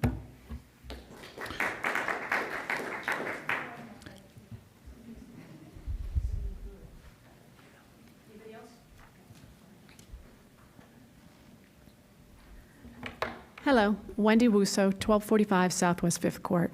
I mainly came here today to support everybody else who is speaking, so thank you so much for helping me not have to be as involved in city government.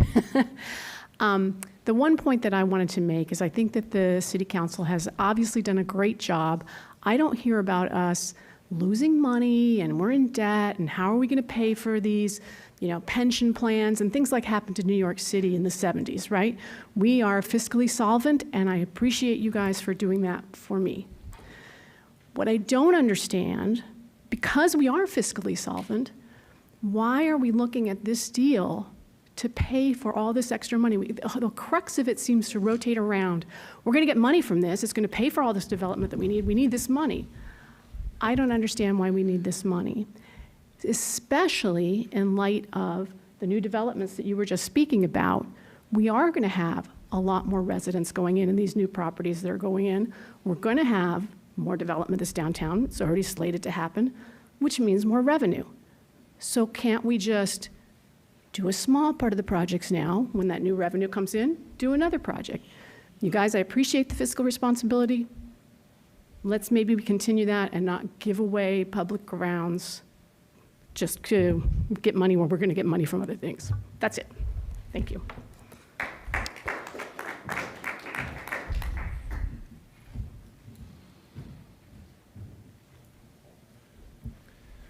Hi, Joseph Bujalski, 17309 Balboa Point Way. I want to thank you all for your service. Heard a lot tonight, and you certainly have a job that I could never do. So I spent a lot of time trying to bring cool businesses to Boca. Right now, one of my clients, Flamingo House, is going to be displaced. Their building is being torn down. They're downtown. They're going to need a new home. I'm working on bringing a cool sushi concept called Bellyfish to either downtown Boca or Glades Plaza or Military. I love Terra. I love Related, as I stated back in March.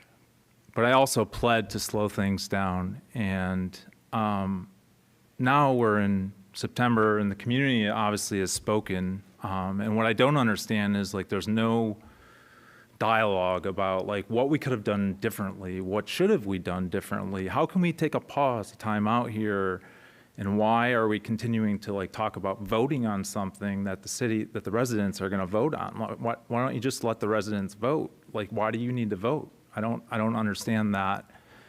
And one of the reasons why is I don't think there's like enough dialogue and communication and trust and other things. And so after the last meeting, I emailed you, Mayor Singer. I emailed you, Mr. Thompson. You had some good points. I met with Commissioner Nocklis, who took the time to meet with me. And I'm trying to understand on a similar issue, because it all ties to the city. The city right across the street has a golf and racket club, right, that was donated.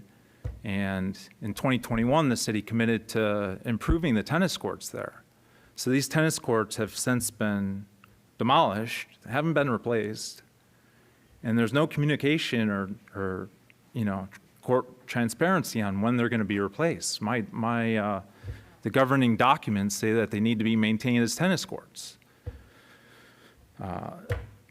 Commissioner Nocklis, it sounds like there's some long-term planning, I understand, with beach and rackets, and it all ties together. But again, there needs to be more communication and transparency. And I got put in touch with a staff member that says, "Oh, they may not be replaced," and so that was really disheartening to hear that we have a golf and racket center right across the street that, And so I think we can do a lot better, and that's really what I urge, instead of like kind of going back and forth and being disrespectful to each other at times. Like, let's just own, things that we've maybe done wrong, and like try and work with groups that want to work with our city, the terrorists and relateds of the world, and like figure things out and listen to our residents. Like not like push them away and say, "Oh, we'll vote," and then make it conditioned on your vote. Anyways, that's my 2 cents. Thank you. Anyone else wishing to speak? Last call for public comment on this item. All right, we will close the public comment on this item. A lot's been said tonight. Thank you. We understand the sacrifice everyone makes in coming here for so long, and do appreciate the comments. A lot of them have resonated. We will strive to get answers, including people who ask specific questions. And colleagues, I'll turn it over if anyone else wants to say anything before we move to the next item. Mr. Mayor? Please. I would just want to try to close the loop on, I think sounds like there is consensus on postponing the final vote on this. We talked about that yesterday. But also, it sounds like, based on what the developer said, that they would agree to have any approval by us as the city council be conditioned on approval of the voters at a referendum vote. Can we give direction to the city attorney to start preparing an amendment that would reflect that? What specifically? You're saying language for a ballot question? Both the postponement of the final vote, that's one. And the second would be, yes, start working on potential ballot language that would incorporate the idea of having any approval by us be contingent on a referendum vote of the people. And just, I don't imagine the city attorney has that language right now. Maybe he does, but he should, if we give him that direction, I would ask that we start him on that process. Comments? On the last part, I thought to reiterate, I thought we were clear. We're not moving forward on October 28th. I think we all nodded that yes, and we're all nodding now. So, especially in light of plans that have changed. So that one's clear. Colleagues, response to Mr. Thompson, Mr. Wigder? No, I thought it was quite clear that there's no way this is going to be ready in October. So to the extent, Mr. Kaler, that we need an amendment to so reflect that the dates would have to be pushed out, the question, again, I put back to you all is, to what date? Again, we're not sure. There has to be a lot of public input on this new plan, which was just unveiled yesterday. They need significant review. So, again, I guess Mr. Kaler can discuss with, developers council a postponement to a future date, and then afterwards, in terms of the ballot amendment, yeah, absolutely. Then it should just go, as opposed to anything else we've already discussed. This will be going to a vote. Just put it in writing. Just put it down. Okay. Fine. Mayor I Singer? thought we'd said that, but yes. Ms. Yeah, Rucker. so, I'm a little confused. So we talked about the timelines. We know we're not voting in October. I guess the question for Mr. Kaler is that explicit on the interim agreement? I don't have it in front of me. There's a lot of data that comes at us. And then in terms of the referendum, is just following the traditional procedure? The petitions have been put in, the supervisor of election is passing, when they come back to us, that whole procedure will happen, and then it'll go to a referendum to the voters. Correct? Just to clarify, what I understand you're asking, Councilmember Drucker, is there's the initiative petition to create an ordinance that would require referendum on the disposition of real property. My understanding is that in addition to that, there's question on whether or not there would be a ballot language, or whether the council would direct me to prepare a ballot question that would allow the voters to decide the substantive issue on this project. So my understanding is the discussion is about two questions. It's a good clarification, because I think a lot of the people that are sitting here are thinking it's the referendum petition, and these are two separate things. So it's very important to clarify that for the people that are not, that there's just two, even for myself, there's like two different things. I'm in favor of both. I know there's a process that we have in place for the petition, and then there's a process for a ballot initiative, and we've discussed it. But I think it's important to clarify that for the public so that there's no confusion. We cannot continue to create confusion for the public. We need to be clear on the messaging and making sure of what we're saying, so there's no confusion later, and putting it very plain. I think someone said it earlier. I forget the word that they used. Could I attempt to clarify? When Mr. Frisbee was over here, I asked him, will you agree to having any approval by the city council be conditioned on a vote of the people on a referendum question? And he said yes. This is a process that the city is familiar with. City attorney and I have talked about this. So I think the ordinance or the charter amendment that they're getting signatures for will be on the ballot, assuming the signatures check out. Separate from that, this project, the developer himself committed, saying that he would be in favor of having this project be subject to voter approval on a referendum question. I'm asking, can we please give the city attorney direction to start beginning the process of drafting that language so that it can be on the ballot at the appropriate time? And I think based on the comments of what we said earlier, that there was consensus for Yes, that. The thank question, do you favor a public-private partnership, et cetera? Yes. Yes. So, And just to clarify, the council's direction is clear. The way that I would prepare a resolution in consultation with the manager that would then be presented to the council for action. So you'd have an opportunity to review that and decide that. okay, so we've got consensus on that. And then in terms of the dates, I would suggest that we don't shoot from the hip now, because again, in the last 36 hours or so, we've had a lot of new information. We know it's not October 28th. I suggest we regroup with our development partner to figure out a more appropriate timeline, and that, incorporate the public feedback so we can figure that out. But we're all clear that it's going to, not be October 28th, and we can have those thoughtful discussions with them internally and figure out where we're going and address it at the next meeting, because we still have plenty of time. Okay. We've got those items. Anyone else? Comments? Ms. Naklis. Mr. Mayor. I just wanted to go over a few of the things that I heard tonight that I think we need to get answers on, and that was an appraisal is needed, which Mr. Kasich addressed. What are the alternatives? And I know I've talked to Mr. Brown before, and whether those include us building a city hall and recreation center on our own, what that looks like, and we need to have those alternatives. A new traffic study needed. I don't know when the last traffic study was done.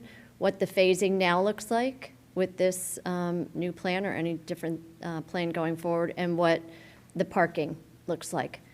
Someone had that question also. Someone also had a couple people had questions about why a P3, why are we even considering that? And when I was going back through some of the things that I had, I pulled out the 2023 strategic plan. I'm just going to read part of it, and it says, as we re-envision our government center, we promote a sense of place, open spaces and gathering places that facilitate a sense of community and civic engagement. We encourage and partner with the private sector to extend the city center beyond government and employ a transit-oriented development framework and mixed uses to help us create our vibrant city center. This was from my first strategic plan in 2023. So it's not something new that's come up. It's been, long before I was on council. This was my first strategic plan, and it says right here, encourage and partner with the private sector. So I'm glad we're doing what we're doing. I thank everybody for coming out. I think even though at times it got heated and spicy, I think that we made progress tonight, and hearing a lot of different things, and deciding on whether we're going to take this to a vote or not, which we have consensus on. So I think that a lot of good came out of the last few hours. So I want to thank everyone for being here. Ms. Rucker? Thank you, everyone, for being here tonight. I've asked for the Recreation Master Plan. I think once we have the Recreation Master Plan, it's important because, I don't know if he's still in here, the gentleman that just went up, sorry if you're, I think you're in the back. It's important to understand where all the recreation is. And I understand the folks that are east and they don't want to drive west, and people that are west drive to east. But remember, residents that live in the west, they drive to the softball fields in the east. We're all a community, and this east-west makes me kind of sad in a way, because this is the city of Boca. It's just not the city of the downtown. The city of Boca Raton is 103,000 strong and vibrant city, and truthfully, the envy of a lot of neighboring cities. And I stand by that because I do a lot of work throughout the county and throughout the state representing the city of Boca Raton. So I think the Recreation Master Plan will give us a lot of information, especially back to the tennis courts. Whether they're going to be in the downtown, which is what the plan proposes, understanding Meadows Park, understanding are we not going to put them there anymore? Are there going to be more tennis in the golf and racket? It's important to have those pictures. What is Parks and Recs doing? So again, I've asked for this plan. I think it's coming, but it's very important as we make decisions that are going to affect not only this area, but the entire city for generations to come. So I think that's important. Ms. Knox, as you said it, the appraisal, I know that in our process, things like come later, but I think that's an important part of this. Traffic, I don't even have to ask, because if you know me, it's about reducing traffic and public safety. So I don't, want to get into that, because I talk about that a lot. I'm really big on that part. Again, I think I said a lot of the things earlier. I appreciate all the feedback that you're all giving. There's a lot of points that were made today that we hadn't really thought. And, all I really ask of the group is, when you have it's great to have healthy discussion, respectful, healthy discussion. I'm going to turn to you, Ms. Morrow. By the way, I love the sweater you had yesterday and today. But you come in here since March respectful. You asked to talk to us. You sit with us. You said, I haven't heard from you. You come and you tell me, but you do it in a way that's respectful. We are all in this together. We are all, and I think a gentleman said, doesn't matter how many hours you spend. It actually does, because that means that we're really doing our due diligence if we're spending hours on that, not only with the developers, but with the community. So I think, I forget who it was, I disagree. We do spend many, many hours to make sure that we have our due diligence done. So that's as much as I'm going to say today. We're going to have to continue to process everything that's on here. And like I said, we just got all this information. But I'm looking forward to more discussion. Mr. Wigner? Thank you. As I said in the beginning of the evening, it was seeing this the first time yesterday. Again, it was slightly concerning, because again, we didn't know what we'd be expecting, and I said to the developer, I wished that this input process would that all these comments, there would be a workshop, with the people first, and then come back with a revised plan so we could work forward on these things. Certainly, putting the kind of cart before the horse of, okay, well, let's design it and, this is what we think you want. And obviously a lot of people are saying, well, no, this is not what we want. So the idea is, for them to work together, for the developers who want to make the city better. And of course, we always want to make the city better, to work together to try to do that. How we do that, how we preserve the great things about this downtown memorial sector and create a TOD, which was envisioned when the Bright Line get there. How we do that, yeah, that's very complicated. It's significant planning. And how we pay for it is also very complicated, requires significant planning, which we have multiple consultants looking at doing. And obviously, it's not something that can be tossed out. And certainly, it's not something where we're going to, just, ad hoc say, okay, well, we can just do it ourselves and we'll just raise whatever the taxes are, we're just going to raise the taxes to do that. That's not fiscally responsible either. So exploring this, determining those costs, the people have some great suggestions that should be incorporated in all these things. And there's an opportunity to do so. There's an opportunity to plan it properly in the right amount of time.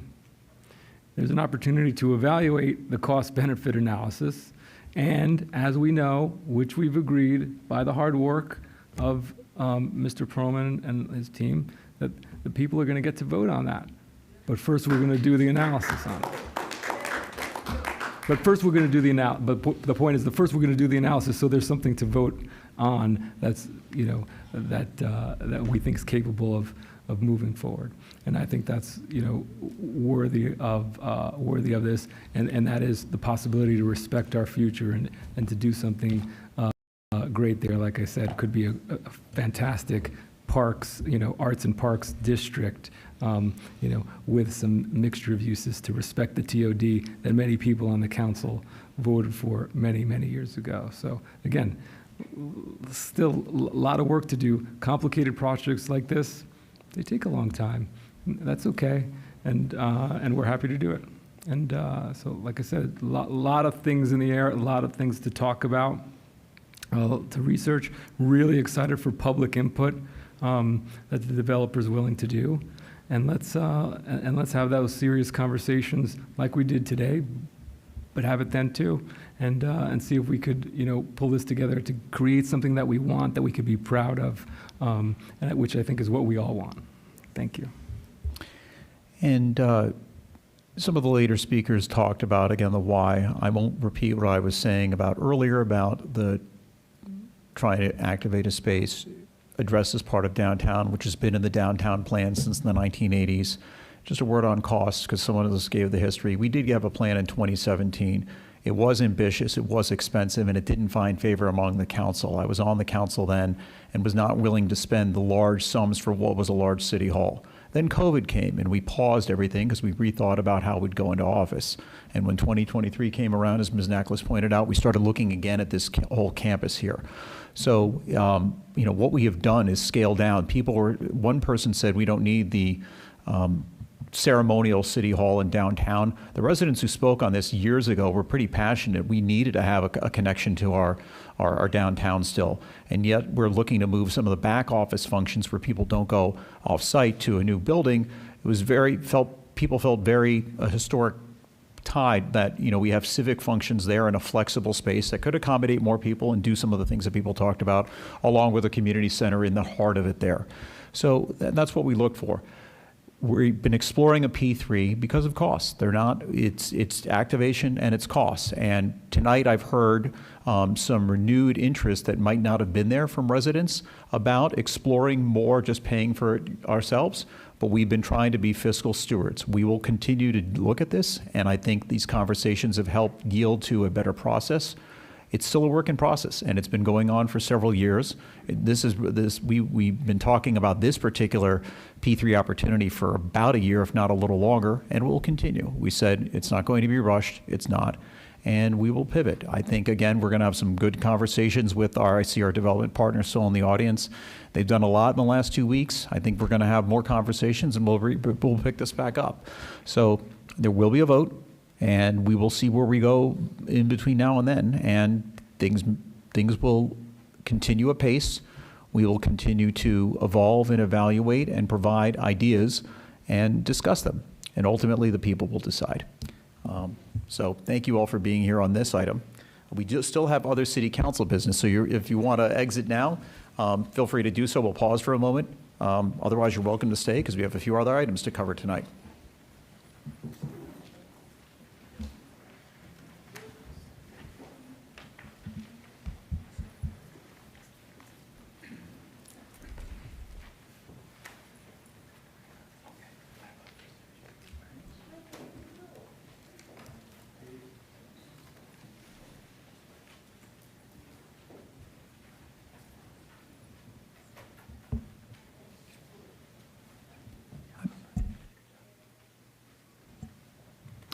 All right. Item 11 is quasi-judicial and related public hearings. Item A had been removed from the agenda, so that, pardon me? So that concludes, yes, that concludes all of the quasi-judicial. We don't have any tonight. We'll now turn to item 12, regular public hearings. And Ms. Siddons, would you please read the title of Ordinance 5741? Ordinance number 5741, an ordinance of the City of Boca Raton amending Chapter 28 zoning, Article 10, Division 11, Section 28-641 Code of Ordinances to increase the maximum building height in the R5 multifamily residential zoning district from 85 feet to 100 feet for buildings within a planned development master plan of at least 100 acres, providing for severability, providing for appealer, providing for codification, providing an effective date. Thank you. And before we proceed with the discussion, we're coming up on the 11 o'clock hour, so I'm going to ask for a motion to extend our meeting time beyond 11 o'clock. Do I hear one? So moved. Second? Second. All right. Any discussion? All those in favor, please say aye. Aye. Aye. All right. Mr. Brown. Thank you, Mayor. Owen Devlin, Senior Planner with Development Services, will make the presentation on ordinance number 5741. Mr. Devlin. Thank you. Good evening, Mayor and Council members. My name is Owen Devlin. I'm a Senior Planner with Development Services here at the City of Boca Raton. And tonight I'll present the text amendment for the R5 zoning district.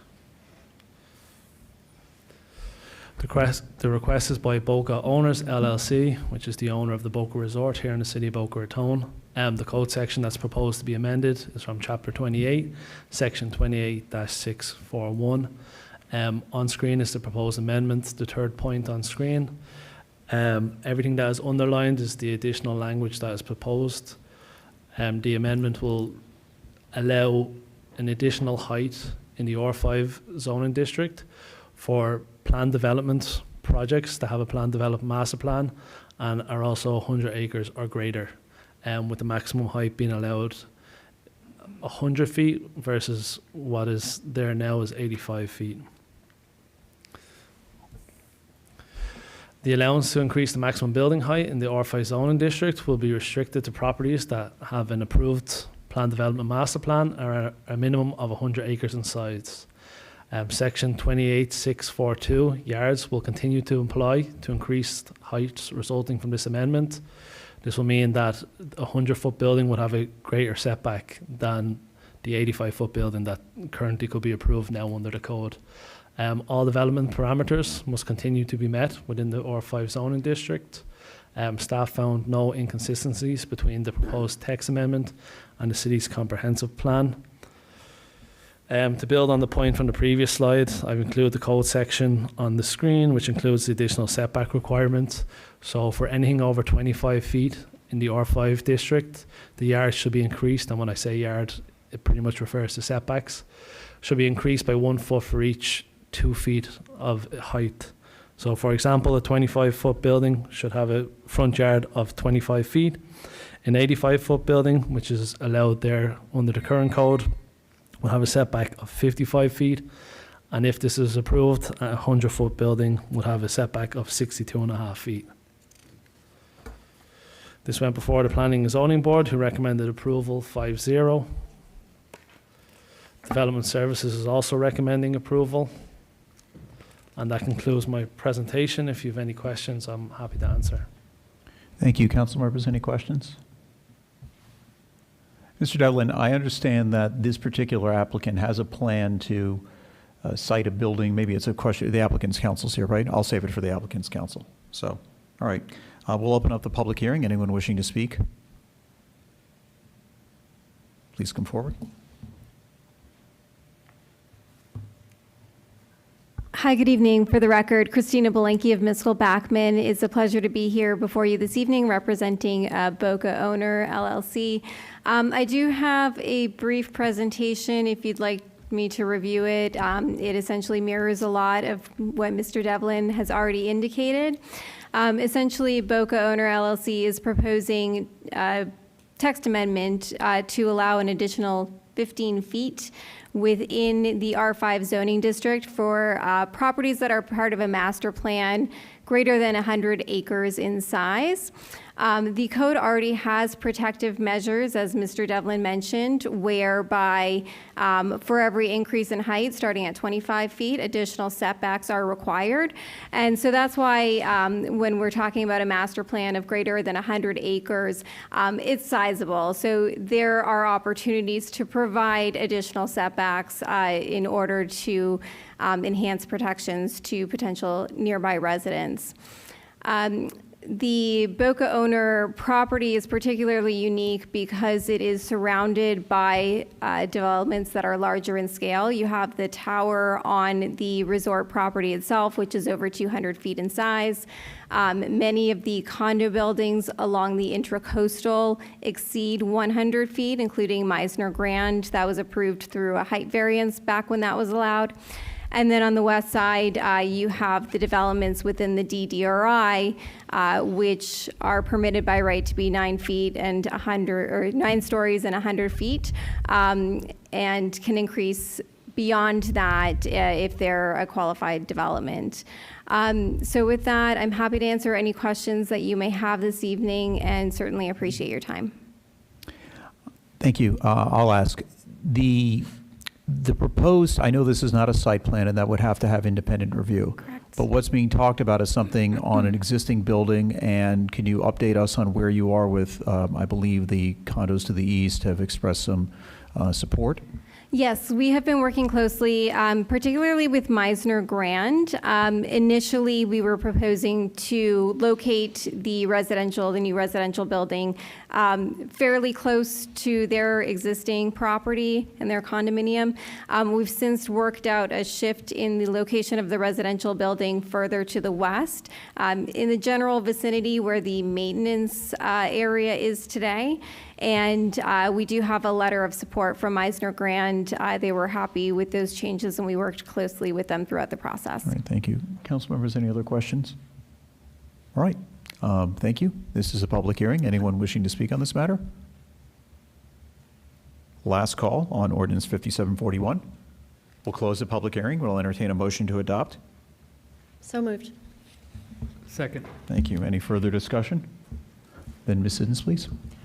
Wigder, Yes. Thompson, Yes. Singer, Yes. Drucker, Yes. Nachlas. Yes. Motion passes 5 votes to 0. Thank you. We will now turn to ordinance 5743, which is the first of several non-exclusive construction and demolition debris collection permits, our franchise agreements. So Ms. Siddons, please. Ordinance number 5743, an ordinance of the City of Boca Raton authorizing the city manager and city clerk to execute a non-exclusive construction and demolition, C&D, debris collection and disposal services franchise agreement with Waste Management, Inc. of Florida pursuant to Section 14-21 Code of Ordinances, providing for severability, providing for appealer, providing an effective date. Thank you, Mr. Brown. Thank you, Mayor. Zach Beer, our Public Works and Engineering Director, will make the presentation on ordinance number 5743. Mr. Beer. Good evening, Mayor and City Council. For the first ordinance, I'll go through the full set of the percentage for C&Ds, and then the subsequent two C&Ds, I'll try and keep it as brief as possible. So the proposed ordinance will authorize the city manager and clerk to execute the non-exclusive franchise agreement for C&D with Waste Management, and the fiscal impact of an annual payment of $2,500 and monthly franchise fee of 15% for the previous month's gross receipts. So the fiscal year 2024 revenue was $252,842. The applicant met the minimum requirements set forth in Section 14-21. Therefore, staff recommends this ordinance. Thank you. Council members, any questions? We'll open up the public hearing. Anyone wishing to speak, please come forward. Last call. We'll close the public hearing. We'll entertain a motion to adopt ordinance 5743. So moved. Oh, give it to him. Mr. Thompson, Ms. Drucker on the second. Any further discussion? Then Ms. Siddons, please. Drucker, Yes. Wigter, Yes. Naklis, Yes. Singer, Yes. Thompson. Yes. Motion passes 5 votes to 0. Thank you. Would you please read the title now of ordinance 5744? Ordinance number 5744, an ordinance of the City of Boca Raton authorizing the city manager and city clerk to execute a non-exclusive construction and demolition, C&D, debris collection and disposal services franchise agreement, and a commercial solid waste collection services franchise agreement with AJ Panzarella LLC, doing business as Panzarella Waste and Recycling Services pursuant to Sections 14-21 and 14-22 Code of Ordinances, providing for severability, providing for appealer, providing an effective date. Thank you, Mr. Brown. Again, Mr. Beer will make a presentation. Thank you. All I'll right. just recognize Mr. Beer for the next two, too. Mr. Beer. Indeed, and already covered by the city clerk, probably better than I can go through the names. So the revenues is the same structure as the previous C&D, and the fiscal year 2024 revenue was $20,895. The application met the minimum requirements set forth in Section 14-21, and therefore staff recommends this ordinance. Thank you. Council members, any questions? We'll open the public hearing. Anyone wishing to speak? Last call. Close the public hearing. We'll entertain a motion to adopt this ordinance. Do I hear a motion? So moved. Second. Thank you. Any further discussion? Ms. Siddons, please. Thompson, Yes. Singer, Yes. Wigter, Yes. Naklis, Yes. Drucker. Yes. Motion passes 5 votes to 0. Thank you. And Ms. Siddons, would you please read ordinance 5745's title? Ordinance number 5745, an ordinance of the City of Boca Raton authorizing the city manager and city clerk to execute a non-exclusive construction and demolition, C&D, debris collection and disposal services franchise agreement with All County Waste, Inc. pursuant to Section 14-21 Code of Ordinances, providing for severability, providing for appealer, providing an effective date. Thank you. Mr. Beer. All right, and again, with this C&D franchise, has the same structure as the previous two ordinances. And the fiscal year revenues of 2024 was $37,065. The applicant met the minimum requirements set forth in Section 14-21, and therefore staff recommends this ordinance. Thank you. Council members, any questions? See none. Public comment? Last call. Close the public hearing. We'll entertain a motion to adopt this ordinance. Do I hear a motion on ordinance 5745? So moved. Second. Thank you. Any further discussion? Ms. Siddons, please. Singer, Yes. Wigter, Yes. Naklis, Yes. Drucker, Yes. Thompson. Yes. Motion passes 5 votes to 0. Thank you. And Ms. Siddons, would you please read the title of ordinance 5746? Ordinance number 5746, an ordinance of the City of Boca Raton authorizing the city manager and city clerk to execute a non-exclusive commercial solid waste collection services franchise agreement with FCC Environmental Services Florida LLC pursuant to Section 14-22 Code of Ordinances, providing for severability, providing for appealer, providing an effective date.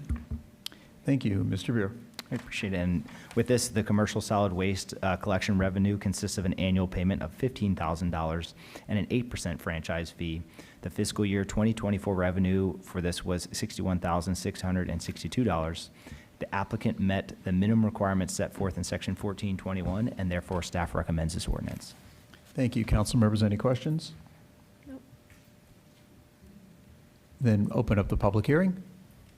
Anyone? Last call, and we'll close the public hearing. We'll entertain a motion to adopt 5746. Do I hear a motion? So moved. Second. Any further discussion? Then Ms. Siddons, please. Naklis, Yes. Drucker, Yes. Thompson, Yes. Wigter, Yes. Singer. Yes. Motion passes 5 votes to 0. Thank you. We'll now take up ordinance 5747. Would you please read the title? Ordinance number 5747, an ordinance of the City of Boca Raton affirming the historic designation of the building known as the Singing Pines Children's Museum under ordinance number 3728, clarifying in accordance with the title of ordinance number 3728 that the designation applied to the building and not the underlying land, affirming that the historic status of the structure remains in full effect irrespective of its physical location, and facilitating the enhancement of activities and use of the building for residents, providing for severability, providing an effective date. Thank you. Mr. Brown? Thank you, Mayor. Peter Begovich, Senior Planner with Development Services Department, will make the presentation on ordinance number 5747. Mr. Bekovich. Thank you, Mr. Brown, Mayor Singer, and members of the City Council. For the record, Peter Begovich, Senior Planner with Development Services. I'm also the staff liaison to the Historic Preservation Board. Tonight I will review the purpose of Ordinance 5747 and give a brief history of Singing Pines, also known as the Merrick Williams House, and explain why it was designated historic by the City Council. The purpose of Ordinance number 5747 is to clarify that the scope and intent of Ordinance number 3728, which designated Singing Pines as historic, applies exclusively to the structure. Ordinance number 5747 doesn't alter, repeal, rescind, or otherwise affect the historic designation of Singing Pines structure, which remains designated pursuant to Ordinance number 3728, regardless of its location. Singing Pines was constructed in 1914 at 301 Southwest 1st Avenue by William Merrick and his family, on a lot purchased in 1913 by his wife, Mamie Merrick. The Merricks were vegetable farmers with many acres in Coconut Creek. In its historic designation report, the home was described as a finely proportioned bungalow of its era with many well-designed and elegant architectural details. In 1917, disastrous weather conditions ruined the Merricks' vegetable crops, which forced the sale of the house to Mr. and Mrs. George Washington Race. The Races had moved to Boca Raton from New York with their daughter Lillian. The Races, then Lillian, who upon marriage would become Lillian Williams, lived in the home till 1975.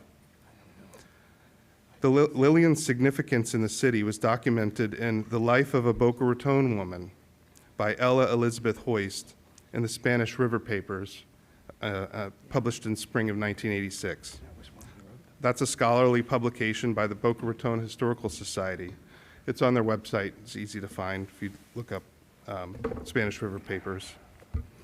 In 1976, Singing Pines was moved to its current location at 498 Crawford Boulevard with money raised by the Boca Raton Historical Society and the Junior Service League. The city provided the land and paid for the building of a new foundation for the house.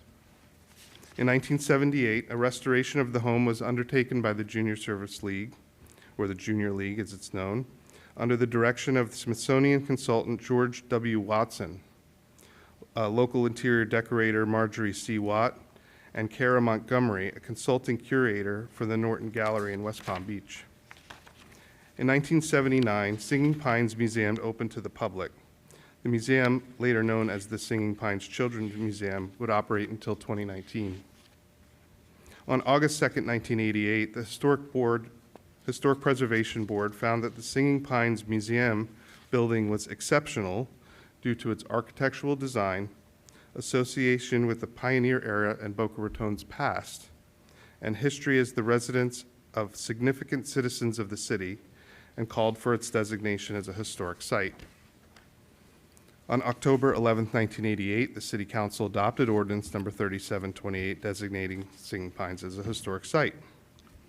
At the time of designation, the definition of a historic site in the city's Code of Ordinances was, historic site means any site, structure, building, or object meeting one or more of the criteria specified herein, meaning herein in the code, and designated as such by the City Council. The inclusion of the property's legal description in Ordinance number 3728, the city lots that the lots that the city of Boca Raton owned, which were lots 29 and 30, Block 5, Boca Raton Hills, Section 1, served as a locational and administrative function for identifying the structure to be designated and was not intended to convey historic status on the underlying land that the building sat on. And as you may recall, on August 27th of 2024, the City Council adopted Resolution Number 75, 2024, approving the relocation of Singing Pine structure from the property to Meadows Park at 1300 Northwest 8th Street, thereby affirming that the building and not the site holds historic value. That completes my presentation. I'll be happy to answer any questions. Thank you. Council members, any questions? Mr. Brown, did you want to add something? It's just to clarify that based upon the changes that were presented in the Terra Frisbee plan, we're putting on hold the moving of the Singing Pines at this time. It probably will not move to Meadows Park. It's not confirmed yet, Okay. but that's what, we will put that on hold along with other improvements in Meadows Park until we know exactly what we're doing with Singing Pines. Okay, very well. I'll have a suggested change to that language. Mr. Begovic, you gave a long history there. Could you just highlight the point that's in, I guess, page 2? Because like we discovered earlier this year with our flag, there are some things in the legislative record that aren't clear or that never got done. It seemed that this was, I think it's laid out better if you just share from 14 to 22 on page 2. Of the You covered ordinance? some of it, but I just wanted to make it clear. It was, the title was the title of the prior ordinance referred to the building, and yet there was a legal description included, but I think there's more here. Right, so you wanted me to read the title on page 2? I'd say, I don't know, start at 14, please. Whereas, while Ordinance 3728 included a legal description of the property, neither the ordinance itself nor the minutes of the meeting provided a legislative record as to why the underlying property should have had historic designation, especially when the building had been present at the time at the site for less than 10 years. And then could you go to the next one too, please? Sure. Whereas the City Council, after reviewing the legislative record and all relevant documentation related to Ordinance 3728, has found no evidence in the record at the time Ordinance number 3728 was adopted indicating that the property itself, separate and apart from the Singing Pine structure, possessed any independent historical, architectural, or cultural significance. Very well. Okay. Council members, any other questions? Then we'll open up the public hearing on this. Anyone wishing to speak? All right, we'll close the public hearing. Before we move, I'll just suggest language, and if the movement agrees, then we can include it. I would say we just change section 4, which has a reference to Meadows Park, to say the following on line 5 on that page of page 4. The City Council affirms that the ability to relocate the Singing Pine structure while maintaining its historic designation is intended to facilitate the enhancement of activities and use of the building for the benefit of city residents. If that language is good, we'll entertain a motion. Could you say it one more time? Certainly. The City Council affirms that the ability to relocate the Singing Pine structure while maintaining its historic designation is intended to facilitate the enhancement of activities and use of the building for the benefit of city residents. It's fine. Thank you. So we'll take a motion if anyone's got one. So moved. With that Second. language? Thank you. All right. Any further discussion? Then Ms. Siddons, please. Wachter, Yes. Thompson, Yes. Singer, Yes. Drucker, Yes. Nachlas. Yes. Motion passes 5 votes to 0. Thank you. Then we'll take up ordinance 5748, please. Ordinance number 5748, an ordinance of the City of Boca Raton amending the amended downtown plan, a community redevelopment plan, to update a marketing policy, add a new community policing policy, and update Section 11, Plan Services and Infrastructure Improvements, to modify the list of specific redevelopment projects for which excess tax increment financing funds are planned to be expended in accordance with Section 163.3877 Florida statutes, providing for severability, providing for appealer, providing an effective date. Thank you, Mr. Brown. Thanks, Mayor. Arlene Cheese Nelson, DDRI Planning Analyst, will make the presentation on ordinance number 5748. Ms. Cheese Nelson. Thank you, Mr. Brown. Mayor and council members, good evening. For the record, I'm Arlene Cheese Nelson, DDRI Planning Analyst. Before you tonight is ordinance number 5748, amending the amended downtown plan. Pursuant to Florida Statutes 163-387, TIF funds remaining at the end of the fiscal year is permitted to be used for redevelopment projects, provided they are consistent with the amended downtown plan. As such, the plan is currently being amended. The proposed amendments will update update Marketing Policy 1.2, add Community Policy 1.4, update Section 11, Planned Services and Infrastructure Improvements, by removing the downtown walkability enhancements and metered parking projects if they have been completed, eliminating the Meisner Park Amphitheater roof replacement project, and adding a new project for all the Meisner Park amphitheater improvements. Adding a new project for the relocation of a historic building and removing the reference to the fiscal year from each project. Resolution number 2025-05 CRA recommending approval of this ordinance was passed at the September 8th, 2025 CRA meeting. Staff recommends adoption of ordinance number 5748, and I'll be happy to answer any questions you might have. Thank you. Council members, any questions? May I, Mayor? Please. Similar to the discussion we had last night, one of the provisions that's being added relates to the relocation of the Singing Pines structure, which we just talked about. And I think, as the city manager just indicated, that plan is on hold. And could just somebody confirm for me at staff that if that doesn't happen, we can amend this plan accordingly? That is correct. Okay, thank you. All right, thank you. Further questions? Mr. Wigder. Yes, thank you for that, Mr. Brown or Ms. Nelson or Mr. Zervis. In the event that the plan is not amended, what would happen to those TIF funds? The funds allocated to the replacement of the building? No, the amendment in total. What would happen if the downtown plan is not amended to preserve those funds? What would happen to all the TIF funds? The downtown plan gets, if you don't amend tonight, or? That's, if the plan is not amended, what would happen to the TIF funds? Yes. Mr. Wigder, I can answer that. So if the state statute requires that any carryover funding remaining from tax increment in the agency at the end of the year be allocated specific redevelopment projects within the plan. So if the plan's not amended to include the projects for which those funds are being allocated, the agency would have to consider other alternatives. One of those could be returning tax increment to the underlying taxing agencies, including the city, BPD, and the county. Thank you. Further questions? All right, thank you. We'll open up the public hearing on this matter. Anyone? Last call. We'll close the public hearing and we'll entertain a motion to adopt this ordinance. Do I hear a motion on ordinance 5748 to adopt? So moved. Second. Thank you. Any further discussion? I'll just say I think that this is a good plan to at least budget for a possibility, and in light of the discussion and what I think actually is a good proposal for a better site for the Children's Museum, even on site, it's something that's worth exploring, and if it doesn't happen, then we can amend as we routinely do during our budget year. Agree. All right, for Ms. Siddons, please.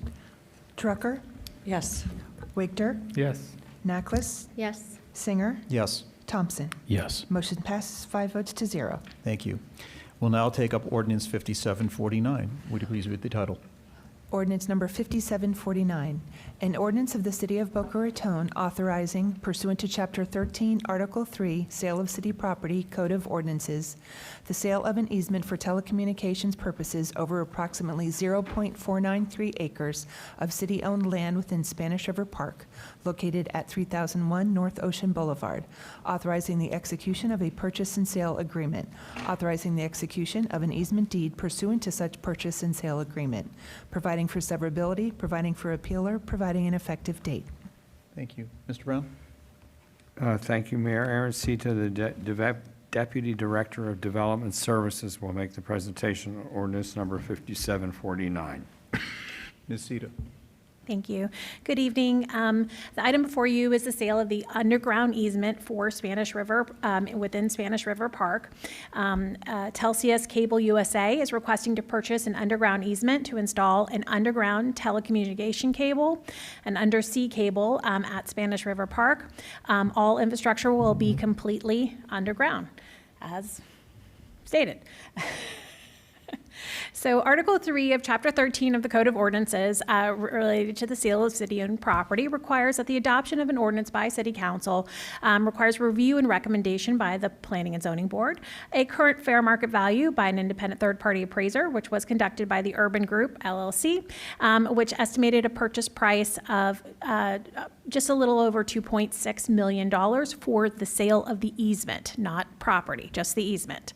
Telxius has provided a deposit of $268,400, which is 10% of the total purchase price, as consistent with the requirements in that chapter. So the request is that the proposed undersea cable will connect Boca Raton with Puerto Barros, which is in Guatemala, serving as a key data and telecommunications connection route between the United States and the Caribbean, and improving reliability and security of data. The easement will extend from the Atlantic Ocean through the existing connection point in Spanish River Park to telecommunication cables or conduits in the city's rights-of-way. Now, these conduits and this connection point currently serve the existing undersea fiber optic telecommunication cables that were approved in the park in 2000. So there's already an existing easement that was sold by the city in 2000 for this exact same type of infrastructure. That those cables come in a little bit north of the proposed easement. The requested easement is located in the southeast corner of Spanish River Park. It has two parts. The first portion is located west of North Ocean Boulevard, is about 0.282 acres, and then the second part is east of North Ocean Boulevard and is about 2.11 acres with a total easement area of just shy of a half an acre. As you can see, here's an aerial kind of zooming in on what that easement would look like.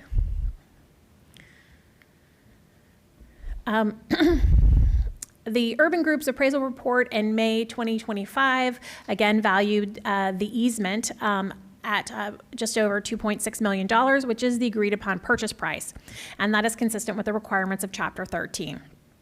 As previously stated, a deposit was received from the applicant on August 13th, which was prior to the introduction of the ordinance. And the purchase and sale agreement includes a payment schedule for this particular easement. The first payment would be made at time of closing, which would be for approximately $626,000, just over that, and then the second payment would be made just shy of $900,000 in June 2027, with a third payment in June of 2031.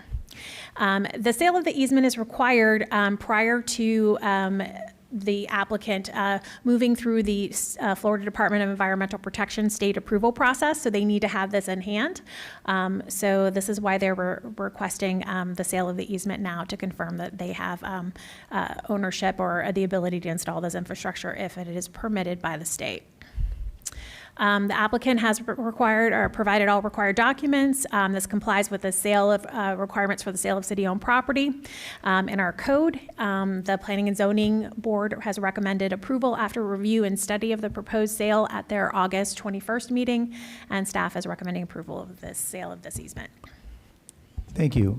Ms. Sita, I see that the appraisal was completed on May 13th, 2025. Approximately when did these conversations start with the the easement recipient? In the, I think around December, November, December, we came in, the applicant came in and submitted an application, and we started negotiations, and that was a renewal of the appraisals can only be 6 months prior to introduction. So that's why the appraisal date is so late, is that we had to renew the appraisal to make sure that the date complied with the requirements in the chapter. Oh, I see. So there was a prior appraisal too? Mhm. Okay, so this has been going on at least since 2024? Yes. All right, thank you. Any further questions? Mr. Wigner? In the event that the Florida Department of Environmental Protection does not approve the easement or any of the work, is the easement agreement terminable by the city or the applicant? Sure, the applicant requested that that be built in. So what will happen is once the property closes, within 30 days after the sale agreement is executed, the applicant will give the remainder of that first payment. Then they will have until the spring to pursue their permitting. And if they were not able to get permitted, the city will refund them the portion of the first payment, but will retain the 10% deposit. Very good, thank you.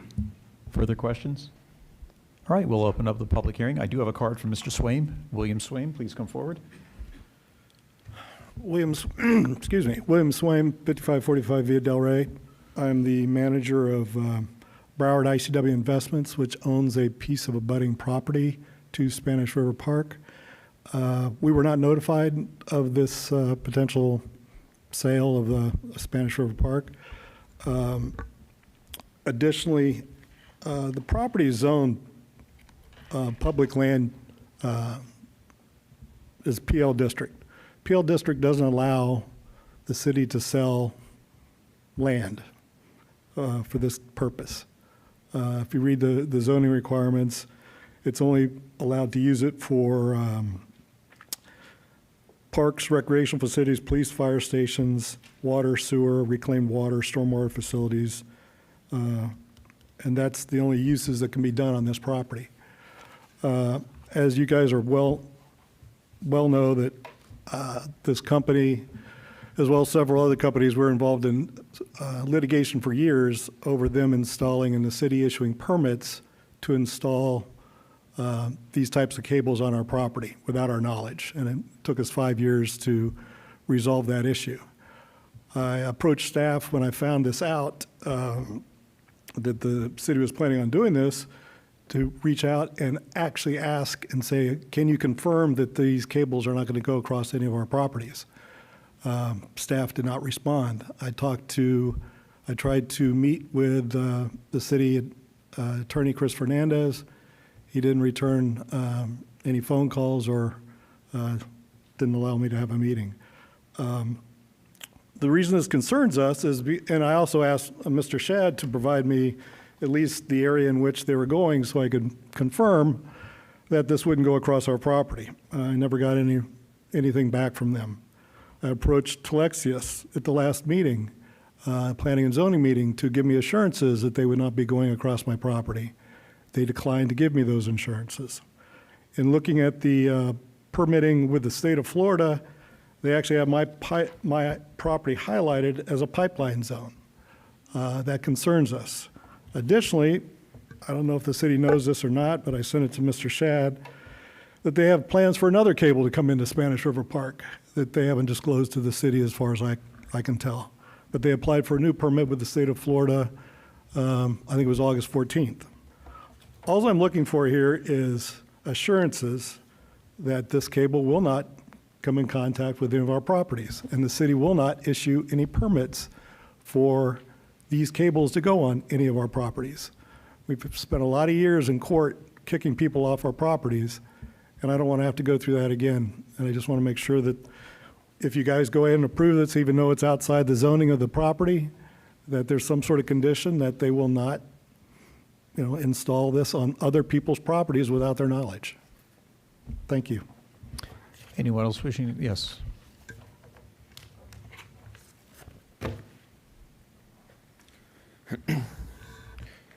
John Perlman, 498 Northeast 8th Street. First of all, he said that there's the zoning doesn't allow this. The environmental study hasn't been done. From the city's perspective, there's no rush to approve this. Let's wait for, why are we going to approve this? Well, let's get back the environmental information, the environmental approval. We don't have any rush. We own this land. Let's wait. Let's see what the environmental report says. This is an ecologically sensitive area. Not only that, it's a heavily trafficked area. Hey, you go to Spanish River Park on a weekend, there's tons of people there. I made a comment on this subject in the other meeting, and I asked the council, I said, do we know what the construction methods are? Do we know what type of machinery is going to be used? Those answers weren't disclosed. I made that request. No one ever contacted me. I don't think you know. When I asked what was the benefit to the city of Boca Raton, Mr. Shad had one response: money. We don't need any money, Mr. Shad. We know what the cash reserves are of the city of Boca Raton. You know, Jim Zervis can put restrictions on it as much as he wants and say of $677 million, we only have $30 million to use. But the reality is we still have $677 million. We bring in close to $200 million a year in ad valorem taxes. We have a revenue of over $500 million a year. We don't need $2 million. We don't need it. Why are we going to compromise one of our main beaches? We don't know what the construction methods are. Let's get some more info from these people. Let's understand what the process is to install this infrastructure in the middle of one of the central parks of our city, on the ocean. It's not the time to approve this. We're not in a rush. Maybe they are. Maybe Telelexis is, whatever the name of their company is. We're not. And this is our land. Don't approve this tonight. Let's wait. Let's get the information. Let's get the environmental assessment. Let's reconvene at another date and make an analysis of it. Let's think it through. Let's not try to rush this in the way that you tried to rush the government campus. And look what happened.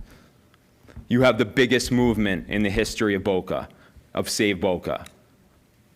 There's no rush here. Stop rushing into stuff. We don't need $2 million. It's nothing. It's pennies. It's a Coca-Cola for Boca. Put it on hold. Anyone else wishing to speak? All right, we'll close the public hearing. Mr. Kaler, could you first respond to the issue about the zoning, the contention that what our code allows and does not allow? Sure, and I'll defer to the Development Services Director, but my understanding is that the code allows for this exact type of use on public land. The council expressly amended the code in 2018 to acknowledge that use. Mr. Shad? So in the public land zoning district, which is what this property is in, the Spanish River Park is in, the listed uses, permitted uses are basically government uses. However, you know, as with any property, any zoning district in this city or anywhere else, it's not possible to expressly list everything that any property might ever be used for. The primary use will remain a park, as we, you know, I discussed at the Planning and Zoning Board meeting. When work is done, nobody will even know that this is there. So essentially what I equate it to is there are many instances where the city has granted easements to entities like FPL, for example, to put lines across our property or to put other infrastructure on the property. Doesn't affect the main use of the property, and that is perfectly allowable under the zoning. There's no conflict. Thank you, Mr. Shad. We've had other underground telecom easements for years, right? That's correct, in this exact, essentially this exact location, yes. Right, and because they're underground, have we had any concerns about impact on use of the property at grade or above? There's been no impact. Okay. I think Mr. Perlman was referring to the environmental permit. It seemed to me he was referring to the process where DEP weighs in. Could you just, again, Ms. Sita covered it, but could one of you just, again, please describe the timing here and the contingency? I also am assuming that he was referring to the FDAP process. I think that's the case. And as Ms. Sita mentioned, the Well, I'm process referring to is the- that, to the assessment. the process is that it has to be approved by, this easement has to be approved by the city before they can begin that process with the state. As far as timing, I'll defer to Ms. Sita to. Thank you, to Ms. Sita. give more detail. Mayor? Oh, please. Mr. Webb. As far as the construction method goes, I'm going to give a non-engineering description of it. They open a manhole and directionally bore where the cable needs to go. So there'll be 2 manholes, basically. Thank you. And those will be flat to the ground, just as the others are. Thank you. Ms. Sita? Please. No, there's nothing else to add. I mean, it's an underground cable, and it's no change to the use of the property, so. Right. Oh, the timing, yeah. So the applicant is here to speak to timing, but they have asked us to bring this forward during this time period because they require this approval before they can go before the governor's cabinet. They have a cabinet meeting where they review the data and analysis, and it goes through this permitting process. So I know that there's an upcoming meeting soon, and that they have to have this approval to proceed with the full review of the application. Thank you, Mr. Shad. Could I just add that in addition to the state permitting process, there will be a city permitting process, and there will be, when it comes to further work to then go across the intercoastal to wherever else they need to go, there is more, an additional permitting process for that this really does not implicate. Okay. Thank you. Further questions? Mr. One Thompson? question I think I'd have, thank you, Mayor, would relate to the question I believe Mr. Swaim asked, which is, can somebody provide assurance that the cables aren't going to go across his property? If the applicant's here, maybe they can provide an answer to that. I'll first ask if staff can answer, and Sure. maybe on the location.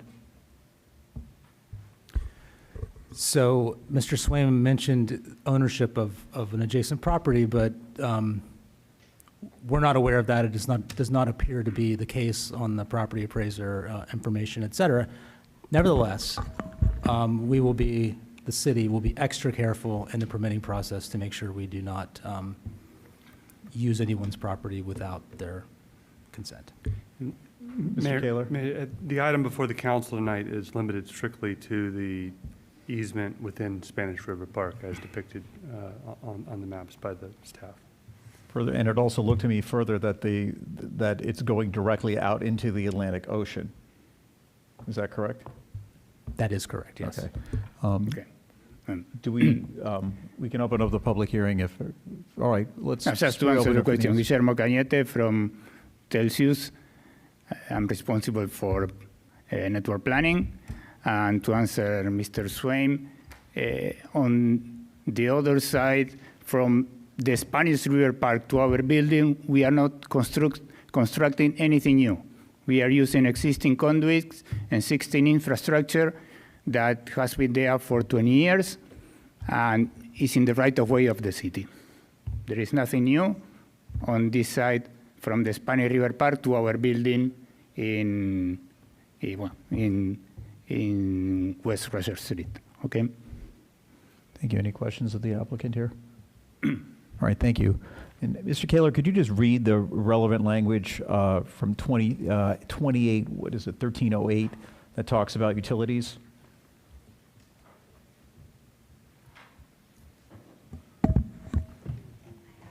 Oh, please, Ms. Cito. Okay, thank you.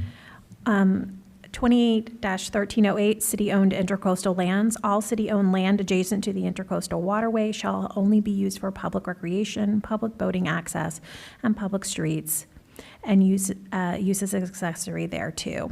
Provided, however, that the foregoing shall not limit the authority of the city to use or place or authorize the use or placement of any utilities or infrastructure that do not substantially interfere with the above uses on such city-owned lands.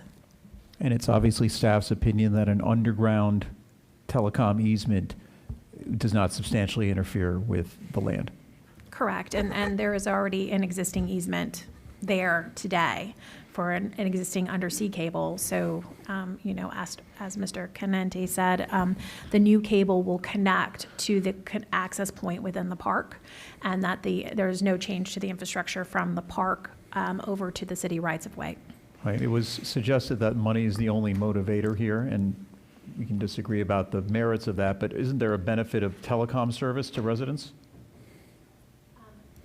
So this is not going to be serving particularly residents. This is an overseas connection. So what it will provide is additional data connections to the world. So it will indirectly, it's my understanding, benefit the residents because it's benefiting the region. So it's more of a regional connection, but it will benefit. It's not just us.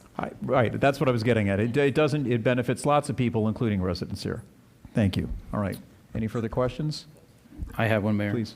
I believe, Ms. Sita, the language you just read said that the fact that it's city-owned land doesn't stop us from permitting an easement for, I think you said it was a utility or infrastructure, is that right? Correct, yes. And this may be a silly question, but does a fiber optic cable constitute a utility or infrastructure? Yes, I mean, utilities, cables, pipes, we all refer to those as infrastructures and utilities. And that's staff's position? Yes. Okay. I mean, but that's the common language to refer to that as underground infrastructure or underground utility services.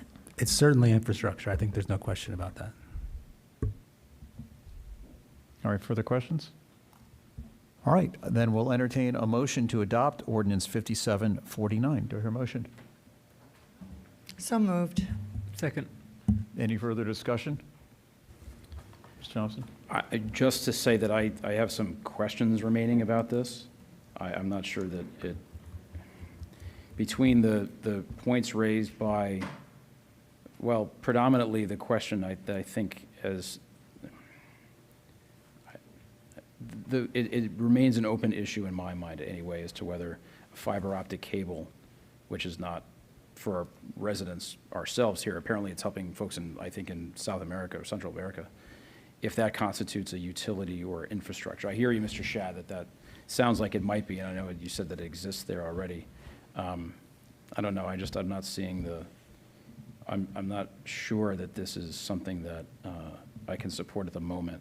It may require some additional study by me to get to that point. I'm not saying the answer is going to always be no, but I guess I don't recall us approving something like this in my time here. So this is, I guess, coming at me a little, it's putting me at a spot where I have too many questions to be able to move forward on it. Can staff, I do recall approving one of these things recently. When was the last time, please, if anyone knows?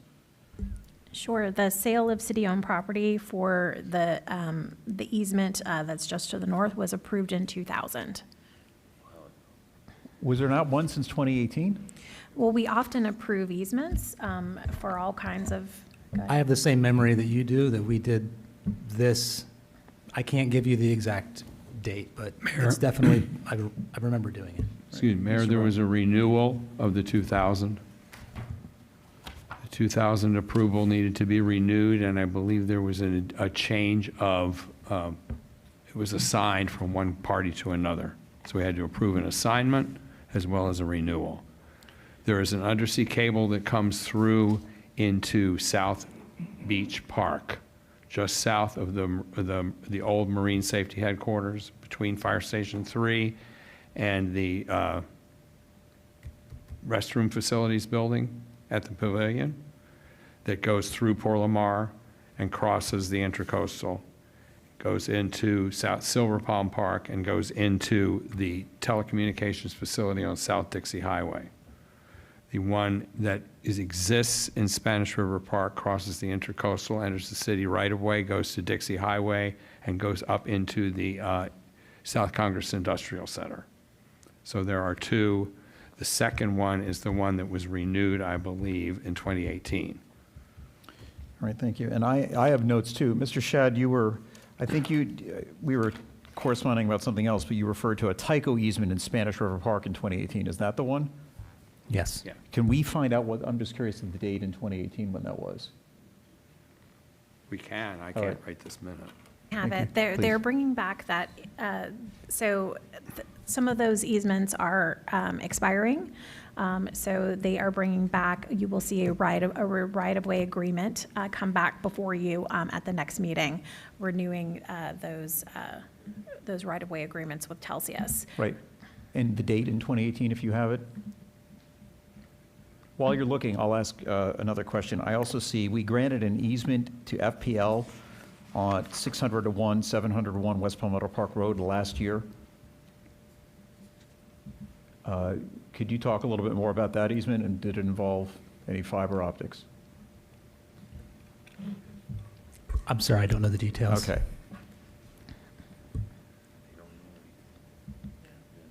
It was in May 2015, the Tyco entered into a right-of-way agreement pursuant to Resolution 55, 2015. 2015, all right, thank you. And nothing in 2018? I don't have that in my notes, no. All right. Please, Mr. Taylor. Mayor, I was advised by my staff last week that there was a Subcom LLC, which was a private telecom that was seeking to come and in Spanish River, and that actually was for a telecom cable project was the impetus for the 2018 amendment that Subcom had wanted to purchase an easement for underground fiber optic landing, and the language from the 2016 code didn't allow for that, and therefore the council clarified and affirmed in 2018 that this type of use was allowed. By the way, when in 2018 was that? Just jog my memory. I don't have the exact date, but I do have that information that is stated. The Tyco approval was August 21st, 2018. It was ordinance number 5463. All right, very well. All right, thank you. Thank you for the little history lesson there. I appreciate Mr. Thompson's concern. I don't agree with it. I think fiber optic cable, I remember in the 1980s when Sprint was talking about its fiber optic network, I think it's been a pretty standard telecom utility, and I don't think anyone would dispute that telecom is a utility, even going back to Monopoly, which was one of the utilities there. So, well, I guess it was electric company and waterworks, not phone company. But in any case, I'm comfortable that it's a utility. I'm comfortable it's compliant with the code, and I intend to support it. Any further discussion? I agree. We're talking about an existing easement that's there today that they're going to connect a cable to. Once again, there's no dispute. It's there. We've done it in the past. Again, and Mr. Kaler clarified that, or someone clarified that their property next door is not part of the process. So I'll be in support of this. All right, great. Any further discussion? Then, Ms. Siddons, please. Thompson, No. Singer, Yes? Wigter, Yes. Necklace, Yes. Drucker. Yes. Motion passes 4 votes to 1. All right, thank you. That concludes our public hearings. We turned to item 13, and we have no regular public hearings or settlements, so we'll open the floor to public requests. Thank you for those of you who waited. I still have 2 cards for public requests. Robert S., I can't read the last name, and then Steve Griffith. And I know Steve Griffith, actually, Mr. Griffith, you are speaking on, Not. yes, yes, so that's on for introduction. So now public request would be the time to speak on it since we don't have it under introduction. Is Robert S. here? SL, 5 letters? Sloan or Slane? All right, Mr. Griffith. Yeah. Left early. Yeah.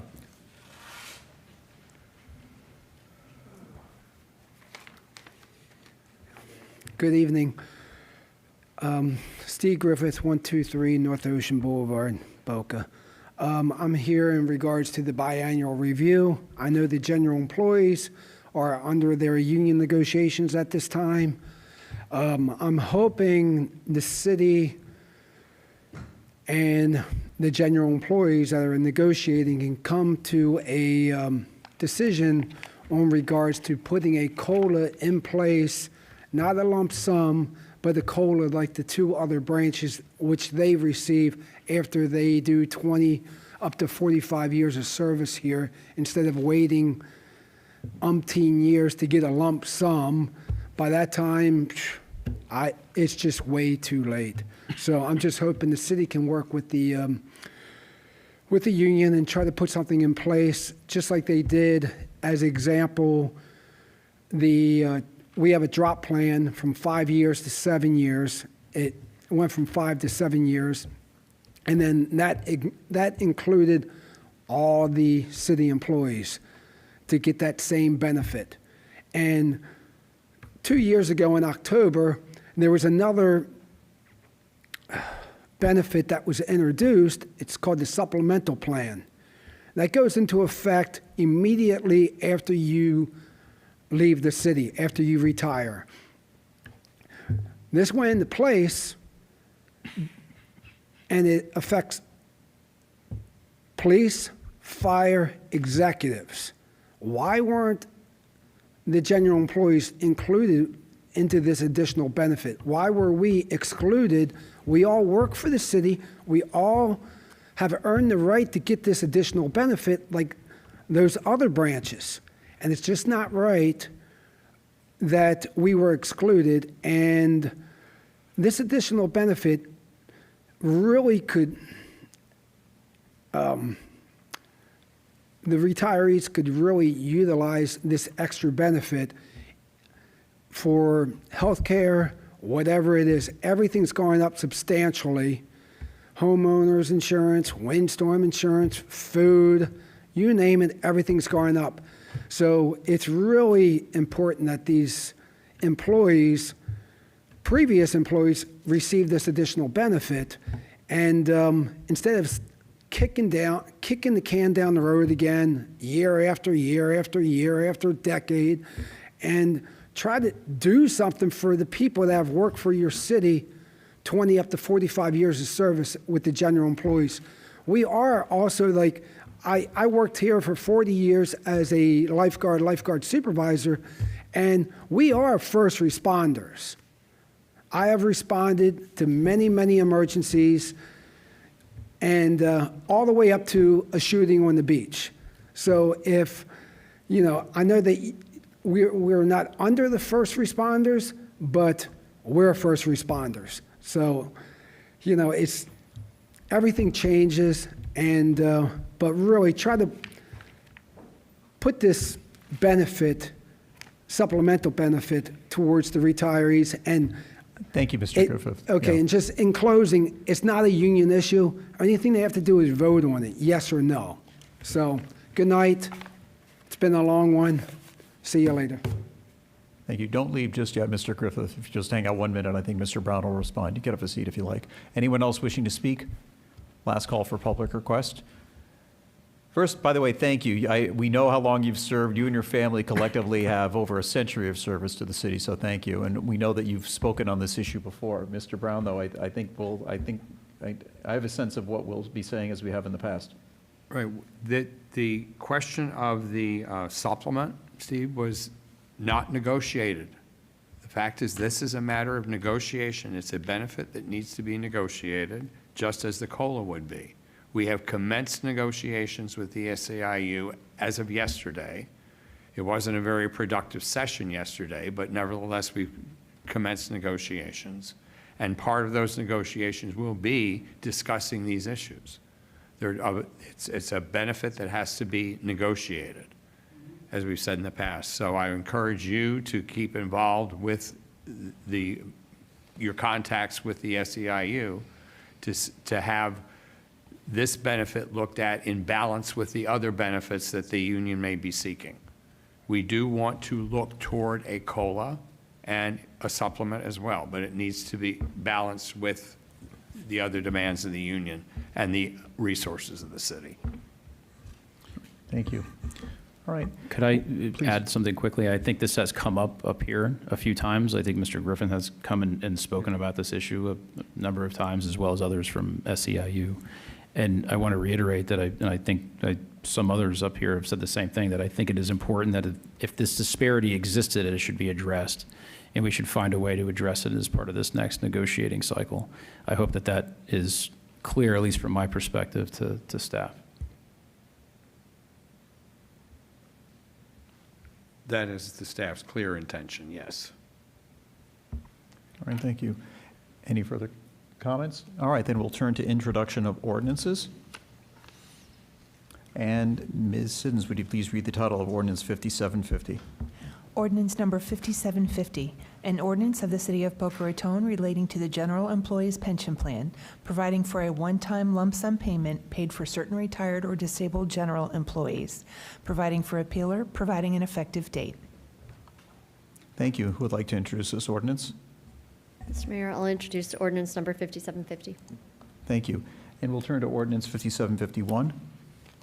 Ordinance number 5751, an ordinance of the City of Boca Raton adopting final millage rates and levying ad valorem taxes for the fiscal year beginning October 1st, 2025, and ending September 30th, 2026, stating the percentage by which the millage to be levied exceeds the rolled back rate, directing the city manager or the Office of Management and Budget Director to adjust the adopted millage rates in the event of changes in the assessment roll and taxable value, providing for severability, providing for appealer, providing an effective date. Thank you. Who would like to introduce this ordinance? Mayor, I'll introduce ordinance 5751. Thank you. We'll turn to Ordinance 5752.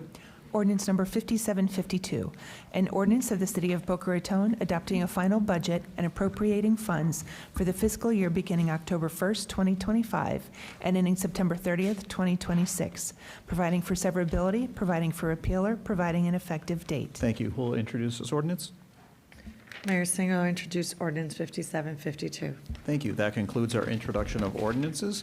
We have no quasi-judicial public hearings for variances or appeals, so we'll turn to city manager reports and recommendations. I'll be very brief, Council. First of all, as we spoke before, confirming that we're going to pause the tennis plans at Meadows while we figure out what we're doing, and while we're going to pause the Singing Pines moving to Meadows for the same purpose. I also wanted to point out, under the consent agenda, we approved item B, which is renaming Fire Station 3 the Kerry Cohen Fire Rescue Station. The reason Fire Station 3 was selected, and many of you may not know this, is that Chief Cohen used to go to the pavilion every morning and have coffee with some of his buddies, and he took photographs of the sunrise every morning. They have been featured on our website many times, and it was a place that was very near and dear to his heart, which is why we picked Fire Station number 3. And also on the consent agenda was item number, item number F, which is the Neighborhood Tree Beautification Program, something that very important to me, and I think to the city as well, is to encourage us. We have the ability annually to put into the budget funds to help homeowners get trees in the swale in front of their house or on their property behind where the sidewalk is or would be, so that we're increasing the canopy in the city. There are blocks still in Boca Square in particular where you come to the end of the street and look down and there's not a tree on either side. It's just lawn. And the reason for that is that the developer plopped one Alexander palm on each property as they developed the houses, and they've all died off over the years, and the neighbors have not decided to put them in. This gives us an opportunity to encourage that. So I thank you for your support on both of those resolutions, and that's the end of my report. Thank you. Council member reports. I'll start with Mr. Wigner tonight.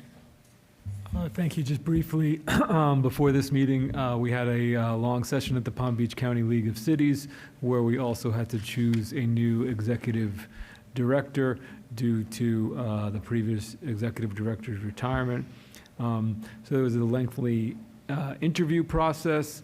Ultimately, the gentleman chosen was Mr. Tom Swazi, who is a Navy veteran and very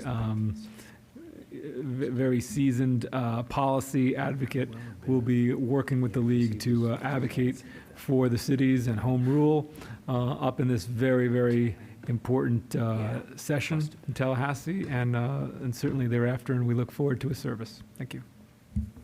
Thank you. Ms. Drucker?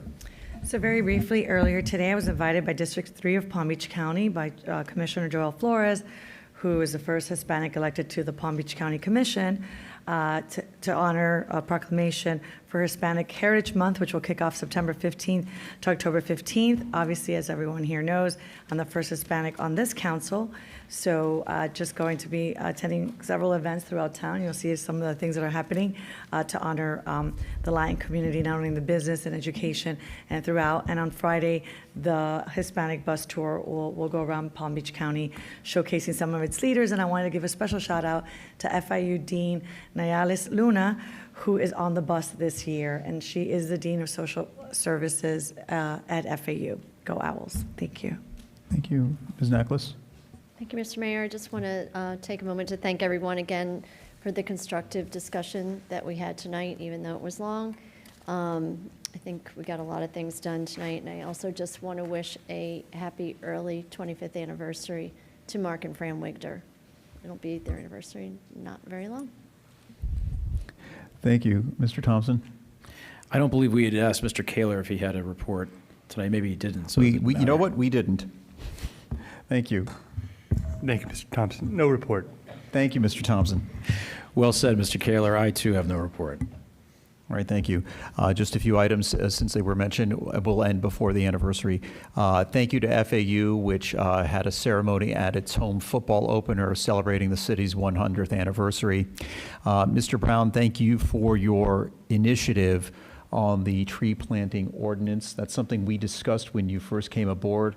I'd mentioned earlier an ambitious goal of planting 10,000 trees, and I think this gives residents facilitates an opportunity for them to do so. We're a Tree City USA, and I think as many strides as we could take, we could even improve the canopy for homeowners too. So I think that's a goal as we go for year 46 as a Tree City USA. You also mentioned the late Carrie Cohen. It's funny, when I was going through slides earlier, I passed over one quickly that showed a photo of our monument at our Boca Raton Cemetery from the Boca Raton News, 1961. The caption says Cohen photo. We believe it was probably Carrie Cohen who took that photo in 1961. So his legacy has been here because we're still using it as a side-by-side for to show the monument that we still honor today and always will honor our fallen heroes. And I believe that's enough of a report tonight after a long meeting. With no further business to come before us, we are adjourned at 11:55. Thank you and good night.